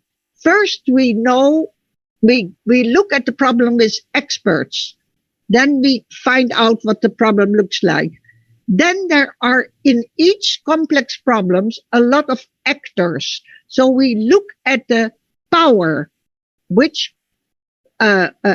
persons has power, for instance, the pharmacy and the healthcare and the insurance and the hospitals, but also the politics and the economy. That are the actors with power. And then we try to find in a democracy mutual accepted interventions. And then we look at the societal reactions. Do the people want to be locked up? Do they want to wear these masks? What is the societal emotion? What is going on the social media? And then we can implement the changes and then evaluate. So this is all the steps for handling a problem. First, an awareness, and then you put it on the political agenda. We were aware, we should be aware far more in advance. Then we put it in the agenda. We were too late for that. Then hypothesis, defining the problem, and then changing the problem. What is the scenario? What is your handling space? Which kind of interventions we can implement? Okay, and this goes on and on and on, because complex problems are actually seldom totally solved. They are only changed. Okay, and then in the first step, we ask knowledge experts to define the problem. These knowledge experts are not actors. They are neutral towards a kind of solution. And by the COVID pandemic, many countries had advisory boards, mostly of medical persons. That was a good start, but they should be enlarged by experts of other fields, like historians, social scientists, people from law, psychologists, etc., to have more aspects. So this is a model of the problem. The blue thing is the problem, and here each expert sees from his own point of view and feels a part of the problem. And together we should combine the knowledge to get a better view of the problem. And here you see me working on some complex problems. And then this is a kind of community field that we describe the problem, and in the end we make a system dynamic model based on the description of the problem. And then we can see what the changes are and what the effects of the changes are. It's based on system dynamics. And then if we have the problem defined, we can ask the actors, what is their point of view? How do they view it? What are their goals? What are their views? What are their power? And actors have different point of view and different power. Then we try to discuss the several models with each other and what are the differences and where do we agree on. And if we find acceptable implementations, we can ask for the societal reactions and then implement it, and at the step 6, evaluate it. Actually, and I will stop with this, we should need knowledge institutes. That is advised by the OECD, knowledge institutes to handle complex societal problems. So as soon as something happens, and we knew already, epidemiologists knew that a pandemic could approach, we should be ready more quickly, and that saves a lot of people. Okay. Thank you very much. This is the end.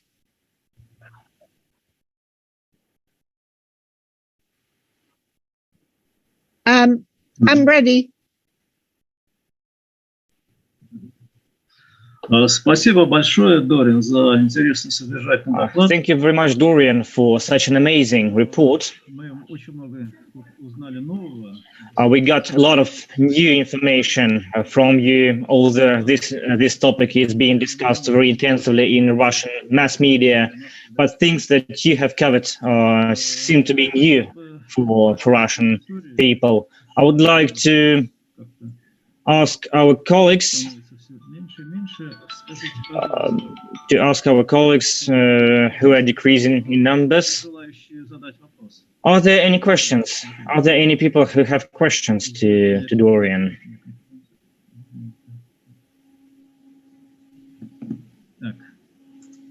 Well, anyway, if there are not questions, I published a few pages about this lecture. Есть вопрос. We do have a question. Okay. Есть вопрос. Can I see you? Хорошо, продолжайте. Я потом вопрос задам тогда. Well, you can continue. I will ask my question later on. Okay. I will. I sent my publication to you, to the organization, and they promised to translate it into Russia. So it will be easier. Of course, everybody can read English, but it is always happier and easier to read it in your own language. So you can look at it. And also, if you look at my website here, there's all the information about my approach. Meanwhile, meanwhile, we are here in the Netherlands in a kind of semi-lockdown, still the second, and we are not have permission to have a real good Christmas. Only 3 people are. You can invite only 3 people. So it's rather many infections a day, but not many people. The young people don't get ill. Mostly. Понятно. Спасибо. Спасибо. Вопрос можно, Дорин, да? May I ask you a question? Yes. Да, скажите, пожалуйста, вот я понял, вот вы... So tell me, please. I cannot hear you. You have described... You have described 6 steps on how to handle complex societal problems. So is it a preventive measure? So you prepare to handle these problems in advance, or you start acting when the pandemic is already there? So what is the right time? So what is the right time to follow these 6 steps? Thank you very much for your question. Yes, it is in my theory, I say, please be prepared. So do it in advance, because Many people, my colleagues, already published about a pandemic that could be expected. And actually, after this pandemic, there could be a next pandemic. So please be prepared. But if you're not prepared and you forgot it because complex problems can be very suddenly pop up, then you can also use it quickly. It takes a few weeks. So it's not as at the moment of the disaster, but afterwards you can start, and it takes a few weeks to get it in order. So it is actually preparing on the moment, not so? Да. В связи с этим вопрос, а что, разве у вас... So that is the question.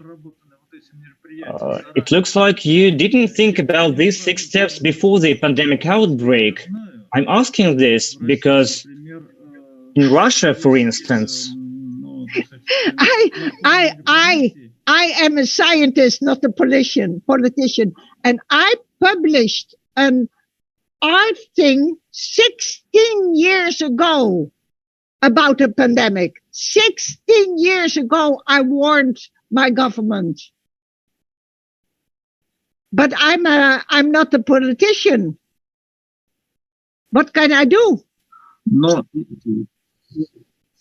Я вам не об этом спрашиваю, не вопрос не о политике. So it's not about politics, but as I know, sometimes people know what to do before the disaster happens. People know what to do if, for example, there is a fire, there is a plague, there is a flood or something like that, or it's a pandemic. Well, let's say we have plague in Russia. We know what to do, and such cases happened in our country. That's good. And we just tried to find the contacts, and we just locked people in order to prevent the spread of the disease. Why can't we do the same? Because it's the same nature, the same character. Do you have any new ideas? The point is, my new idea is that we should discuss this more with more fields, more experts together, so we can see the healthcare, but also the politics, and also the privacy, and also the rights of the people, and also the economy, and also the mental disturbings, what happens, and then see what is best. But the experts should discuss that and decide, because they know it. I have only the approach, the toolkit. Could I ask one more question? But we could have done it better. Так, ну... Doreen, could I ask you one more question? Yes, please. Yes, it's similar to the previous one, but still maybe a little bit different. As for I'm really far from medicine. I'm really far from pandemic kinds of researches from this science. But still, I know that this. Is this disease, I mean, this COVID-19, is it really a brand new disease? Isn't it similar with, for example, Hong Kong flu, which happened about 50 years ago, a little bit more than 50 years ago? Because what I read about it, it was absolutely the same. It was even the same center where it appeared, almost the same. Yes, thank you very much. As far as I know, I'm not a medicine person. SARS, which could and MERS were also coronaviruses, and very much look alike. But what is the difference, for instance, with SARS? When you got SARS, you got ill in few hours, so they could contaminate the disease very easily. But the COVID-19 is so dangerous because it takes a few days, 3-4 days, but to get to see that you are infected. But then you can contaminate other people already. And that makes it so dangerous. And by SARS, you mean that disease about 50 years ago, I don't know, 17, yes? Could be. Yeah, because I'm asking about Hong Kong flu, which has started in 1968, which spread from Hong Kong to all over the world, except for USSR, because we didn't have much contacts with other countries. Unfortunately, I don't know, or fortunately. Unfortunately. Yes, and again, people who died were old ones or ones with other diseases. So it is about 1 to 4 million deaths all over the world. As for me, it is absolutely the same. Why isn't this experience used? Why we are faced with this new disease as if it's absolutely new? We have never seen something like this before. Or does the humanity has no memory at all? Now, first of all, the memory of the media is very short, and the memory of the people is mostly very, very short. So we do have problems all over again, and forgot the other things. However, this idea of Hong Kong flu, for me, it's kind of new. So I like to take it at a hypothesis if what is look-alike with this disease. So thank you very much for this information. And we must ask epidemiologic people and medicine people for this question. They must answer it. Now, by the way, who is talking to me? Because I don't see a video. Well, it's me. Oh, Alexander, eh? Yes, it's me, yes. Okay, from the business. Yes, from IT business. Okay, send me an email then. I will write it into the chat of this meeting. Yes. Okay, thank you very much, Alexander. Thank you. Так, еще есть вопросы? Скажите, пожалуйста. Any more questions? Ну, вопросов нету, поэтому, наверное... Okay, no more questions. And we would like to say thank you a lot, Dorian, once again. We wish you Merry Christmas. Yeah, people. Stay positive and test negative. We wish you health. We wish you all the best. And thank you again. Stay healthy. And we are waiting for you at other conferences of ours. Thank you so much. Thank you. I hope so, to finally physically visit you again. Okay, thank you very much. It was my pleasure. Хорошо, спасибо вам, спасибо. Так, ну что, мы будем дальше продвигаться. Значит, Ефим Наумович, я что-то не понял, в каком он состоянии находится сейчас. Ефим Наумович, если вы можете, отзовитесь. I'm not sure about Yefim. Yefim, can you hear us? No. Okay. Then we have Vyacheslav Morocha. He appeared. Are you here? Vyacheslav? Then, well, we lost you for some time now. You're here and you have a presentation scheduled for the day. It's also related to pandemic. So,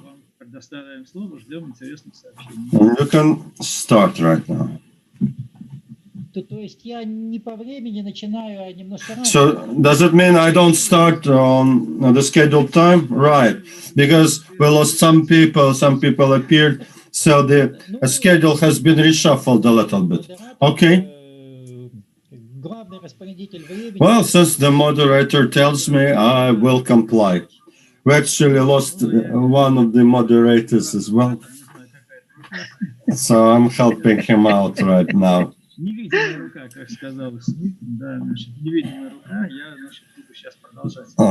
I will hold the fort for him.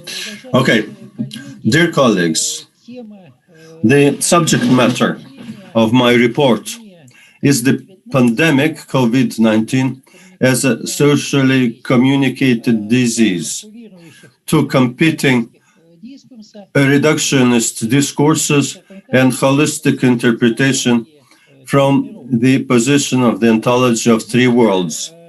Honestly, when I prepared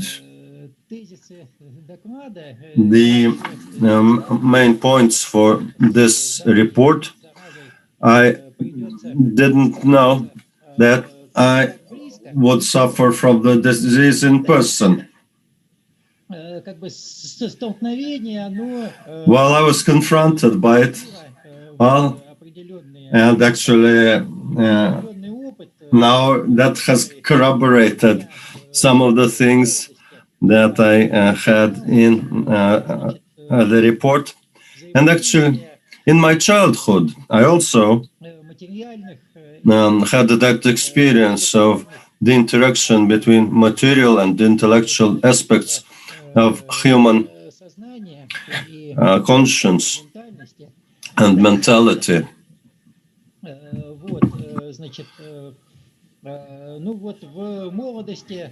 In my younger days, that was because once in one event, and it was a workshop, I slipped and hurt my leg.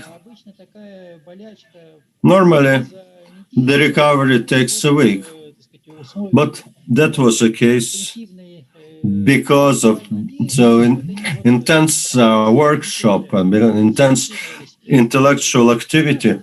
The process intensified several times. It hurt much more, but I recovered very quickly.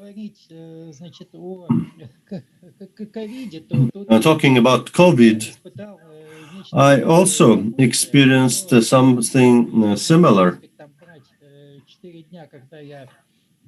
Well, for 4 days, I had high fever and couldn't influence the disease in any way. But once I got the ability to work, well, the process of recovery went much quicker. Well, this is partly truth and partly joke. I just thought I should share with you this personal experience of mine. Although this is, of course, a very unpleasant disease, and I wouldn't advise you contracting it. If you're still clean of the disease, please try stay away from it and wait for the vaccination. But now, a few words about the context for the problem.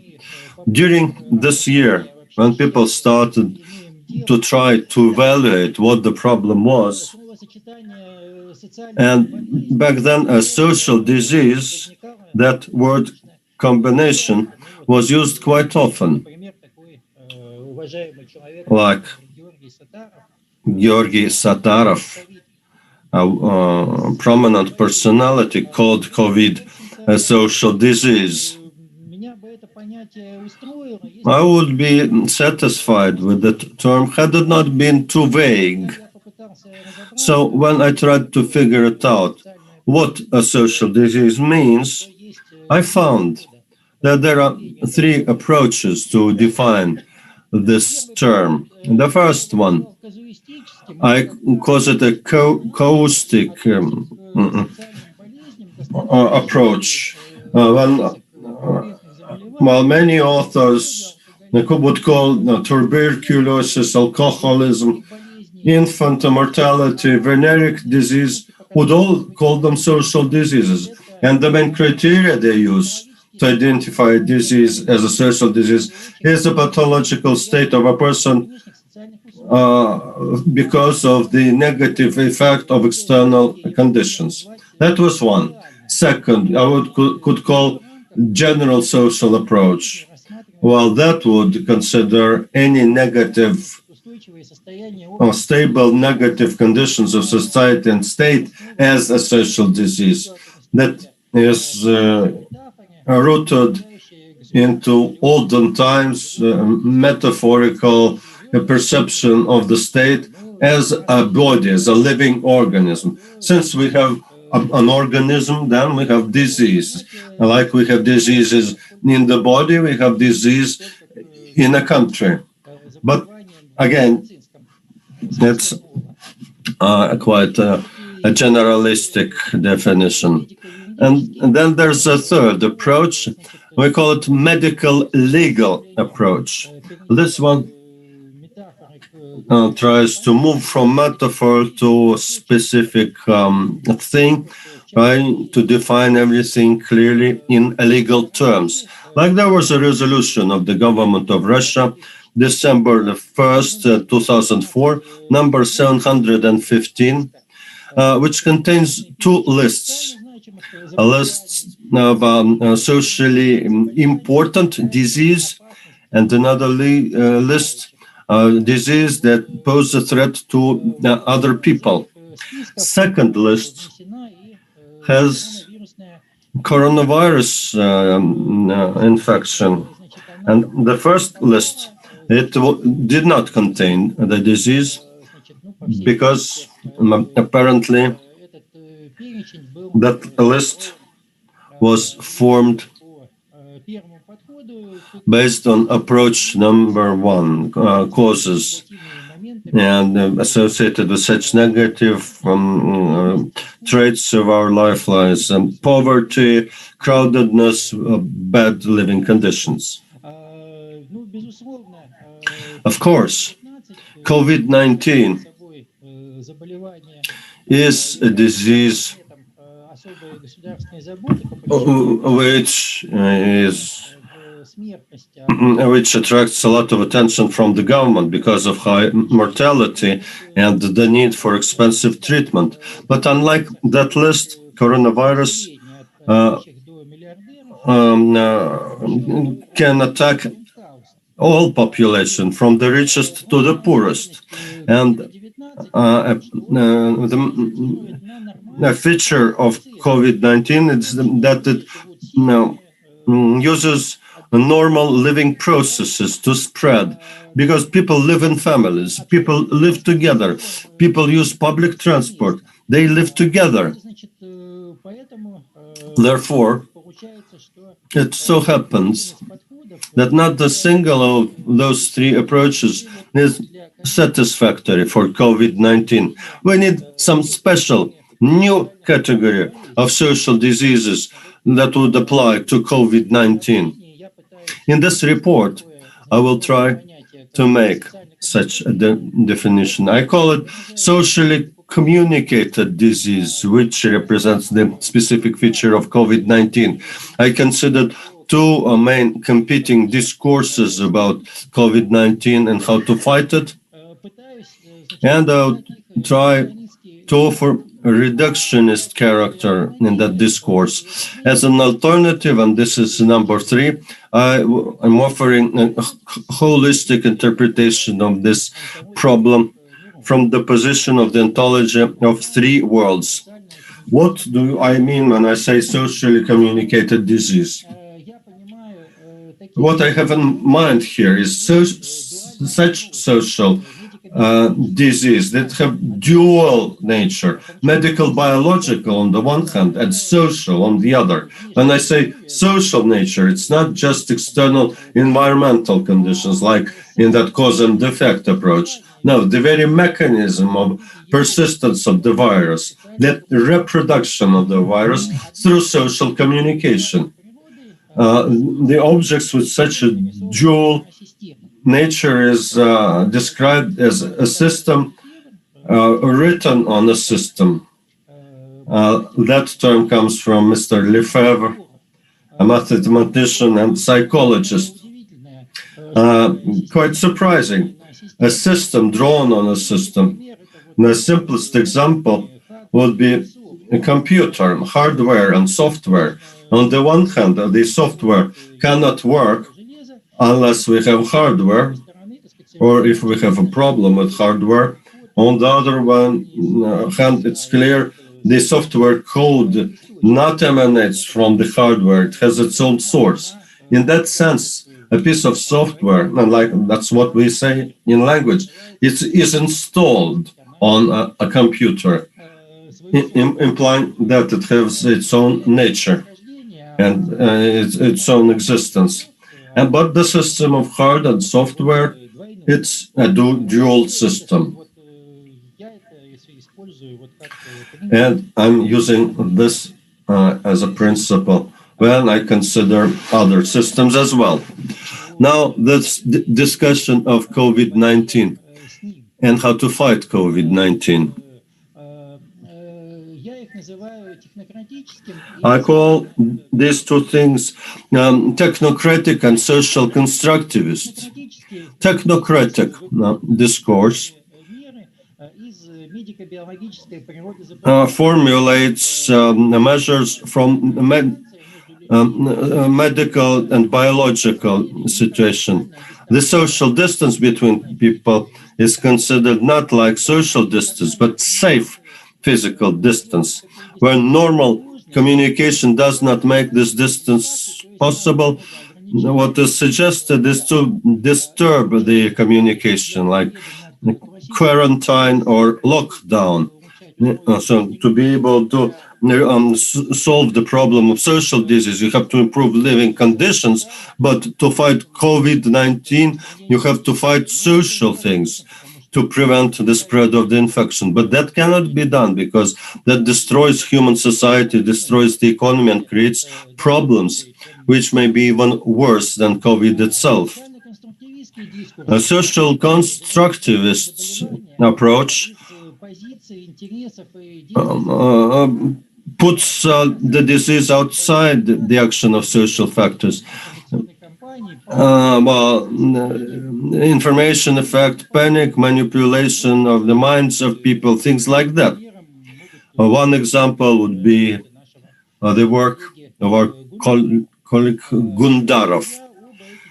Well, for me, both of these discussions are reductionist in nature.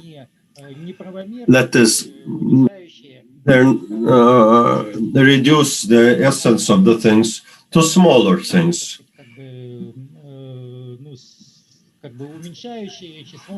Belittling the importance of the event or the number of dimensions this phenomenon has. And what I'm talking about here is two competing discussions in their extreme forms.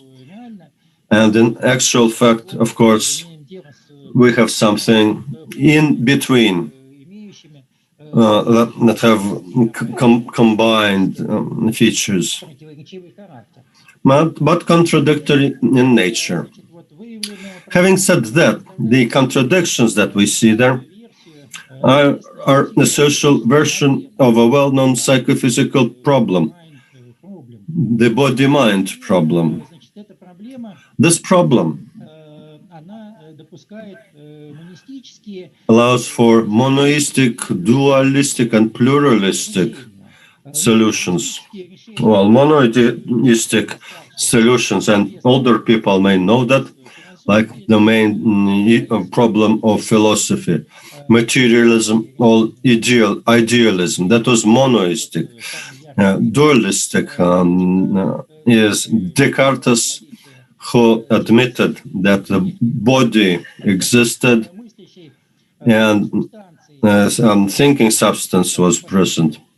And since dualistic solutions are contradictory, well, people also suggest pluralistic solutions that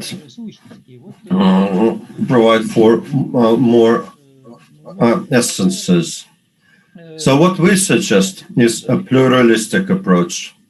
And it is in the form of, we call it the ontology of three worlds.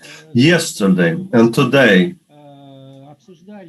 we discussed Mr. Bogdanov in a number of reports, and as is known, Bogdanov was a monoist, but not a simple one. He was a systemic monoist, and understanding systems as organized complexes, he supposed that those complexes could consist of heterogeneous components, like things, people, and ideas. Things as organized structures, people as an organized force and organizing factor, and ideas as organized experience. In that sense, the inception of this triism is present in Bogdanov's work, but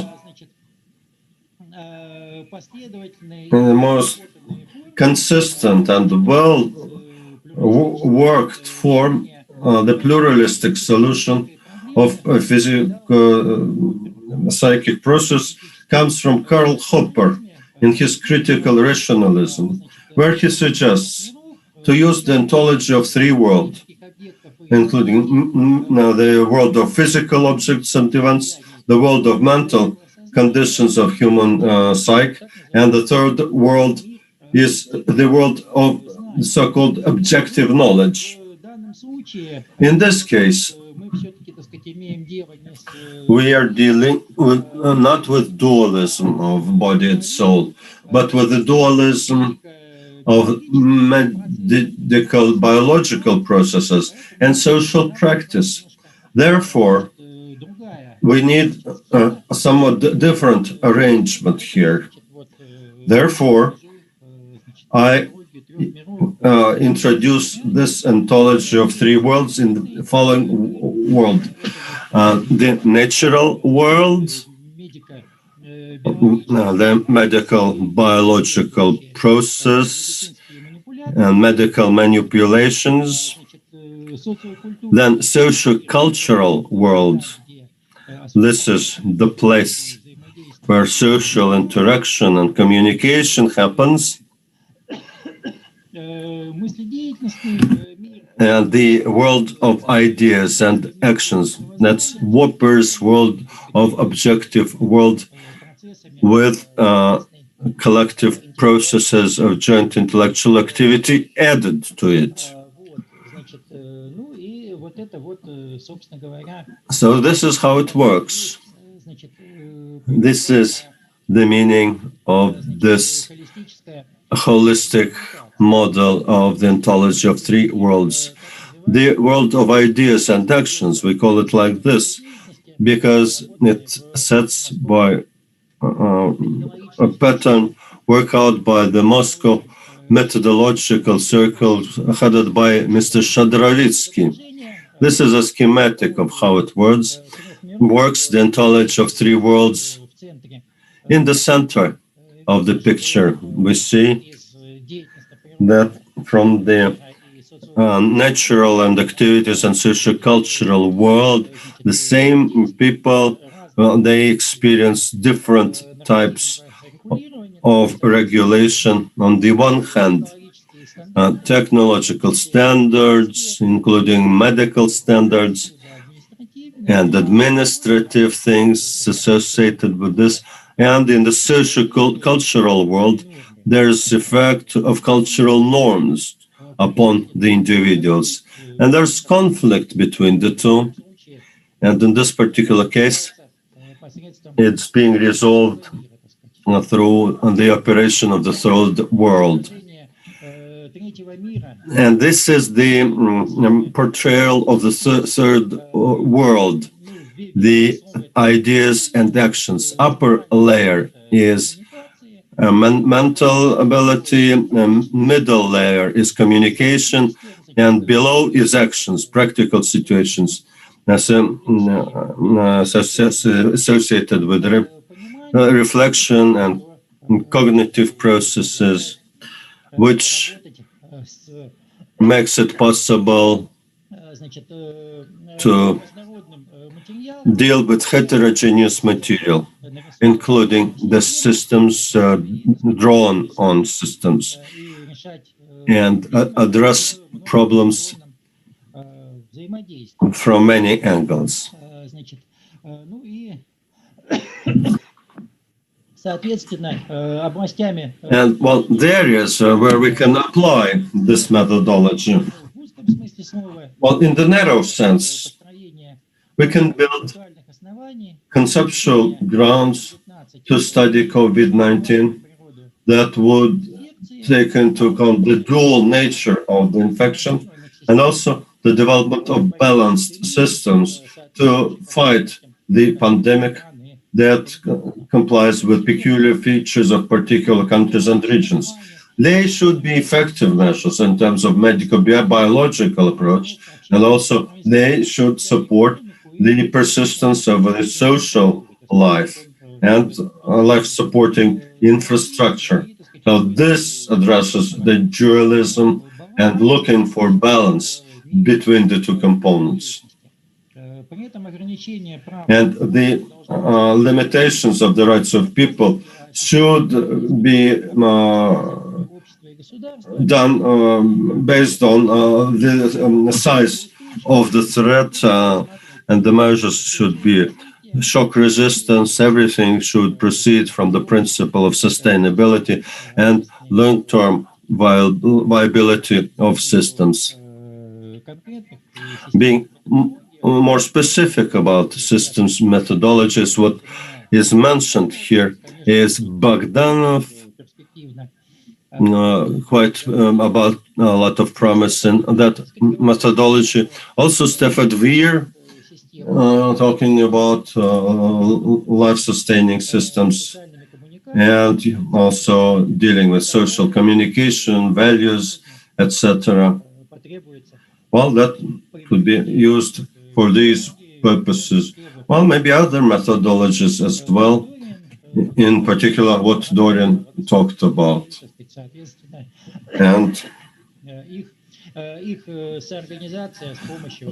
co-organize that through critical systemic thinking. I hope I didn't use more time than I was given. I'm ready to answer questions. Thank you for this report, which is very interesting, very well thought through. I'm sure we're going to have questions. Dorian, you have a question? We're listening.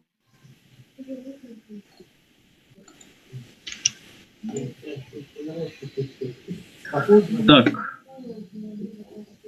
где там звук у нас? We don't hear you. Okay. Что-то не слышно. Can you hear me now? Слышно, да, слышно. Can you hear me? Yes, okay. We can hear you now. Oh, okay, thank you. I enjoyed your lecture very much, and it is another aspect that I can add to my knowledge of the coronavirus. I did not look at it this way, but it's very, very interesting. So would you be able to send me your slides or your article and your name, because I can translate it then via maybe via Google. COVID-19 pandemic is social communication illness to competitive discourses and holistic interpretation from the perspective of three-world ontology. Yes, very interesting, very interesting. So please send it to me, because then I can read it again. Okay, Dorian, with pleasure, I will do it. You know my email number? Yes. Thank you very much, Slava. Thank you. Thank you, Dorian. Спасибо. Еще. Thank you. Do we have more questions? Ефим Наумович, вы как? Не видно. Можно ли задать вопрос пока? I have a question. Who is asking? Vladimir Polak. Yes, please. Давно знакомы. И тоже... I know Slava for quite a long time. И я, в принципе, в курсе его And I know actually what he's doing. But now I have a question. Той антологии, которая... About the ontologies. Unfortunately, we don't have the slide, which is devoted to ideas and actions. When you talk about ideas and actions only as, well, the third element. Is this the one? Well, we know that we have more than just ideas. Human beings are ideas, feelings, and willpower. If actions is willpower, then what is the place for emotions or feelings in that system? Does not it simplify a little bit? Your classification just doesn't it simplify human nature, reducing it only to ideas and actions? And my other question is about the status of COVID as a social disease. Can it be considered as one of a series of social disease or catastrophes that are typical of the recent times, like protests, polarization of opinion, etc.? Thank you. Thank you for this interesting question. Well, question number one. Well, emotions and such conditions. And of course, in my answer, I will rely on that pattern. Well, these things are social, cultural world, the feelings, the emotions. I want to stick to Descartesian structure of emotions and reason. Emotions should not be in the world of worlds. It's subjective knowledge in the world of ideas. But at the same time, it's clear it's not in the material world. It's not in nature. Clearly, it's in socio-cultural domain. As for number two, question number two,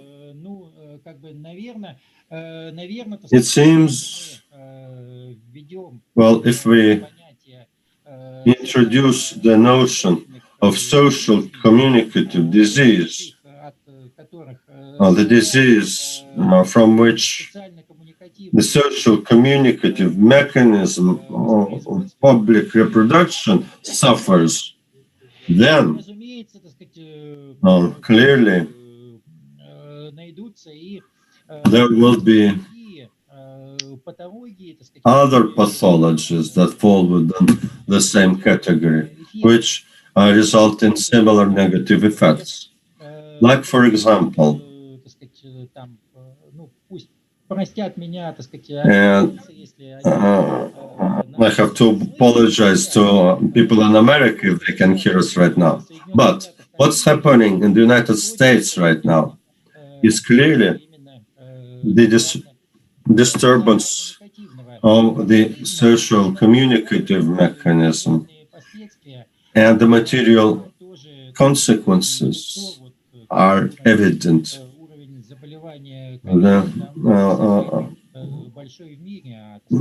They have most COVID cases, and because of dualistic nature of systems drawn on systems, that's clearly interrelated.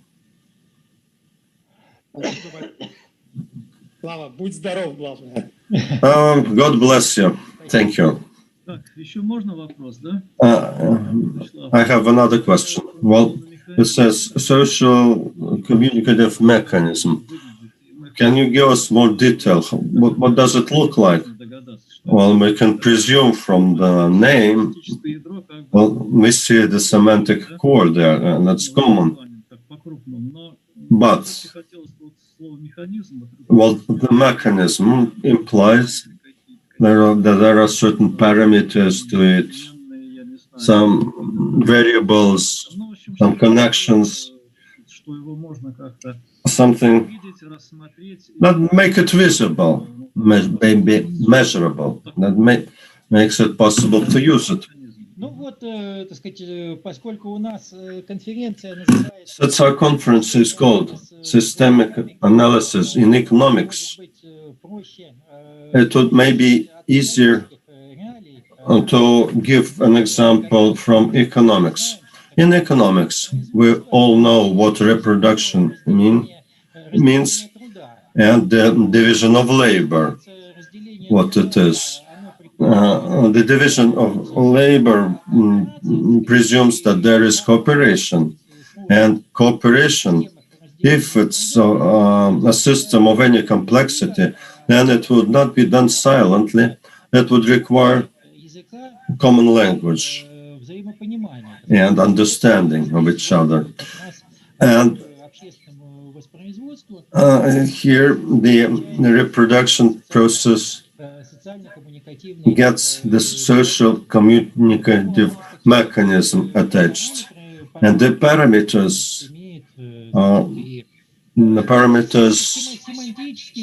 well, semantic or purely technical, to have an acceptable level of noise for us to be able to perceive the information, and clearly cybernetic technical parameter when we talk about coding and decoding of information, and a number of other parameters. Well, generally speaking, studying communication is a big area, a comprehensive area of science. A minimum 8 paradigms are there in the study of communication. Now, when we say communication, it's communication inside of production during working time. What about social? Is it also inside working hours or outside of working hours? It's during their leisure time. Well, in this particular case, or it doesn't make a difference. Well, difficult to separate where it's working hours, where it's outside of working hours. Like in economics, there's a phenomenon of innovative clusters, the synergetic effect of which would be stimulated by the process of informal knowledge exchange. This informal knowledge exchange could be communication somewhere, maybe in lines or random meetings during a walk in the park, etc. Although they're quite measurable in terms of their economic effect. Previously, smoking rooms were very popular. Yes, smoking rooms, a very good example. Today, with the aid of digitalization, this informal component being cut out, that creates a lot of negative effects. Clear. Okay, thank you. Questions? Okay, no further questions. Then, Yefim. Thank you.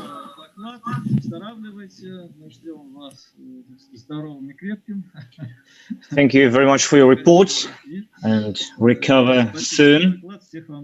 Thank you. Thank you very much. So who we have? Oh, we've got a question. No, not a question. No. Хорошо. Так, хорошо, вопросов нет. Тогда у нас остался, сейчас я посмотрю шпаргалочку. Okay, let me check who else do we have in the program. Так, значит. Эти выступили. Рязанова так не появилась, да? Рязанова, we still don't have Galina Rязанова, we don't have Danilina too, and it looks like that's it. Ефим Наумович, вы слышите? Ефим Наумович, can you hear us? Looks like he's disconnected.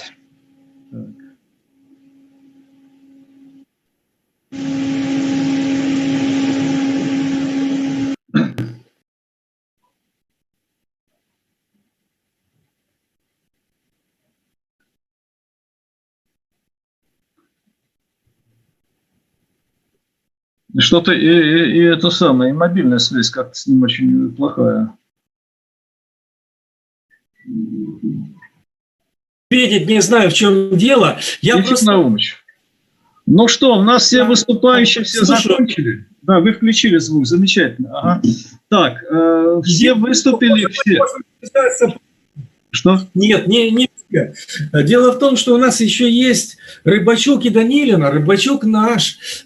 Почему он не появился? Может, мы его So доставили? we have Rybachuk and Danilina from our university, but they seem to be missing. В первой секции тренеру помогает.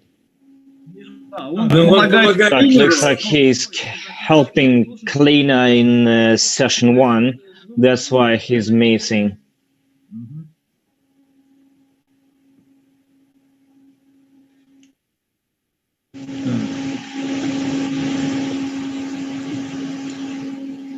Так.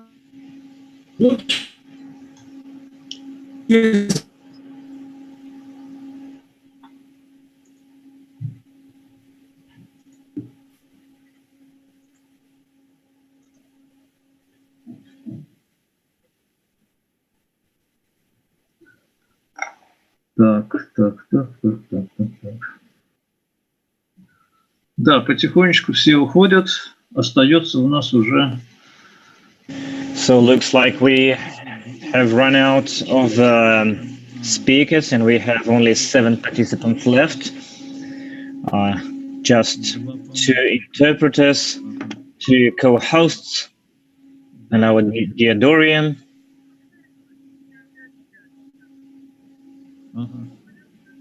The rest of participants have left the session. Хорошо. Все. Да. Все, тогда, значит, я сейчас объявляю. Всем спасибо большое. Ну, я потом позвоню тогда. Хорошо. Ага. Все, спасибо. Ладненько. Ага, спасибо. Да. Так, ну что, значит, поступила команда. Значит... So, we are done with our session, our today's conference. I got an order from Yefim Sirota. I think it was a very fruitful and interesting session. We have listened to 13 presentations. 13. It's up to you whether it's a good number for you or not. All presentations were quite helpful and interesting. We are very sorry that we have missed a few people, but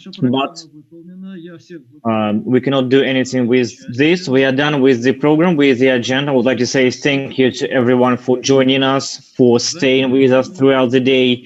All presentations were quite interesting and amazing. We wish all of you stay healthy, don't be ill. I wish you Happy New Year and Merry Christmas. And let us continue our work with new, fresh strength next year. Thank you so much and goodbye. Also would like to say thank you to our interpreters and technical staff for being here with us.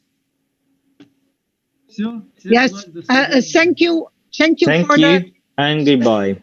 Thank you very much, Spasiba. It was very interesting. And I got several new contacts now, which I'm very happy to.